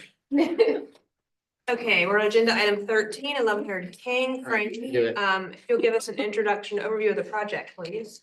1100 King Street is in North Central. It is not rated circa 1973 in the historic corridor district. They are requesting conceptual approval for renovations and addition to existing two-story mixed-use building. This is the property's location on King Street. Existing site photos. Some context of King Street. And I will turn it over to the applicant.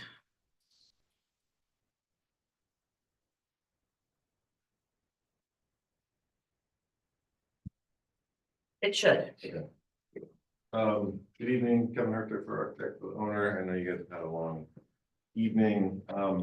And this has come before you in a few months ago.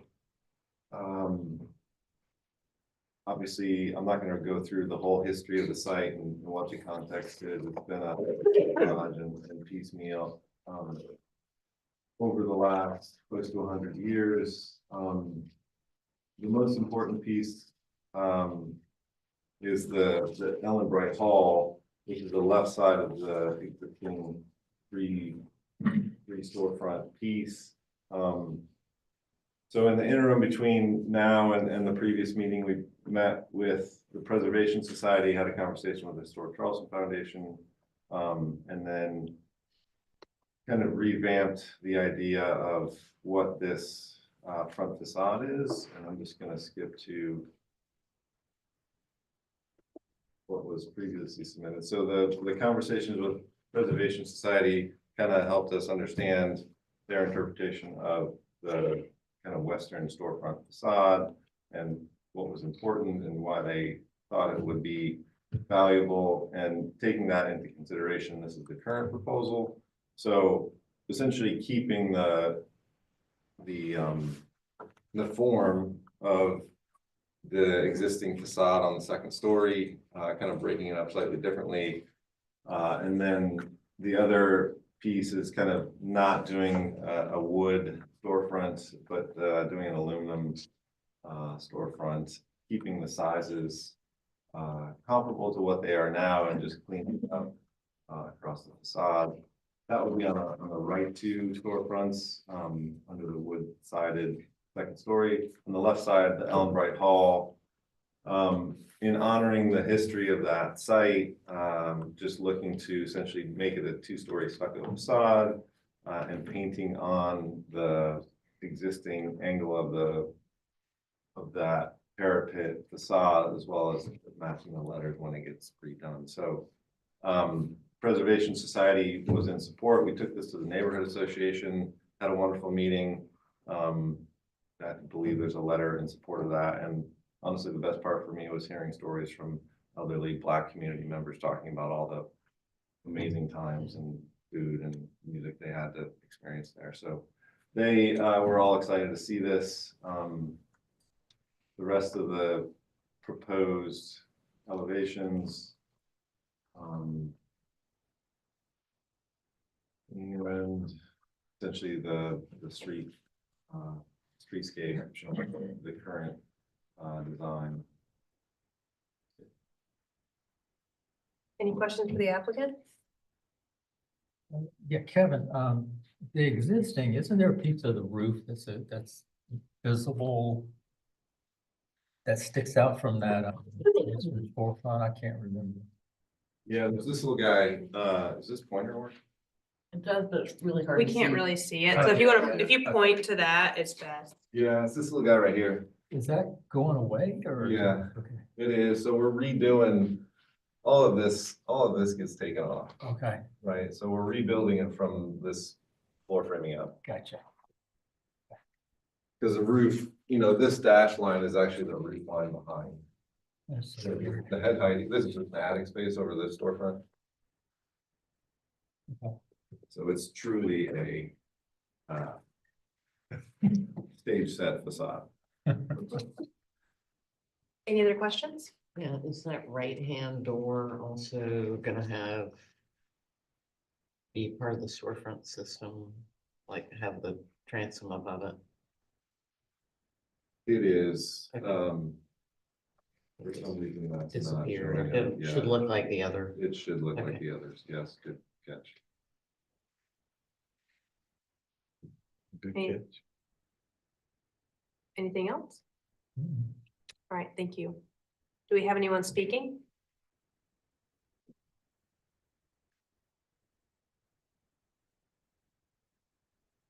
Laurel Fay with the Preservation Society of Charleston. The PSC appreciates the applicant reaching out to us following the last meeting and for taking the feedback of the PSC and the North Central Neighborhood Association into consideration. Through conversations with North Central residents, it's become clear that this vernacular structure is an iconic part of the streetscape and a gathering place that holds deep community meaning. We are glad to see its recognizable form and character better preserved through this revised design and ask that as much historic material be retained as possible. On the 1100 King Street side, we appreciate the effort to honor the character of the historic building, but ask that the new storefront be wood rather than aluminum for greater compatibility. The guiding principles behind the design of 1100 King should also be applied to the Ellen Bright Hall side, where alterations are more heavy-handed. The PSC appreciates the reintroduction of the distinctive hand-painted signage, but we would like to see the scale and configuration of the storefront better relate to 1100 King next door and the characteristic angled roof line retained. Across the board, we ask that the applicant clarify what materials proposed for rehabilitation versus replacement. The PSC encourages retention of as much historic material as possible per the Secretary of the Interior standards. We ask that these comments be addressed as this project moves forward. Thank you. Anyone else speaking? Okay. Frankie, give the city staff comments and recommendations, please. Yes, ma'am. Okay, we just had some observations. One, that we did receive a letter of support from the neighborhood association. I don't know why we were at the angle of, the sign and the line of the angle of the roof was retained, even though the roof itself had not been. We had a comment that we had preferred the facade that was shown in October, and our assumption was that the change was related to the community driven comments, so we did not make that a condition. We just wanted to kind of verify that by our condition of approval. And since that was to retain that stepped facade, I'm get rid of that condition. Staff recommendation is a conceptual approval with preliminary and final review by staff. Thank you. Did you want to respond to or clarify anything raised in the public comment or the city staff comments? No, thank you.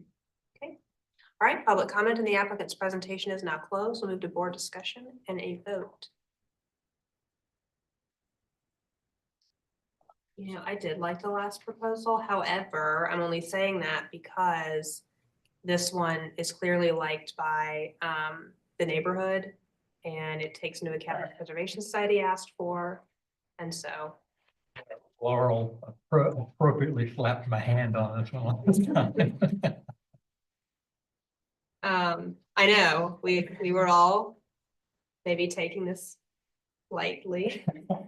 And I think he's done a good job I think so. of giving a nod to the historic form. This is much, the new design is much simpler and really, I mean, if we're thinking about, you know, something that kind of reflects the, I mean, the building stands the crazy sort of roof lines of that, of the original building. I mean, this does work better in that respect. The other one that came in October was not, I don't think really reflected Right. the existing building. It was a new very building. well I at mean, all. it was- This is simple indeed. Yeah. I do wonder why the change was made from a wood, maybe, I mean, wood storefront, been a little high style, but of course the original store, what's there, what exists is wood, but it's not, it's a hodgepodge. And so I'm just kind of curious as to the change to aluminum storefront. Did you have a question? Yes, I mean, the change from wood, not necessarily the way that's the paneled wood storefront that was in the earlier submission. But to change, because I think this one is, yeah, aluminum, it's changed to an aluminum storefront. That was driven by just trying to keep the design simplified, or? The existing facade is like a 1950s metal single pane. Oh, okay. Storefront. So in keeping with that style and that aesthetic, we changed it to aluminum. Thanks.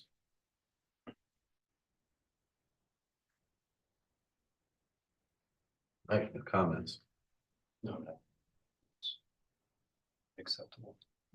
Do we make a motion? Oh. Any other comments? Do you have anything, Becky? No, I mean, my only question is sort of probably just the door, like the style of the doors to be more in keeping with the rest of the storefront, but. Yeah. Yeah, Fillmore, were you going to make a motion? could I'll make a motion for staff. They took away their condition. struck our condition. Yeah, they struck their condition because Um, we all liked the other. We liked the plan. previous, but didn't. But it didn't, Condition. no, it didn't give a nod to the historic, to the history of the property. Yeah. So, And if you had no I would make comments, a motion then for conceptual approval with board comment to restudy front facade doors to better relate to the storefront design. okay, And preliminary and final review by staff. okay, so we have a motion on the floor for conceptual approval with a board comment to restudy. To restudy the front facade doors to better relate to the storefront design with preliminary and final review by staff. Do I have a second to Fillmore's motion? Second. Thank you, Daryl. Put the motion to a vote. Becky? Yay, in favor. Bill? Yeah, in favor. Fillmore? Yeah, in favor. Daryl? Yeah, in favor. The chair votes to the majority and the motion passes unanimously. Thank you. Thank you. Okay, agenda item, I was about to say 25, agenda item 14. Feels like it. Feels like it. Item 99, 14, agenda item 14, 25 Smith Street. Frankie? 25 Smith Street is in Charleston Village. It is a category 4, circa 1840 in the old historic district. It's the appeal of staff's decision to change slate roof to standing seam copper.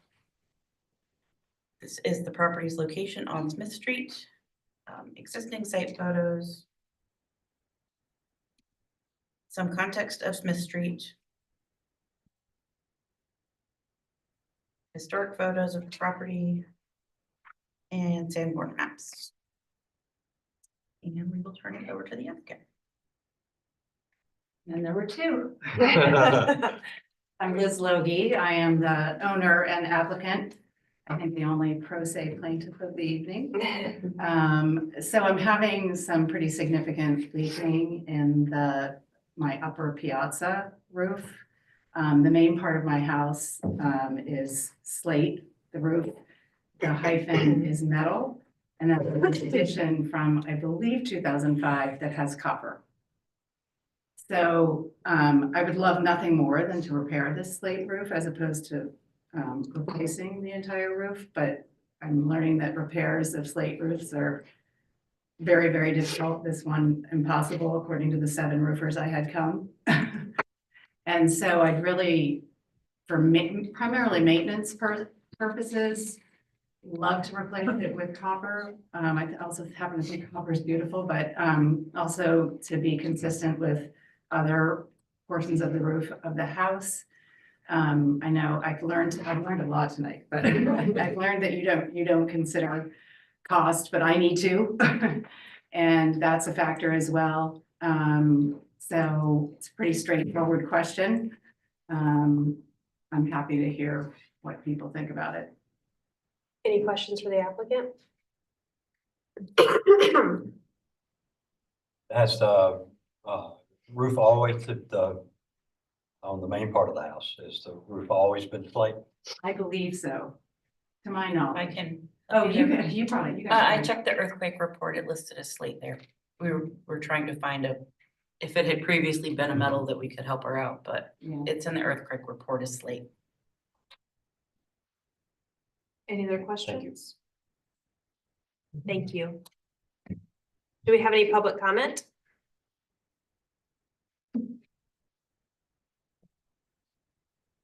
Amanda Nestor, Historic Charleston Foundation.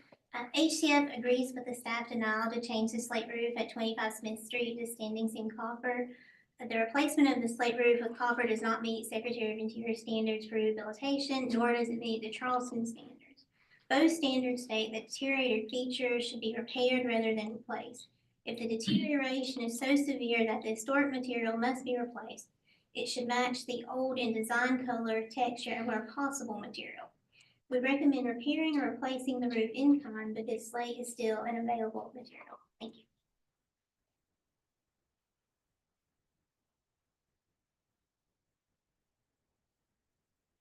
Laurel Fay with Preservation Society of Charleston. While standing seam copper is a high quality material, it's not an appropriate replacement material for a historic slate roof, and we uphold city staff's denial of this request.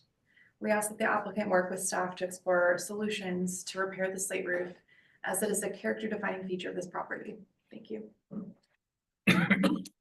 Anyone else? Okay, Frankie, if you give us any staff comments and recommendations, please. So we actually don't have a recommendation because it's an appeal of our decision, but we just have sort of the information of so far. The original request was for aluminum, which we could not approve because it was a change in material. They offered to change it to copper, which we also could not approve. We did check the earthquake report to see if it had previously been metal, so we could try to help. But unfortunately, it lists the original roof as slate. And then the BAR policy statement on applications to be processed by staff only allows staff to approve replacements in kind or material upgrades, which is considered a comparable material. So staff recommendation, well, we do not have a recommendation to it being an appeal of the decision that we made. Thank you, Frankie. Ms. Logie, did you want to respond to or clarify anything raised in the public comment? Yeah, sure. I mean, I'd love to know what resources you might have I mean, I'd love to repair it. I literally had 7 people out. Do you really feel like there's a way I can repair it? And is there a resource you can recommend for me? Okay, that's great. That's great. Okay, I would much rather do that. This would be eligible for the tax credit, too, right? Tax Um, credit. We're gonna go into board discussion and a vote. Yeah. I feel like President, we just deny these. But it sounds like there's a resource to repair it. So perhaps there is a motion on the floor to deny the appeal. Yeah, I feel your pain. Yeah. Truly, Yeah, I'm sure you I've do. been in your shoes before. Yeah. And it's painful. But yeah, we have to uphold the board's policy statement and Secretary of Interior standards as well. And so my motion would be for denial of these. Okay, we've gotten a few of these recently for slate roofs. People want to replace them and. Yeah. Literally the last meeting we had similar one. Really? Renewed the battery. Yes, ma'am. Yeah. And I think It doesn't matter that I have copper, it was approved for the back just because it's a different era. Yeah. Right. Yeah, that shows the evolution. That actually is a good thing. It Yeah. helps show the evolution of the building. Yeah. Okay, so I have a motion on the floor for denial of the appeal. We have a second to Bill's motion. Yeah. Yeah. Sorry. I'll put the motion to a vote. Becky? Yeah, in favor. Fillmore? Yay in favor. Bill? Yay in favor. Daryl? Chair votes yeah. 4.5 hours later. The motion passes unanimously. Thank you, Ms. Logie. Okay, all right. Agenda item 15, 17 Meeting Street. I would also say, Ms. Logie, to definitely check into their Okay. resources. We're not allowed to recommend anyone because we're Okay. They're the city, reviewing body. but they Yes. can. No, I understand. That's great. No, I'm thrilled. This is a good outcome. Hopefully. Yeah. Okay. I hope so. 17 Meeting Street is in Charlestown. It is a category 3, circa 1760 in the old and historic district. Also an appeal of staff decision to paint time product on unpainted stucco on the front of the house, on the street side of the house. I think it's. Okay, guys. All right, we got it, guys. We're on the last agenda item. Wait. Ms. Logie, She says so. I would encourage you to go for the tax credit. To save a significant amount of money. The tax credit for replacing the slate. These guys can help you out. Oh. Yeah. Yeah. And now, we are on agenda item 1517 Meeting Street. Frankie gave her little. I will read again. It is an Yes. appeal of staff decision. So you will have no recommendation. We will not have a recommendation.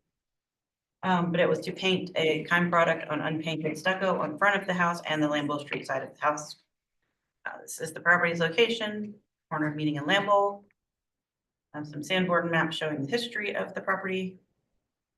Existing site photos. And view down Lambeau. I will turn it over to the applicant. Good evening, last but not least, I guess. I'm Gary Warren and I'm the owner of the property. We had some fairly significant stucco repair done on both the front of the house on Meeting as well as on the long side on Lambeau, which unfortunately resulted in, and you don't really get a good depiction of that in the pictures, but it's a very patchwork kind of a, splotchy look. Because whatever they've tried to repair that with obviously didn't match the original stucco, which was a darker, almost a slate color, and this is a whitish color. So it's just really looks, frankly, like it's almost unfinished. The project looks unfinished. So all we're asking for is to be able to make it one color. I think it's my understanding that I've got at least 4 of my neighbors, 2 that are across the street on Meeting Street, as well as 2 that are on Lambeau that have submitted emails in support of our being able to, to paint it and to finish out the project. Yeah. I remember reading it. I think it's more than that, actually. Yeah, Yeah, you have 6. Okay, good. I Wait, was, I no. was copied on Yeah. 4 of them, but I was hoping there were more than that. You have 6. Thanks, neighbors. Any questions for the applicant? Yes, has the house, do you know if the house has always been stuccoed or if it was stuccoed after the earthquake or? Sir, I'm sorry, I don't know. Curious. I'm looking at the pictures. Is there any indication that it may have ever had paint? That was my. Well, I know that the wall on the what I call the inside of the house and the garden side have been painted. But in terms of the outside, again, I don't know. We've only owned the home for about 1.5 years. So it was just a matter of repairing the stucco, which had some pretty significant cracks, and then just trying to now make it uniform, if you will. Yeah. Sometimes, it doesn't look like, it's ever been painted. I was just, it's hard to tell from the photographs. This is completely kind of a shot in the dark, but the color of the stucco looks like that it may have been, a lot of pointed houses were stuccoed after the earthquake in 1886. And many of them, because Portland was just beginning to get into the market, many of them were stuccoed with Portland. That kind of looks like Portland, but you wouldn't know until you actually got your hands on it. Well, I know, and that may the be why original was, I'm sorry. I know, that may be why and what very likely may have been used for the repairs, which should have been used for repairs. Line just inappropriate for self-brick, and that may contribute to the discrepancy between the colors. I do know that the original structure, when you get inside, as they started to repair it, it's all brick inside. Oh, yeah. Right, so, yeah. So I'm sure. But I don't know when it was stucco. Yeah. So I'm just thinking, that may be contribute to the fact that there is such a color difference in the two stuccos. But Any other questions? A question for this guy here. Yeah. I'm not really familiar with this product. Are you? with what? With the product that. Oh, yeah. Yeah. I think what he's asking for is Keim. The Keim, yes, sir. Yeah. Yes, sir. Keim is it's a German mineral paint, Mhm. and it's actually the Germans way before we did started realizing that you shouldn't paint historic masonry structures with elastomeric paints. They got to breathe, and so they developed mineral silicate paints, which are a water barrier but are vapor permeable. And the first one was Celine. The guys that started Keim were 2 engineers that worked for Celine. Celine's now, I think, gone. And the other big one in the market is another German company called Beek, B-E-C-K. I think, or B-E-C-K. And either one of those paints would be completely appropriate for this building because they're water barriers but vapor permeable. But the question, of course, is whether it's actually okay to paint. Yeah, right. I was curious about it. Right, yeah, no, it's a great product. Keim is either Keim or Beek, either one of them are great products. Any other for questions this for application. Fillmore or the applicant? Okay, do we have any public comment? Amanda Nestor, Historic Charleston Foundation. HCF agrees with the staff denial of painting the unpainted stucco at 17 meeting. Although Keim is an excellent product, if the stucco has never been painted before, this would be an irreversible change. Secretary of Interior standards state that distinctive finishes and construction techniques are examples of craftsmanship that characterize a property will be preserved. Additionally, Charleston standards state architectural finishes should be preserved. However, we understand that the applicant may be looking to obscure previous repairs. Therefore, we will be open to using Keim on the stucco repairs to blend this work with the unpainted stucco. Thank you. Thank you. Mr. Warren, did you want to, Mr. Warren? Yes. Did you want to respond to, oh wait, I'm sorry, excuse me. Frankie has to give her I'm just trying to move the Information. Yes, Frankie, well, you don't actually have a recommendation. No, it's just when we denied the permit and that was based on Secretary of Interior standards.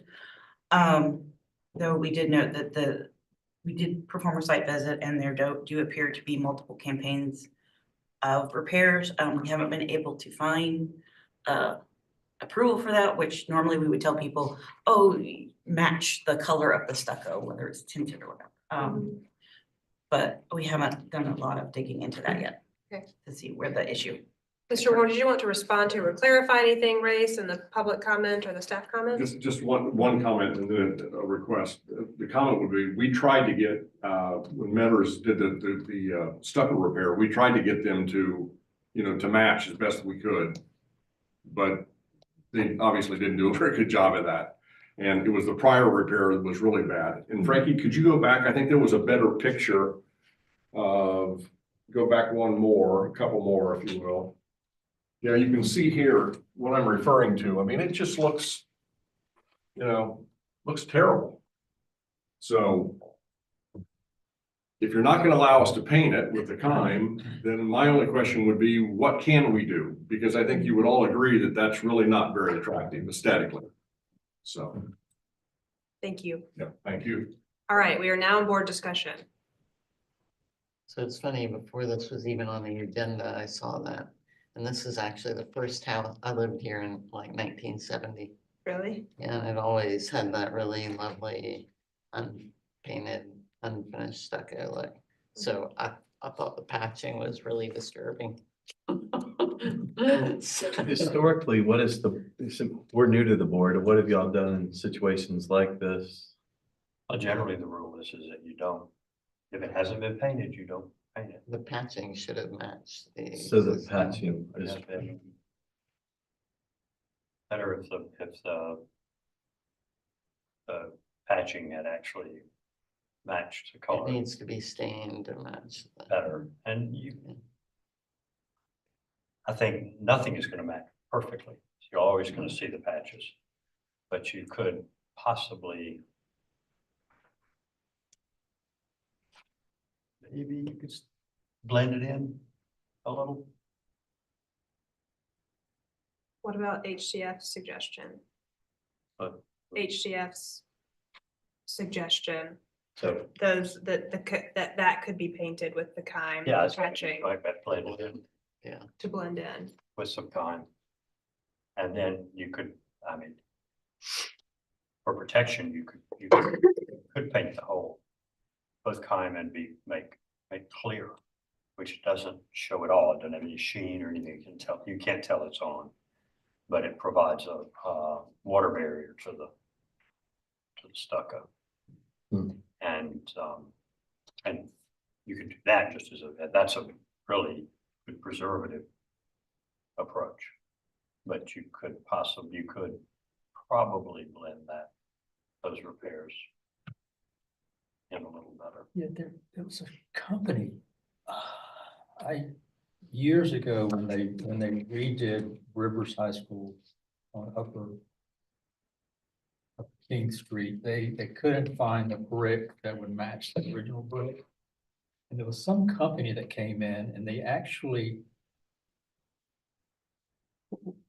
with painting techniques, were actually able to blend the brick to where it looked just like the rest of the building. And I'm wondering if something like that could be done Yeah, here. or if you could match the color close enough, you could paint the repairs. Yeah.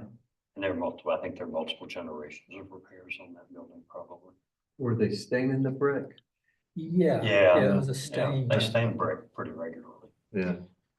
So They that got might a be dead an match to it. option. Yeah. So I have a question procedurally. If we were to technically deny the appeal, but the reason is to allow the homeowner to paint the patching, could staff approve that? Because it's only painting the patching versus the. If you guys tell us that we can, yes. I think that's the way to start, to see if it can be blended, and then if it's horrible, then return to the board again. Yeah. Yeah. Okay. Not that I meant to make a motion for anyone, but did someone make a motion for denial of the appeal to enable the homeowner to enable, You could also approve his appeal for the portions that are patched. And for approve us the to, appeal solely for the stucco portions that are patched? I think that's getting too muddy there. I'll You're go in the back weeds. with your Yeah. original. Okay. Appeal.